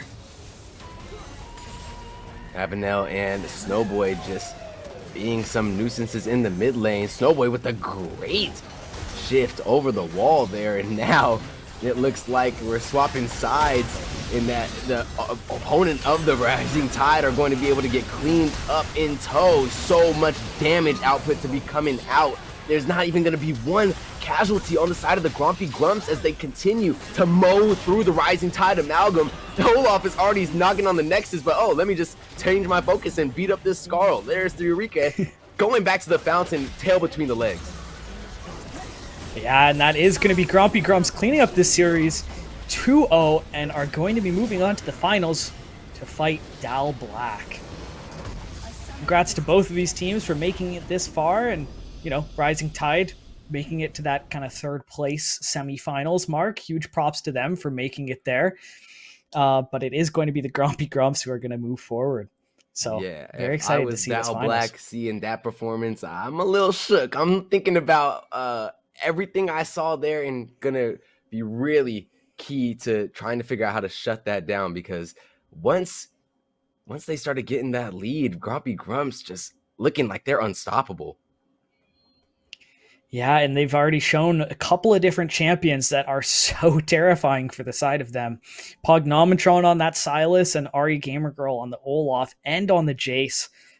Just looking so scary. So many different things that Dal Black has to worry about. Look at that damage as well coming out from RE Gamer Girl. Was just literally always pressing onto Eureka. So many undertows landing, able to just be such a nuisance in the top lane. And honestly, it made Shenser would have to go up there so much to try to make sure that that lane didn't get out of control. In that same time, Gerbs is trying to move around the mid lane and try to influence other lanes. It just opened up Prognometron to become so huge. Prognometron, honestly, a huge MVP in that game as well, absorbing a lot of early game pressure in the mid lane and just getting to be that threat, understanding the limits of the Sylas and really bringing us to the bounds every time. Yeah, absolutely. Well, an amazing best of 3, and I hope we get another one for the finals. But we are going to hop to a quick break here while we get some water, take a deep breath and get prepared for this finals like I know the players will be. So definitely stick around for the finals, and we'll be back shortly.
Hello, everyone, and welcome back to the Looking for Games tournament here for League of Legends, brought to you by Shaw. We are getting right into the finals here. We got a best of 3 between Dal Black and the Grompy Grumps, who we saw just last game on stream. I'm so excited for these games. How about you, Asti? Yeah, I mean, after that showing that Grumpy Grumps just showed, I'm very interested to see who's got what it takes to test this mettle of this team, this squad. They were bona fide, they were solid. They have threats across all lanes and a jungler who was facilitating a lot of great stuff with some great calls. So shout out to Captain Luckified. But yeah, going to be excited to see if Daw Black has what it takes to take these guys down. For sure. Dal Black has made that run through that lower side of the bracket there. A lot of killers on their side too. We saw Apollo 9K in the top lane playing Set both games, and Nikanax on that ADC playing Samira both games in that best of 3. So a couple of playmaking champions there out of the two of them. Curious to see whether Grumpy Grumps will actually allow Dal Black to play those champions, or whether those will get taken away. But should be a banger of a series between these two teams. Yeah, there is definitely a lot on the line here. This is the big $1,000 prize pool. Like you said, shout out to Shaw for allowing this prize to be on the table for these gamers. I know that, they have really reached into the depths of what they have to be able to have the best success moving forward through this tournament. And now this is everything. This is the grand finals. This is single elimination as well. So there's no bracket resets on the table or anything like that. You literally have 2 wins between you and the biggest prize. For sure. It's tough. This is where the pressure is on the line. And when the pressure is on the line, you need internet that's gonna, stay with you. There's nothing more frustrating than being in a high pressure, tense situation in a game of League of Legends, and suddenly you see that attempting to reconnect in the middle of your screen. So big shout outs to Shaw for providing gamers with high quality internet for as long as they have been, and also helping support a prize pool for something like this. But we are getting into draft here between these two teams. It looks like we have the Grompy Grumps on the left side, starting the blue side, and then Dal Black will be piloting the red side of the rift. Actually, it's kind of interesting how much that matters with the little terrain differences that are across the map. It's kind of a very you don't get to see the most examples of it happen live, but there are some things that you throw from different angles and different directions on the map, and they all hit different lines. So I've always been a big proponent that blue side is the strongest side to start games on, but if you're able to really master that red side, it can become a threat. Absolutely. That Set getting out of the way there on the side of Grumpy Grumps. They are not going to let Apollo 9K play it for the 3rd time here. Seeing the Singed Sejuani and the Wukong on the side of the Grumpy Grumps. That is a beefy front line for them. And that Samira coming out on the side of Dal Black again here. That comfort pick on that ADC. Explosive pick out of Samira. Yeah, these are rapid fire picks and bans coming out. Everyone knowing exactly what they want and finding what's left on the table. It looks like the Singed going to be moving to the Grumpy Grumps side of things this time, picking up a little bit of notes from their set before and channeling their opponents moving forward. But Soraka also being locked in. That is just one of the most difficult champions to play around. It provides so much sustain to the team. And if you don't make sure to get that enchanter out of the bot lane or out of the back of a team fight, it feels like her allies are unable to be killed. Yeah, it's scary. And the same thing that we talked about last game with that lack of damage from the side of that Singed mid. We'll really need to see this Ezreal and this Wukong get ahead and make sure that they're able to pump out lots of damage, because having the healing from the Soraka and all the utility from these 3 big beefcakes is great, but you need to make sure that you have that damage behind it, or you are not going to make much happen. Dal Black, on the other hand, no shortage of damage over there. You've got the Azir and the Samira, and then the Viego and the Warwick also pumping out a lot of damage. This is going to be an explosive one from the side of Dal Black.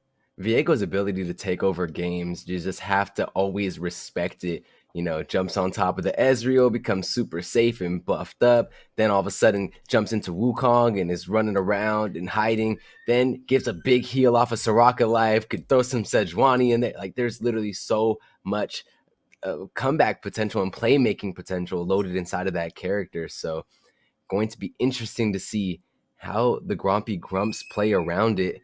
And if Dow Black are able to get these win conditions off, at the end of the day, they do need to get to some item breakpoints. They really need to be able to get this Azir ramped up, let Samira stack up to that S style and start to go crazy with her ultimate. And if they don't let that happen, if they just are able to run over Dow Black, there's not going to really be a comeback potential. Yeah, you're mentioning the Samira charging up to that S rank. It is a hard game for the Samira, I feel like. You get that ult off, and Grompy Grumps have so many point-and-click ways to remove that ult off the field. The Sejuani having a stun, a knock-up, like from the Q and the E, and then the ult itself, the singed fling, and even the Soraka E, the silence, just dropping that on the Samira as soon as she starts pressing that ultimate. Can really stop her game plan when she, you know, dashes in and wants to make that play. So gonna have to wait and, you know, scope out those CC before, you know, diving in and making those flashy plays that Samira's love to. Yeah, not going to just be able to let in and lock up and load out. Going to have to play a bit more like a Zed and really find which ultimates and skills will nullify your win condition and then play around that accordingly. But we are getting into the thick of it very shortly. You see that little spectator delay that we have to just wait for a little bit as our friends are getting ahead of us on the Rift and already starting to probably get those wards placed down and some posturing ready to go. I'm very excited to get into this grand finals. For sure. I do like the Warwick here. Warwick top is so scary when he is allowed to actually fight and doesn't just get kited around forever. And I feel like there are a couple of members on that side of Grompy Grumps who want to also be kind of like fighting constantly. Like that Wukong always wants to be in combat, keeping those stacks up on his passive. And the Sejuani too always wants to be in there applying stacks of that W. So this might be a good place for Warwick to, you know, stay in combat, keep that regen up on his passive, and you know, cause some havoc. It's so hard to kill that champion. I'm curious to see what summoners he'll go. Sometimes you see like some goofy stuff coming out of Warwick top, like TP barrier or like heal barrier I've even seen. Yeah. So it'll be interesting to see what he goes with here. I'm also interested to see if they'll even keep these lane assignments true, because at the end of the day, the Wukong having not the best time against the Warwick, and the Singe definitely having a bad day against that Azir. Azir going to continue to push that wave up, keep the Singe, you know, at that tower, which is the worst place to have the Singed mid. Would be a better matchup, honestly, to try to start proxying out the Warwick and become annoying in that top wave. So it's open. It's a possibility. We don't know if that's what the plan of attack could come out to be as things start to open up in the opening moments of the game. But we're going to get one pan of our amazing battlefield known as Summoner's Rift, and then we're going to be jumping into the thick of it here of grand finals. Yeah, it's funny. We're seeing that same mid-jungle combo from Grompy Grumps that we saw from the side there of, I'm struggling with the name here, Rising Tide. We saw that like Singed getting pushed in and then having that Sejuani come over to try and make the gank actually happen in the mid lane with the help from the Singed. And I wonder if that's the same kind of outlook they'll look for against this Azir. If he's just going to shove in, maybe you just call the Sejuani over and you use all your CC and make sure he can't get out. You know, if the Azir has a soldier, you know, that WE combo so effective. See the little Sharima shuffle slide out and get some movement that not a lot of mid laners can execute. That's probably why we're seeing a Feist World go in with that Azir just for that added level of protection. Even going with the Airy to become just that much more annoying in the wave. Every auto attack, every sand soldier just adding that much more insult to injury. And there is a Singe that is looking for a kill. big pulverize to come out from Senpai there to be able to get some distance between the two. The glacial augment, that's slow afterwards, doing so much to disengage from that Singed there.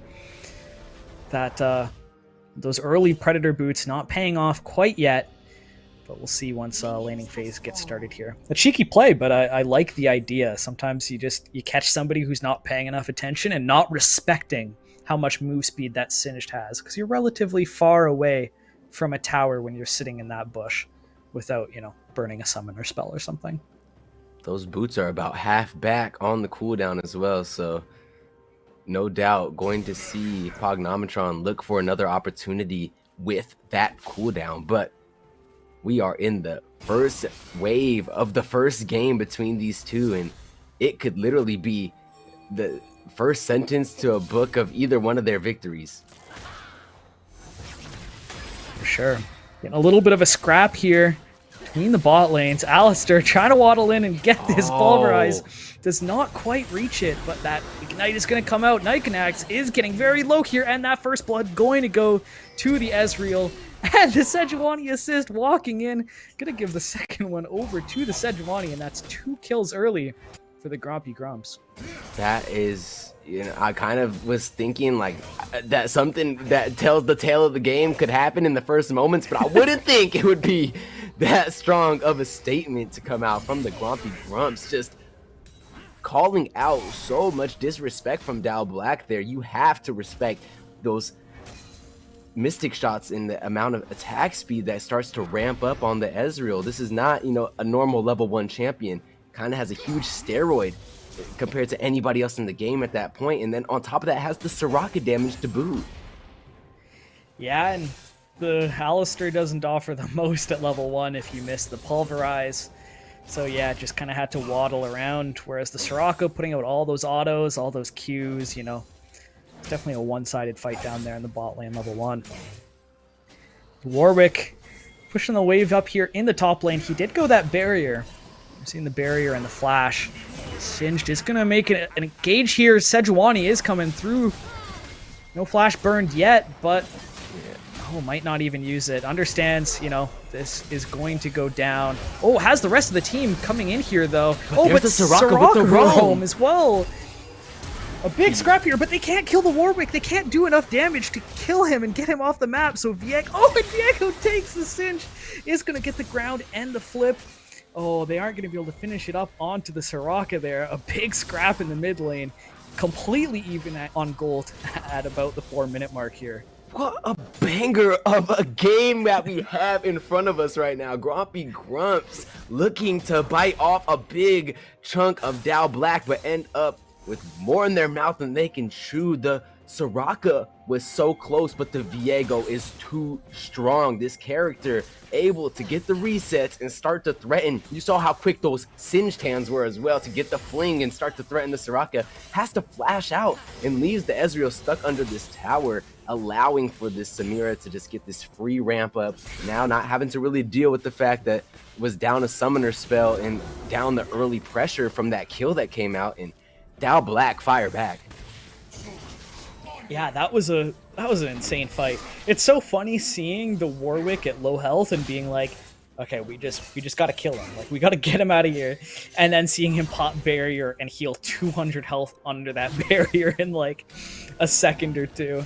Has that recurve bow already. Scary champion up in that top lane.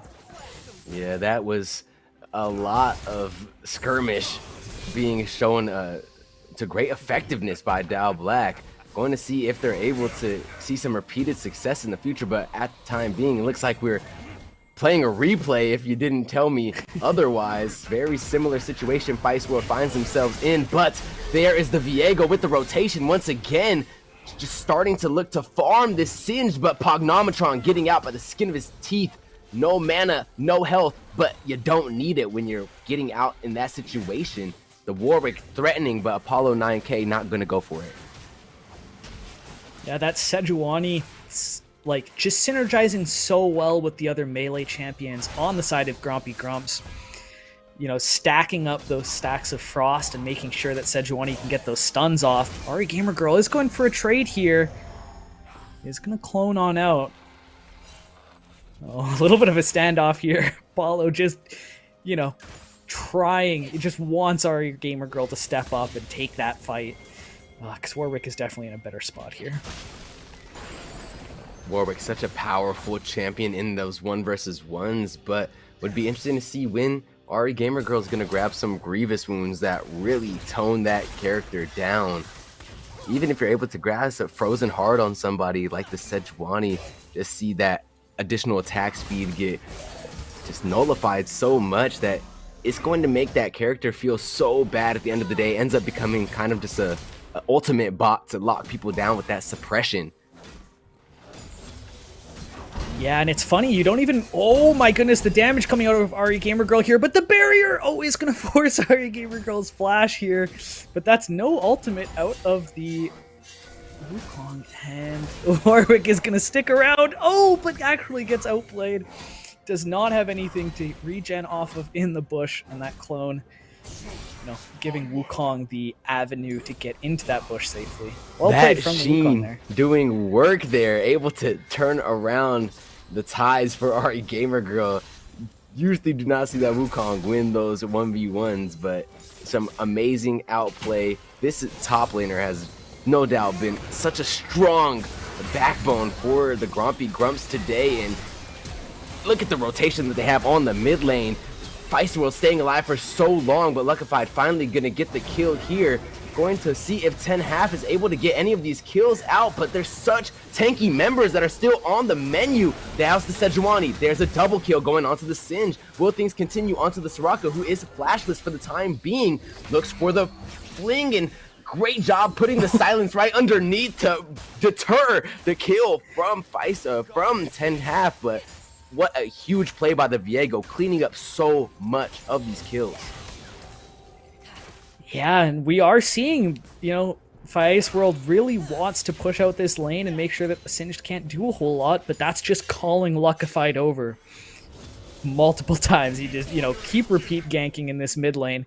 Even if Pognometron is a little bit behind in farm, he's gotten his team some sizable advantages here around that Singed.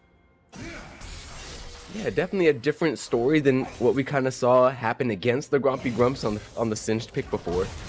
Kind of didn't get to see any chaos facilitated around that mischievous mid laner, but now we're really getting to see how much, you know, attention can be pulled in that mid lane.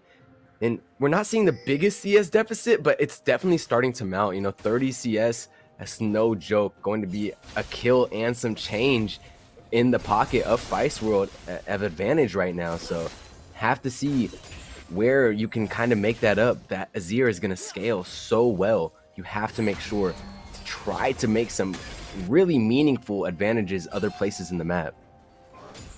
Yeah. Scary amount of damage here coming out of Ari Gamer Girl. It's going to be the clone that eats the whole ultimate. So much regen coming out of that Warwick, but that barrier just not off of cooldown here. And such a good dodge out of the Wukong there too, you know. If Warwick is just chomping down on your clone, that's where you want to take that fight as Wukong. And that's the game that you play. You know, you're dealing with the Wukong. At the end of the day, if that R hits for Apollo 9K, it's an entirely different story. But perfectly executing that clone movement, going to be able to W right out of harm's way. And as that happens, Grumpy Grumps are going to continue their pressure and just pick up a Drake on the other side of things. Hextech Drake is number 1, and looks like it's going to be an Infernal for the second. So we either have the Chemtech or the Cloud map that we will finish the game on as that second dragon is claimed. Yeah, we'll have to see how that's going to shape Summoner's Rift as we get into the later portions of the game. Oh, a nice shuffle here onto the Singe. Pognometron is actually going to get bumped under the turret right into the loving arms of the Soraka, who's going to make sure that he is healthy making it out of here. Viego on the flank is going to get stuffed out by the Sejuani, and a lot of damage coming out is going to be waddling away. Oh, is just going to sneak out. 10-Half actually getting out of that so clean and understanding exactly how much damage could be taken before having to turn tail, but the Rift Herald bludgeoning the middle turret, already taking down 3 plates in the meantime. Only 2 remaining, and if they're able to grab another Rift Herald, can easily just revisit that lane and drop the most important tower, you know, for the rotation of this Singed. He wants to be able to grab that mid lane turret of the opposition first, but if Dow Black is able to grab theirs, really unlocks this Azir as being able to push that Singed even further. Yeah, it's interesting too. We're seeing, you know, that kill lead being in the favor of Grompy Grumps. It might make you feel good when you're on the side of Grompy Grumps and being up in this first game, but they're actually down in gold with how much farm this Azir has been able to amass over this Singed. You know, as well as the kills on the Viego being a big portion of that as well. But having that lead while being down in kills is definitely a strange feeling when you're playing League of Legends. Yeah, it can also lead to like an inflated sense of confidence from the Grumpy Grumps. Like they can really feel like, oh, we have more gold, we have more kills. You know, Singed is down a little bit, but I think we made it up. And then they start to take these engagements when it's like, oh no, why are we getting smacked by wallets? Why are we down in stats?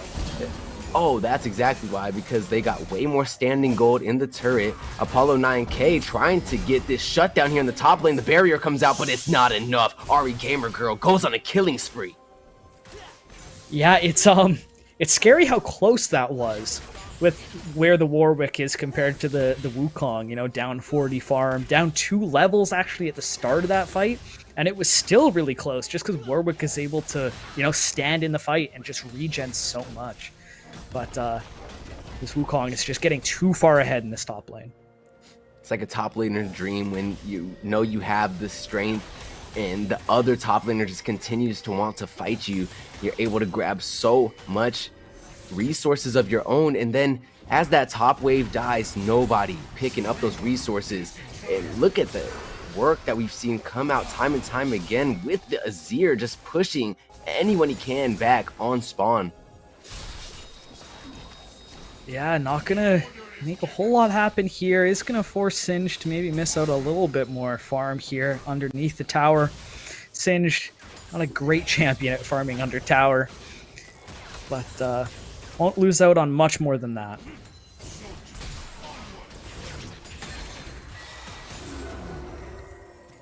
Couple little scraps going on in the bot lane here, but nothing too big on either side as both of these teams are trying to hold on to some of those larger cooldowns for this dragon that's coming up in a minute.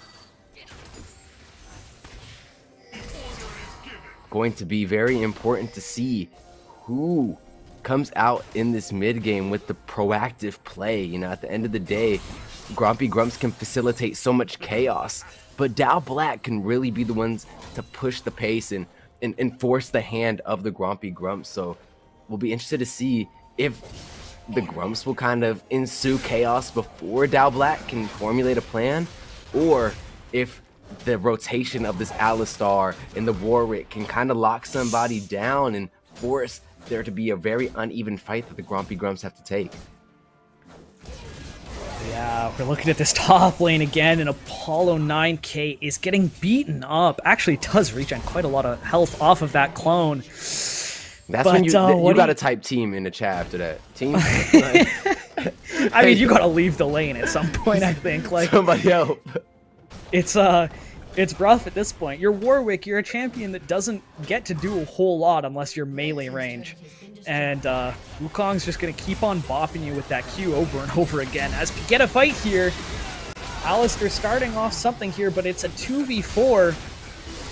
Azir or Samira aren't here in time. Azir maybe even biting off a little bit more than he can chew. Is going to be able to move back to his mid lane turret, but that is certainly second dragon going over to the Grumps. One of the best ones in the game to get as well, an Infernal Drake, the ultimate prize there of the squad, and they are just licking their chops, feeling $1,000 with all the amount of advantages that they've been able to accrue over the past few moments, really taking a gold lead that had perfectly evened out and blossoming it into a 3,000 gold lead. And we will have a slight pause. We'll get an idea of what that was looking like as game ops talk with the players and figure things out. But wow, what an explosive opening game we're getting between these two squads. Yeah, it's been crazy. Seeing Pognometron on this Singe too has been really interesting. He's managed to actually even up the CS lead a little bit with the Azir. It's only about a 35 CS deficit now. So some really strong play coming out of that Singed mid, just offering so much utility to the team. You love to see it. You love to see, you know, a pick that has some glaring weaknesses at the end of the day start to etch its niche into the meta. And it's really interesting and amazing and remarkable to see this Singed be one of those front runners at this tournament and, you know, at this elo. Yeah. What do you think that that Dal Black can do about this Warwick, or sorry, about this Wukong that is now 4-0 in the top lane? I am very scared to see the first team fight when he is in the building, because it's not going to be nice. Yeah, and then there's even the buffs to Black Cleaver as well, which is a Wukong classic, one of the items this character loves to build. So I do not doubt after Divine Sunderer and the Ravenous, I would assume it's going to be Ravenous, not the Titanic, that we will see that Black Cleaver come in, which will just shred and shed and destroy everyone that gets hit by the Cyclone. Yeah, so much that they have to deal with. I'm going to steal one of your talking points here. I think it might be time for Dal Black to see if they can pick up any Grievous wounds, because every member on the side of Grompy Grumps has some sort of healing, and it's scary to not be able to deal with that. And I didn't mean to ignore your question. Oh my gosh, you asked me what they need to do against this Wukong. Oh, they might not have a strong answer. Yeah, I think that, you know, it's going to be on Wukong to really make the error. Like right now, being over-aggressive in the top lane.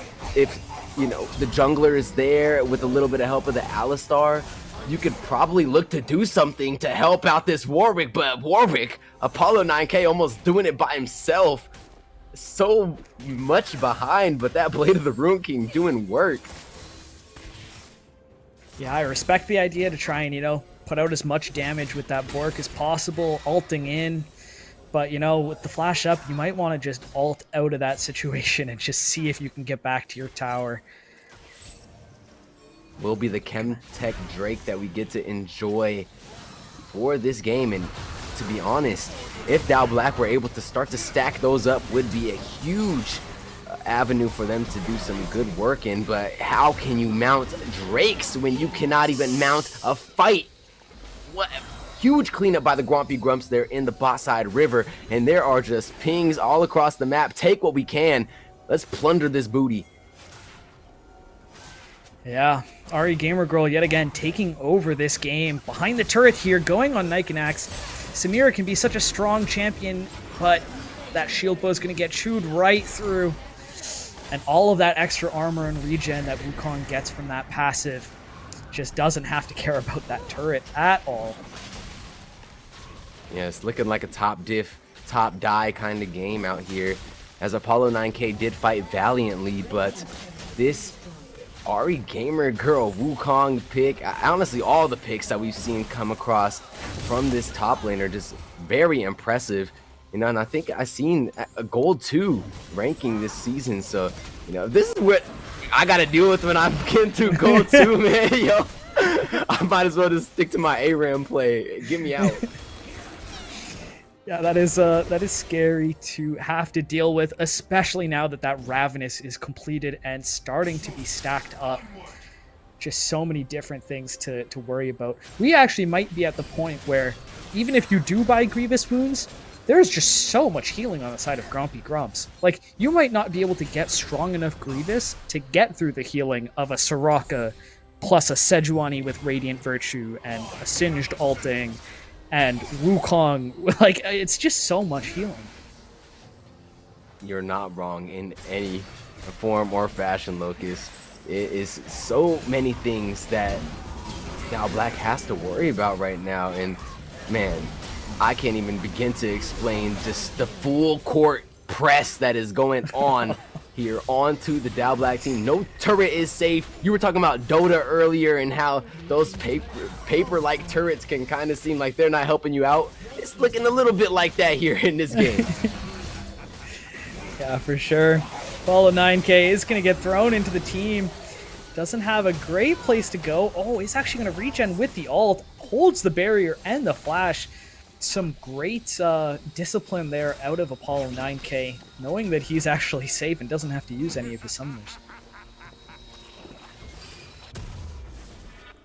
We are going to see the third dragon here in 25 seconds or so. We're talking about, you know, healing. Don't want to be playing against a team with Chemtech Drake that takes, you know, 10 to 12% less damage when they're under half. That is a scary idea. There are a lot of scary thoughts you can have if you look across the scoreboard and items that are being compiled here by the Grompy Grumps. Definitely poised and positioned to take a solid statement game here in game 1, and they're just going to take a chance to grab this Drake, threaten the 25-minute Chemtech Soul, and really just put their name on this game. You're seeing the okay thumbs up Ramas come through because there ain't many options left on the field for Dow Black. Look at just one Q and how it chunks out the opposition of RE Gamer Girl. Yeah, that's a lot to deal with. We there's just the point I actually wanted to talk about here. We haven't talked a lot about Snowboy on the Ezreal, but the new Navori Quick Blade changes, only needing that 40% crit threshold to make that item work. This is an interesting Ezreal build. I haven't seen this one yet, but you could see him when he was taking that dragon, just throwing out those Qs constantly, you know, rewarding. Oh, but he is going to get caught out here in the mid lane. Look at how many abilities he's able to throw out. Navori Quick Blade Ezreal looking like Zeri at home. And now seeing so much just damage come through. Like you said, those skills going insane. And look at the playmaking ability RE Gamer Girl has instantly. There, back, there. Mixing it up, schmixing, turn it to the Cyclone, turn it to the dummy. You can't even find this monkey until you're dead. Yeah, 11 times over here now as well. There's a lot of 1s and 0s in the score line of RE Gamer Girl. They are going to try and make something happen here, but I think you need to send more than 2 if you're going to deal with this Wukong, especially without that turret to help you out. What do we see? Oh, actually, no turn. Isn't actually going to be able to build up any stacks of that that passive on the Wukong or regen at all. Just blowing him up immediately. So that's a great shutdown there.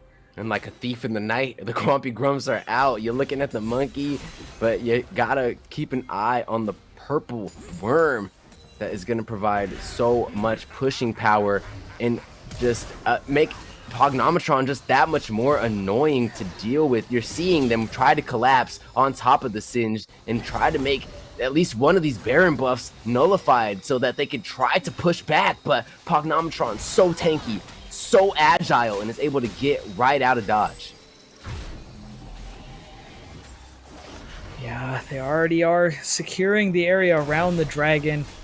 We do still have 2 minutes left before that dragon comes up, so there's plenty of time for Dow Black to try and make something happen. But I imagine if that Chemtech Drake goes down, there isn't a whole lot of ways that Dow Black can make their way back into this game.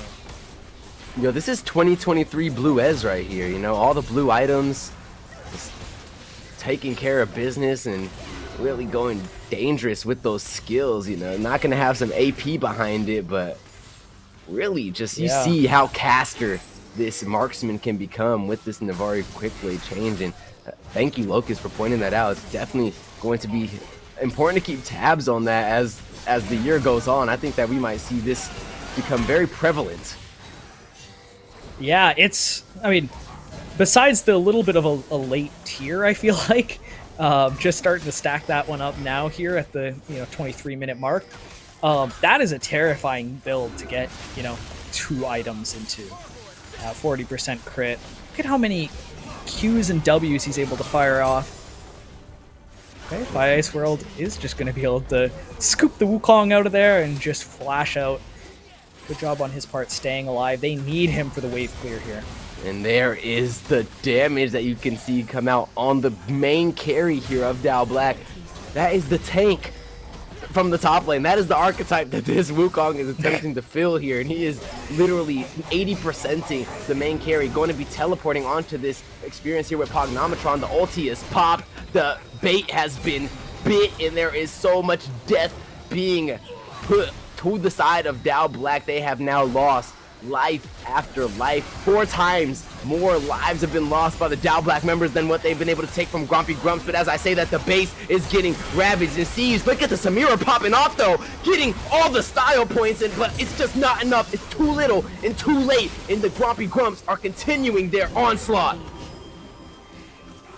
Yeah, that will do it for this game. It looks like Ari Gamer Girl is going to do so much damage to the turrets with that Divine Sunderer, and also with the clone offering a little bit of assist. You can see the Nexus. Alistair is going to come out here and try and make something happen. But yeah, there's too much health on the side of that Sejuani, and the Wukong and Grompy Grumps are going to take our first game of the finals. Whew. That thing was an electric match. It was like so close until it wasn't, and then all of a sudden Grompy Grumps were like, okay, yeah, I know what we can do. I remember our win condition, and they just start going crazy on it. Yeah, and you kind of mentioned it at the start. You know, with the top lane fight, it's kind of the top laner's dream if, you know, you get a kill and then the enemy top laner just keeps on fighting you and keeps on fighting you. But when you're playing Warwick, you don't really have another strong option. Ari Gamer Girl really putting the bruise and bruiser there, putting out so much damage, but also just providing that solid front line for the side of the Grumpy Grumps. Yeah, you know, to see a Wukong with that kind of performance, you know, it would be honestly a Christmas miracle to see the defeat hanging over that line, because what a stat. Look at the CS coverage, just being able to be at so many fights, the kill participation, even though there was only 24 kills to be a part of. Ari Gamer Girl, part of 17 of those. So just really being everywhere that they needed to be all at once, putting so much pressure onto Apollo 9K, who never could find footing in the matchup. And, you know, seeing that goal differential, it's not just a flame horizon. That's the entire, you know, entire gap, top gap. It's just crazy.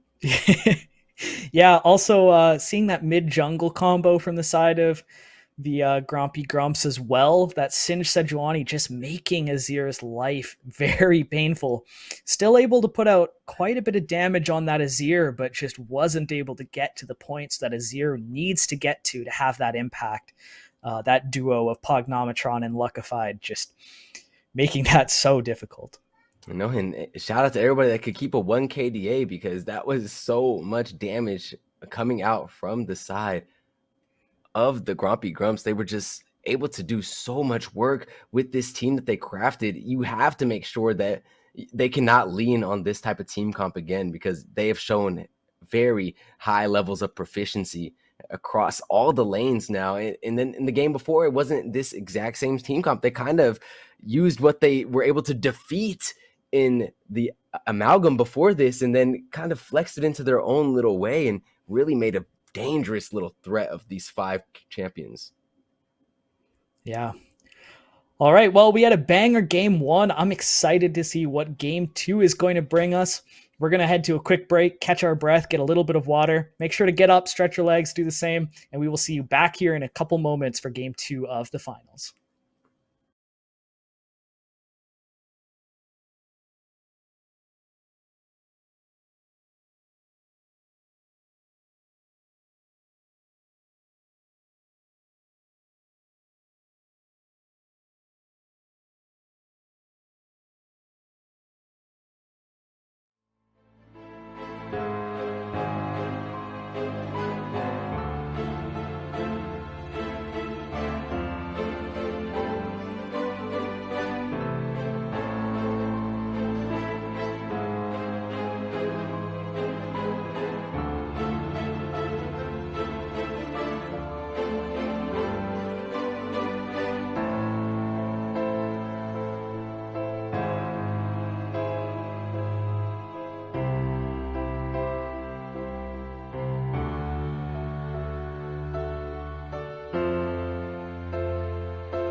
Welcome back. We are still in the mix here in the grand finals of the Looking for Games $1,000 League of Legends tournament, brought to you by Shaw, who have been taking care of us today, making sure that everybody's internet's running smooth. And if you guys are interested, please make sure you visit them and get what you need of your computing power. But right now, we are looking at another amazing game between these two teams.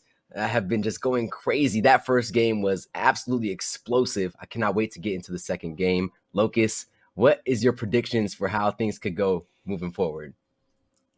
Man, they have to find a way to deal with that top lane. Ari Gamer Girl, just throughout the matches that we've seen on stream and the matches that have gone on so far, just taking over basically every game that they play in on whatever champ they play. The Wukong, we've seen the Jace, we've seen the Olaf. There's just so many picks that seem so strong.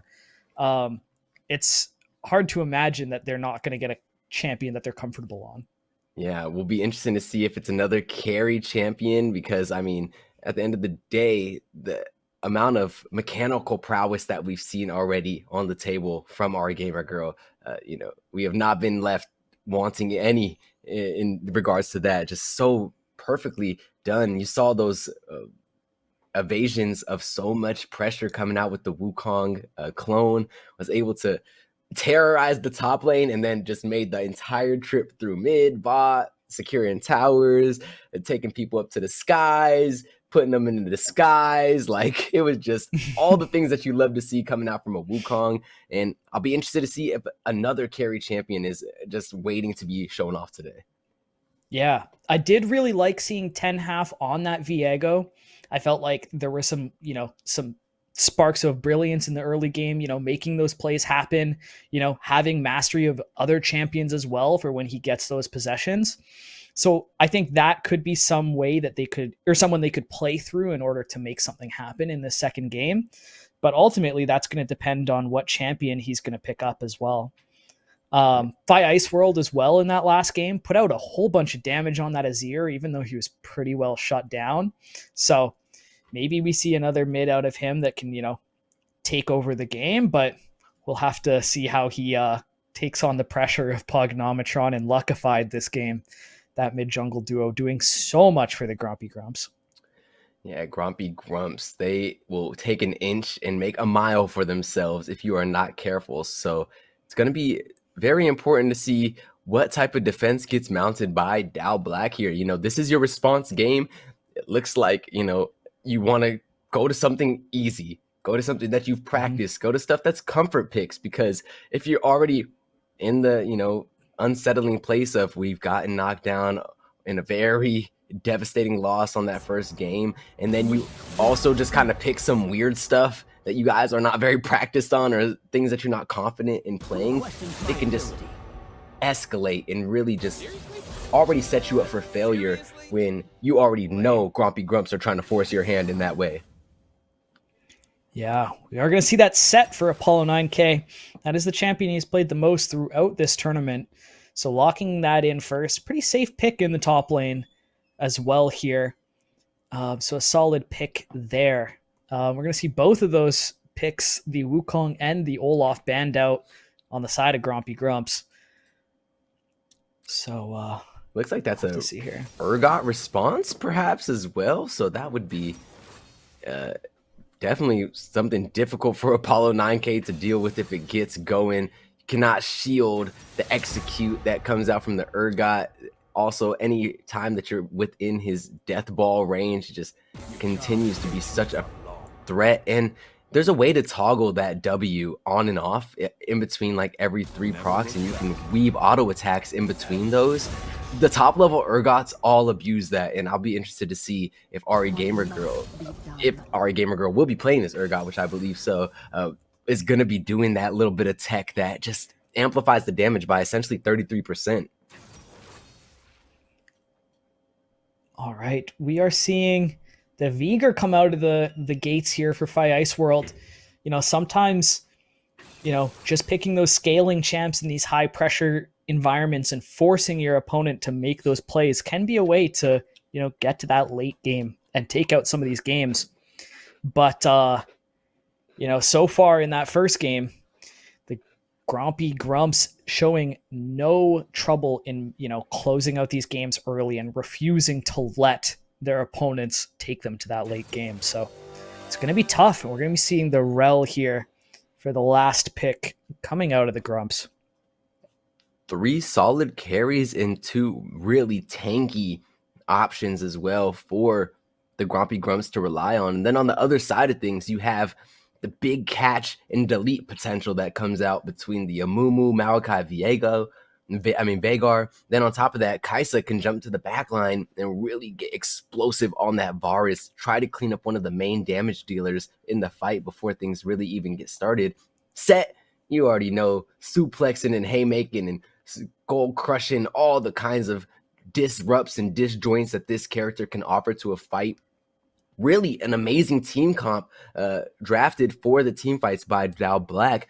Will Grompy Grumps allow them to play their strength, or will they keep them split apart, mixed up, and confused? Yeah, I think that top lane matchup is definitely in Urgot's favor. He does so well against anybody that needs to get close. Urgot, not necessarily a champion you want to pull in with that E from the set. So it's a little bit scary. And also the shield from set can often be so huge, but it doesn't matter how much health you're shielding if you reach that, execution threshold. That Urgot ult can be so strong there. Another thing I want to touch on real quick as well is this might be one of the last times we get to cast an Aurelion Soul before he gets completely reworked. His new kit is on the PBE and people have been, testing it out. And, there's some Aurelion Soul players who like it and some that like the old kit better. But definitely an interesting champion, throwing those comets, traveling alongside of them can make so much happen if he's able to push in that mid lane and then roam around the map. There will be no more massive queues coming across the map. Not when the rework comes through. Oh, no. I know it does they look had the rework on my boy like that. There are some cool abilities that he has. He has kind of like a dragon's breath, kind of like a rumble, and then he can still put comets down on the ground that kind of pull people in and stuff. Okay. So he has some cool abilities, but definitely not going to be the dragon we know him as for right now. Yeah, nothing's better than Run It Down Aurelion Soul, who just brings a massive piece of the universe with him, stunning and locking down people for big fights. You pair that together with a Nunu and a Scion and some Kled action, and you got yourself a good old-fashioned ramtastic time. But, I digress. We're going to be getting the OG Aurelion Soul, the one that came to us kind of from launch. He has been already touched on a little bit, but, at the end of the day, he's still his core, celestial dragon that he was launched on the Rift as, and going to be exciting to see how, the mid laner here is able to pilot this character. Is really somebody that, if you're not good with it, it instantly shows. Pognometron, though, already showing great efficiency in some off-meta picks. So, I don't doubt the Aurelion Soul, one of the classics that they're very comfortable with. Yeah. Something I want to point out on the side of Dal Black is that Amumu pick. I love this pick with how much magic resist they have. The curse passive on that Amumu just amplifying that magic damage. You already have a lot of it in the bot lane with that Kaisa, but then so much of that going to be coming out from the Veigar and the Maokai as well. Amumu, on top of already being a great team fighter and a great, playmaker, that passive just doing so much for their team. Well, who will have what it takes? We saw the opening moments of game number 1 be very telling. So it's going to be interesting to see if the teams choose to play it a bit slower. I don't doubt that the winners of the previous bout, the Grompy Grumps, will be looking for an early advantage to kind of mirror that performance that they had previously. But Dal Black now, with the chance to respond. One last pan over Summoner's Rift before we jump into game 2 of our grand finals. Yeah, I did take a quick look at the op.gg's here while we were waiting, and I do see that Pognometron's most played champion in ranked is the Singed, followed closely by this Aurelion Soul. So we're seeing, some of Pognometron's best here. We'll have to see what he can pull off on this, like you mentioned, off meta pick. One of New Rod of Ages is actually incredible on Aurelion Sol as well. That item coming back into the game, giving him some beef, so he can actually stand up in some of these fights and make sure that these stars are hitting properly. Definitely. Why did they have to change the icon, Locust? I like the old Rod. Now the I'm a little purple beat stick. Yeah, purple beat stick. That was my go-to. Recognizable. Now I was like, wait, is that the Prowler's Claw? No, it's got a number next to it. It does look like a little flower or something. Like, it doesn't really look much like a Rod anymore. Oh, and we're getting the level 1 play. Look at that. Terrifying. Yeah, abusing that home guard boots for level 1. Anybody standing in that mid lane. Oof. Not going to be leading into anything quite yet, but you already see Grompy Grumps are aiming to do the most damage as possible with their opening moments every time. Earlier, it was, just that transition from the bot lane trying to just go get a wave. They end up paying price in a double kill very early on, but for now, nobody really getting a big advantage to start things off. Snowboy and Avenel just gonna kick it, chill by this blue buff, and allow this leash to come through for the Sejuani as these camps start to spawn. Yeah, here we go. We'll have to see which way these bot laners decide to walk the lane, because that was a big swing of gold in the early game.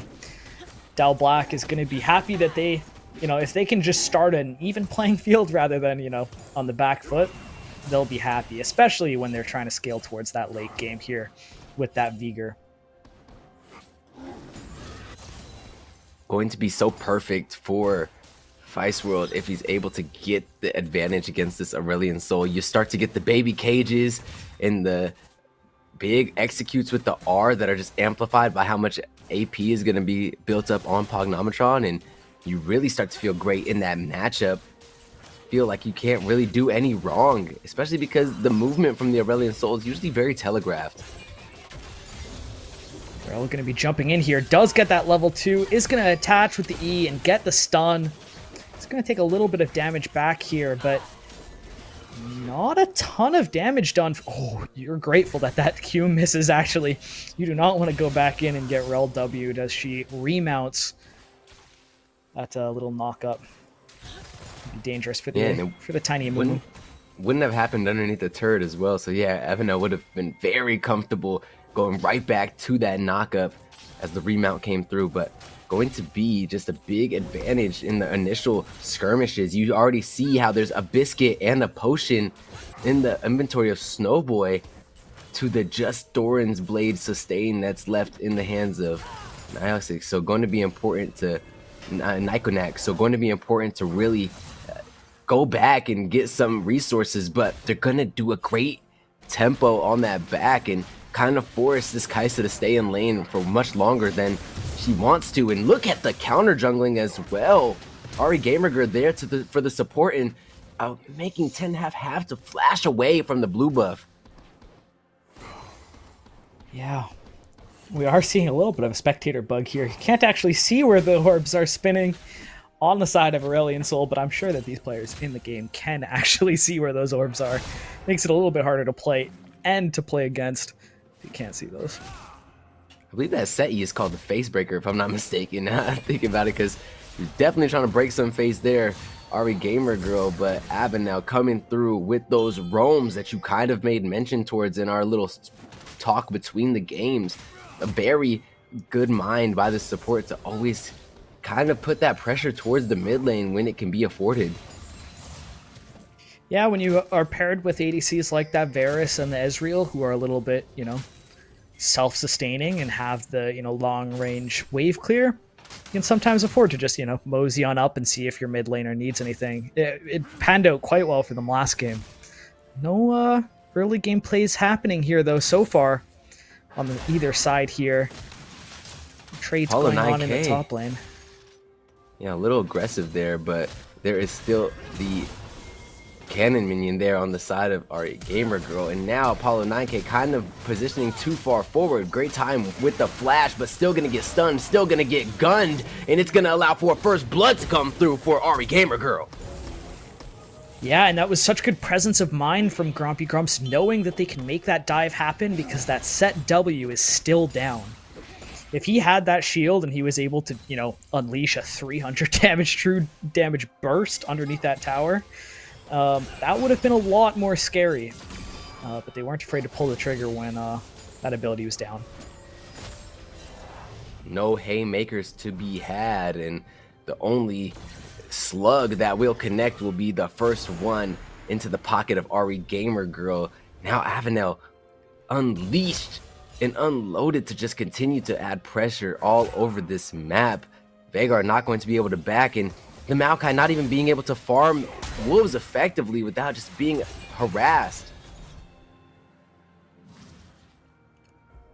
Yeah, and that first kill is going over to the Urgot as well, which is exactly where you want it. You want Ari gamer girl to be able to, you know, scale up and take over these games like he's shown that he's able to do. Yeah, Apollo not having a good time here in grand finals thus far. Kind of like, you know, all top laners find themselves to be at some point. You get left on your island, and sometimes it's against somebody that you really would rather not be trapped with. And speaking of that, going to be some good movement there by Ari gamer girl to move away from that pressure. Must be dinging 6 shortly, but Apollo 9K going to be able to have access to the ultimate a little bit earlier. Oh, and this Rel is so scary in this bot lane. The bot lane of Dow Black does not want to step up without that creep wave to back them up. Such aggressive positioning here from the Rel. You know you're taking so much damage if you get hit by that W.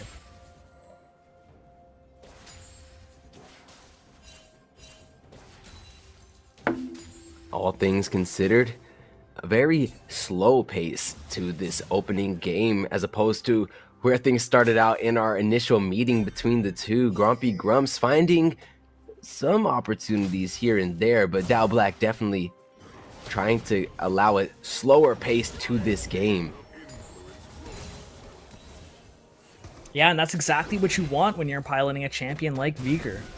If he is allowed to get to that late game, he is going to have magnitudes higher AP than anybody else, and just be able to delete some of these champions on the side of Grumpy Grumps. Speaking of deleting a champion, we are working on this Aurelian Soul, who does have a decent amount of health.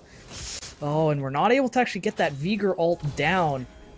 Aurelian Soul moving so quickly with that ghost out of that. Cage will take out the Rel there. Make sure that the Zamumu stays safe. We're seeing a little bit of a gank attempt here coming out of 10-half, who does ding 6 off of that facebreaker coming out from the set. Ari gamer girl is going to get knocked under the turret, and that is going to be a return kill coming out from Dow Black. Yeah, one of the things about that Urgai is those stubby legs are very immobile. If you're able to get that kind of angle on the character, he's put in a fight and no flight. And you could tell that, unfortunately for our gamer girl, just didn't have the fight. Apollo 9K playing things well. Now going to be a quick TP back to the top lane.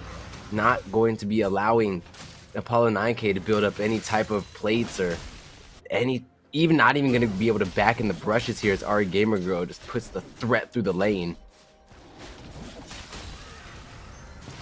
Rel going to be hanging out with the Sejuani here. If that Kaisa in the bot lane steps too far forward, it is going to be a scary situation for her. She does have that cleanse, you know, safe option from the ADC. Oh, but we are attempting a... Oh, they know. Yeah, that always feels bad. That repeat gank was well advised and great time, but they're gonna hit the remix and go straight to the mid lane.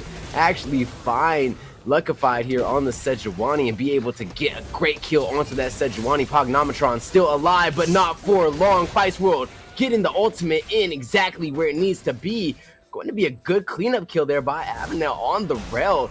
Surprisingly able to clean up that kill, and it was looking like he was trying to get a triple kill if they're playing any other character. Yeah, but this is looking so much better for Dow Black already. you know, staying even up to this 10-minute mark.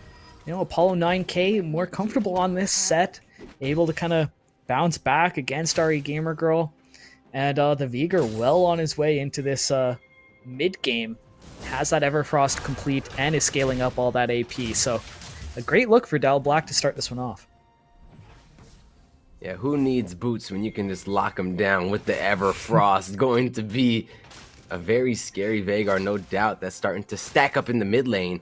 Down in CS, but do not count out this Yordle going to be slowly stacking that AP every single CS and every time that it's able to land on an enemy champion as well. So going to be interesting to see if the Rabadons is the next rush, or if we'll go for something a bit more, you know, utility than just raw stats. But that Rabadons really just is where you see that escalation of power to a level that has to be respected. But speaking of respect, RE Gamer Girl showing none thus far on this Urgot, and not even gonna get to execute.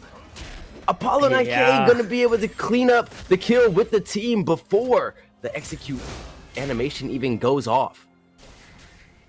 Yeah, having that little bit of travel time on that chain. We are seeing that first item get completed from RE Gamer Girl. Going to be that Black Cleaver first item for that Urgot. Oh, an Aurelian Soul.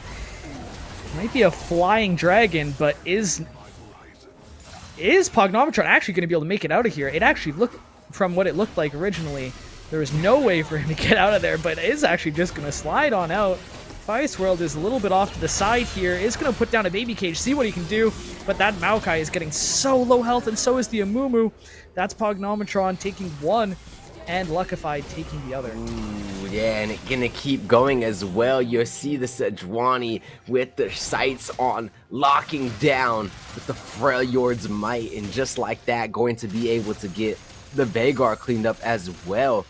Now we're seeing this Aurelian Soul really become a problem. Going to be already able to access that Rod of Ages now very early. On top of that, going to be, look at that, already in the inventory at 12 minutes. So that will be a 22-minute Rod of Ages that's completely stacked.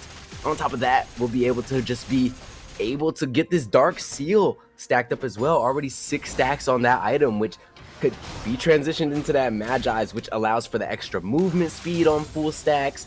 Just very insane scaling on the AP as well that you have to be really wary of if you're Black. Yeah, that is a scary thing to deal with, especially, you know, going into that later game. See here, it's gonna just hang out in the cage, you know? When you've got that kind of movement speed buff on your W, oh, we are gonna miss the Q, but the Amumu ultimate is going to secure some of that CC, and the second bandage toss will connect.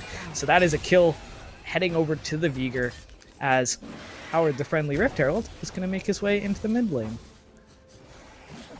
Great job by Black to be able to just rinse and repeat ganks here.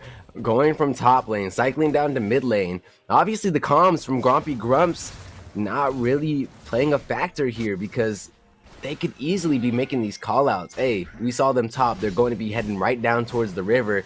You know, if they've done it once, not twice, but now 3 times. So it has to be expected, and it has to be adapted for as well, because there's so much damage coming out. But look at this collapse coming in from the Urgot, scooping, fearing, continuing to pile damage into every single member that's here in the mid lane. Big follow-up over the wall by Luckified, trying to get 10.5 taken off the map, but not going to happen quite yet. The fight continues to go underneath the turrets, and look at the damage that Grompy Grumps continue to pour in, but they've gone too far. They're getting responded upon by Apollo 9K, who gets the kill onto Avenel. Yeah, it's a 1 for 2. It is in the Grompy Grumps' favor, but not by much. They didn't get a whole lot off of that. They are going to be able to take this first dragon, and that will be their real reward here. Or sorry, second dragon, taking that Infernal Dragon, which means we have Hex Gates for our Game 2 of Finals here. These are going to allow those players to get around on the map and make these roams even faster than they're already making them. Interesting to see if this Rift Herald will be taken on spawn as well. I mean, Black got the first Rift Herald of the game, but every other objective has been cleared by Grompy Grumps on spawn.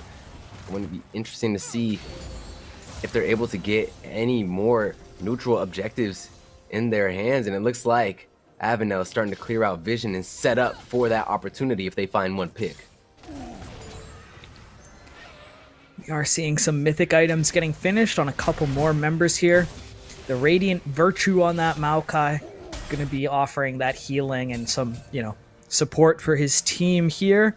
And we are seeing that shield bow coming out of Snowboy here. What a great showing on that Ezreal last game, and we will have to see how he turns out on this Varus as we get another fight here coming in the mid lane. Pognometron with the Galaxy coming in. Avenel taking a lot of damage from that Vigor. Tenhaf is going to secure that one and turn onto the Sejuani. Pognometron putting out a lot of damage here with those Comets. Is going to get stunned up, but everybody just slowly draining in health. Oh, 9K thinking about going in. It's going to use up that shield. Oh, but we have an ADC duel in the bot lane. There are scraps happening across the map. Varus trying to get away from that Kaisa, who is no doubt the better duelist of the two marksmen. Varus with the jump can pop, but that Kaisa continues to chip and whittle away at anything that resembles a life bar, and that's going to be a great job by the bot laner here. Nikanax just able to continue to keep pressure and scale in this bot lane, even though the Rel and the Amumu are really a non-factor. They have been everywhere else but this bot lane. Yeah. It's been a much scrappier game, and Dow Black doing a much better job of staying in it here. Any of these fights that Grompy Grumps are taking, it's not as clean as this first game. Dow Black is getting a lot back. Getting the first turret in the top lane is a big deal. That's going to be a chunk of global gold going over to the side of Dow Black. See if Apollo 9K is able to get out of this, and he is. Just taking that ult, using one of the members of Grompy Grumps there as a little trip towards the tower, and then just flashing on out. We are seeing exactly why Dow Black is here in Grand Finals, in this position, in this game, though. First game, definitely a little bit of jitters, a little bit of a throw at the beginning of the game that maybe kind of caused them to write things off. But oh my gosh, look at Aurelion Sol traveling through the world, able to save the Varus as well, who sits on single-digit health. Going to be such a big collapse there by Pognometron. Such a scary threat coming out the mid lane. If it's not the Singed you got to be worried about coming behind you, it's the Aurelion Sol phasing over the walls.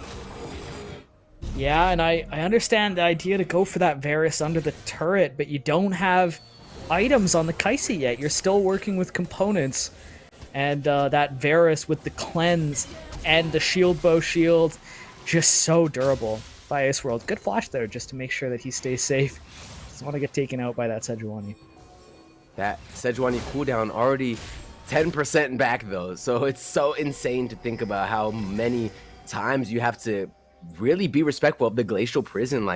It can come up time and time again. Now we're already seeing it a quarter of the way back off the cooldown. Luckify just going to quickly clear out a couple of camps and then be able to be that ever-looming threat once again. All right, we are starting to set up here for this third Drake. Grompy Grumps thinking about that soul again, want that chain lightning and that little bit of a slow that comes from this Hextech soul. Definitely getting that vision control, but also knowing that the whole team of Dow Black is probably around Dragon. Ari Gamer Girl is just using this Rift Herald and knocking out these turrets.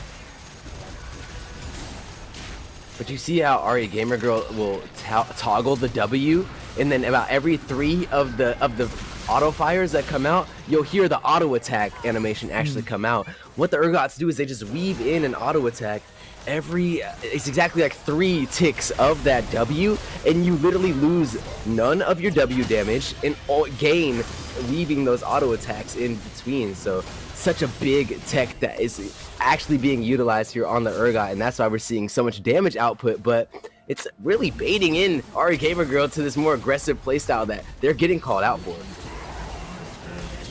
Yeah. Oh, Senpai getting ulted under the turret. Has to flash out. You can see that Fias World and Senpai are expecting a little bit more CC, but that Aurelion Sol having, I'm guessing, Tenacity on the runes, and that set of Tenacity Mercury Treads, that cage and those bandage tosses don't actually keep Aurelion Sol immobile for very long. Some great choices there in the rune tree and itemization to be able to take off a huge win condition for the Dow Black. They need to lock down that Aurelion Soul. When he's stunned and unable to move, he's also not got access to those stars. They go back inside of his little dragon body, and he has to wait for those to come back out to fully utilize all that damage that's consistently spiraling around him. So important that the tenacity was a purchase for the side of Grompy Grumps, and just like that, you're seeing it already play a big part before 20 minutes. Already seeing 3 Drakes on their side and a soul being on the table in 4 more minutes. Baron going to be spawning. Baron has spawned, so any big advantage like they catch in this mid lane could easily be transitioned into that. And look at the collapse. No tower, no lives.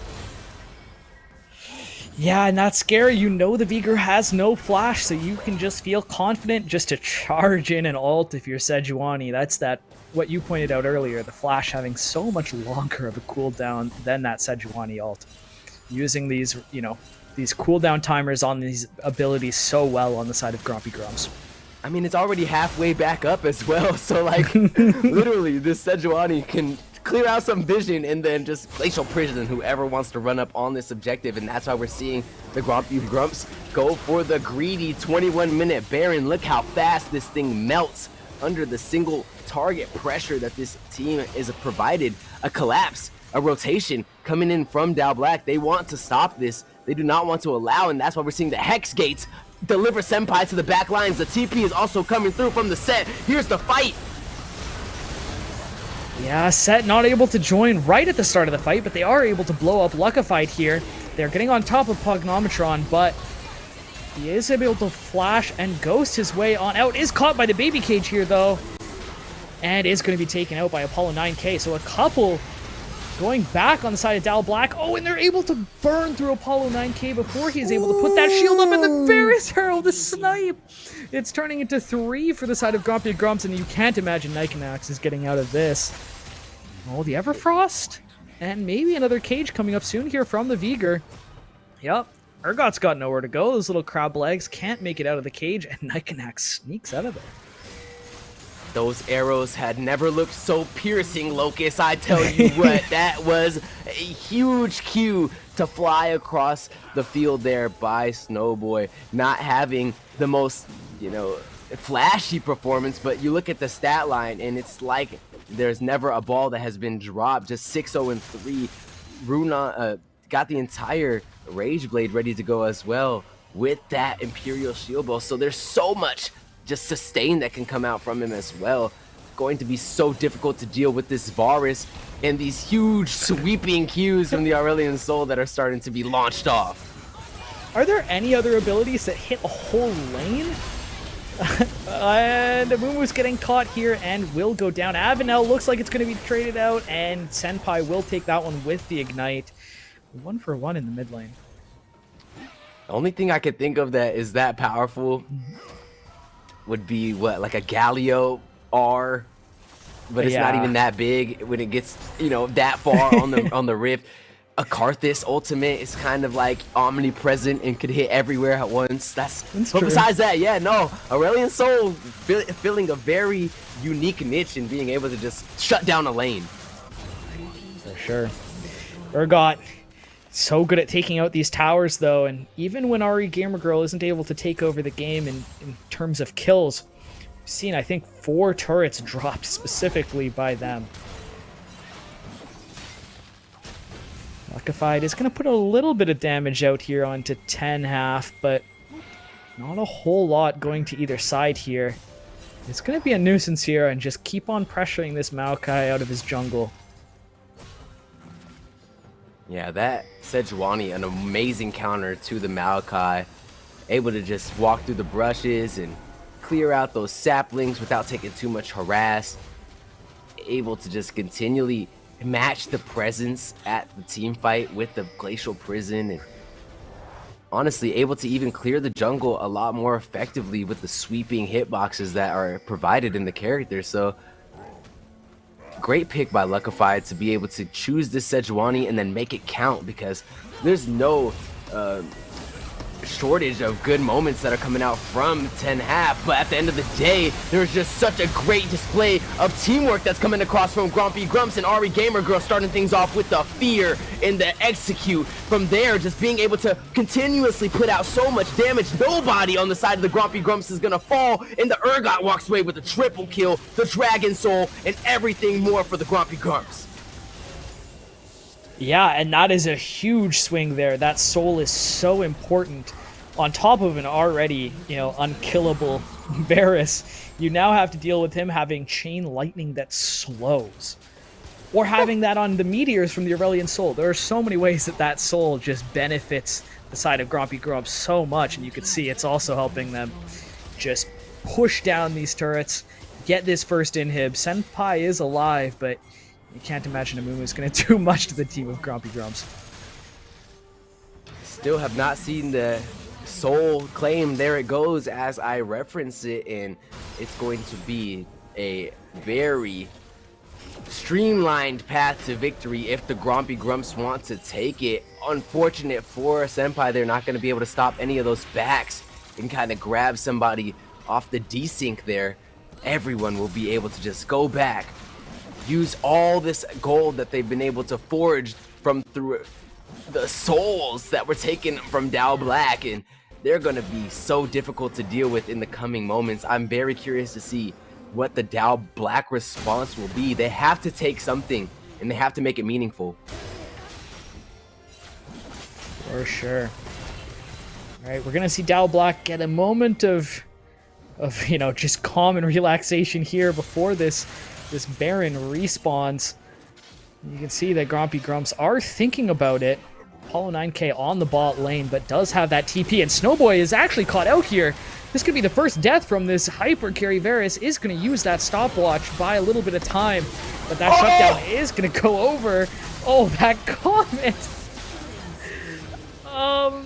But it might not have been worth it. You do pick up a big chunk of gold, but you lose 3 members and probably the Baron for it.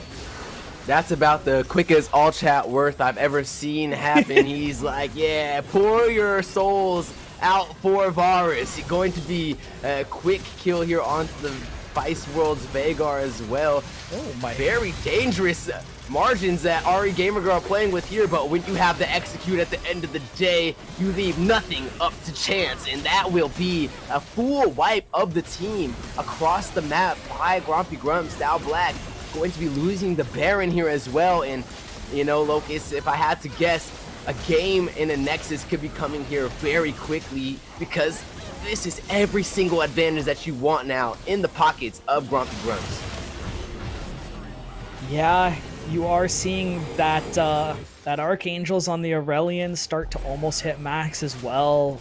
This is the strongest that the Grompy Grumps are gonna get, and I can't imagine Dao Black being able to sustain for too long. You don't have a ton of wave clear. I guess you have the Veigar and the Kaisa, but against those Baron powered minions, they are so beefy, and I can't imagine they're going to be able to do too much when Grompy Grumps just walks into their base. You got the Force of Nature on the Sejuani, you've got the Rylai's as well now, and the Stopwatch even on top of Pognometron. You even have this full Thornmail provided to the Rel for how much gold is just in the inventory. You sometimes don't even see a support hit 2 completed items by the end of the game, and this is sub 30 minutes. Yeah, and they've all itemized so well. Also, just everybody buying those Mercury Treads, shutting down all that CC from the side of Dao Black, and getting some of that magic resist for just, how magic damage heavy Dao Black is. We're going to see this second inhib turret get taken down here. Luckify is going to be engaging onto the Veigar. Giving no regard to the team that lies behind. Just going to go straight onto that Veigar and keep Pognometron as safe as possible. Great peel back by Avenel to make sure that the Amumu is taken out. And now we'll see everyone moving forward for what could be the final push here of the bracket. Going to be $1,000 game that is being fully finished here by Grompy Grumps. They give no regard to champions. They are fully focused on the prize at hand, and they are now awarded with the victory screen and the first place here. Shout out to Shaw for just powering this amazing bracket and bringing that level of League of Legends to us. That's a hype Saturday if I've ever seen it. Yeah, absolutely. The Grumpy Grumps doing so much in that game. You know, you managed to shut down that Urgot in the top lane a decent amount in the early game, but you know, it's like whack-a-mole. You fix one problem and another one's like just sprouts up. You know, the Varus and the Aurelion Soul becoming such big problems in that mid game. Look at scary the to deal with. concerted effort from the black team, though. They really just doing what they had to do. Every single person putting the damage out, equal spread across the board. Every single person getting a little bit of gold in their pocket, equal spread across the board. But then you look at their opponents and just how dominant of a performance that was. Look at Pognometron as well. Definitely the MVP, going crazy on the KDA, was able to hit all those insane item breakpoints sub 30 minutes. And that right there is a telling tale of who was the victor. Yeah, that's a large amount of damage to be done in 29 minutes. And it didn't actually, like, it's kind of like sneaky damage. It didn't actually look like the Aurelion Soul is putting out that much, but it's just because he's that, you know, consistent damage dealer. Anytime he's in that fight, his stars are doing that same and consistent amount of damage. And yeah, it really showed through for the side of the Grumpy Grumps here. And we got to give love to that bot lane as well. Snowboy Avenel just being a consistent backbone of that team. They were able to continuously be a threat, even though that Varus wasn't the main damage dealer or the main gold getter. At the end of the day, was the insurance policy that the team needed. They knew that even if they throw everything that they have, the Grompy Grumps were going to be able to rely on this 6-item Varus that was going to rain hellfire down on the fight. Yeah, Snowboy over the course of the finals had 2 deaths, 1 in each game. You get one, you don't get another one. Definitely some amazing play from Snowboy, so good call out there. Love to see it, and I'm so thankful to have the chance to catch it with you, Locust. Thankful as well to TGS and looking for games powered by Shaw today to bring this amazing bracket to us. But any last words that you have for the people, Locust? No, just listen, thanks for being here. You know, if you're looking for more tournaments like this, make sure to check out TGS. And, you know, big thanks to Shaw again for, you know, powering gamers and then also for powering esports and for making tournaments like this possible. And I'll send it back to you for finals. Well, I appreciate the love that was showed from everybody involved today. Shout out production as well for keeping an eye on things. We literally would have nothing without them. So we appreciate everybody that's put their hand on this project. But with that, we're signing off. Hope you have a wonderful, wonderful weekend and make sure that you're kind to somebody. Peace.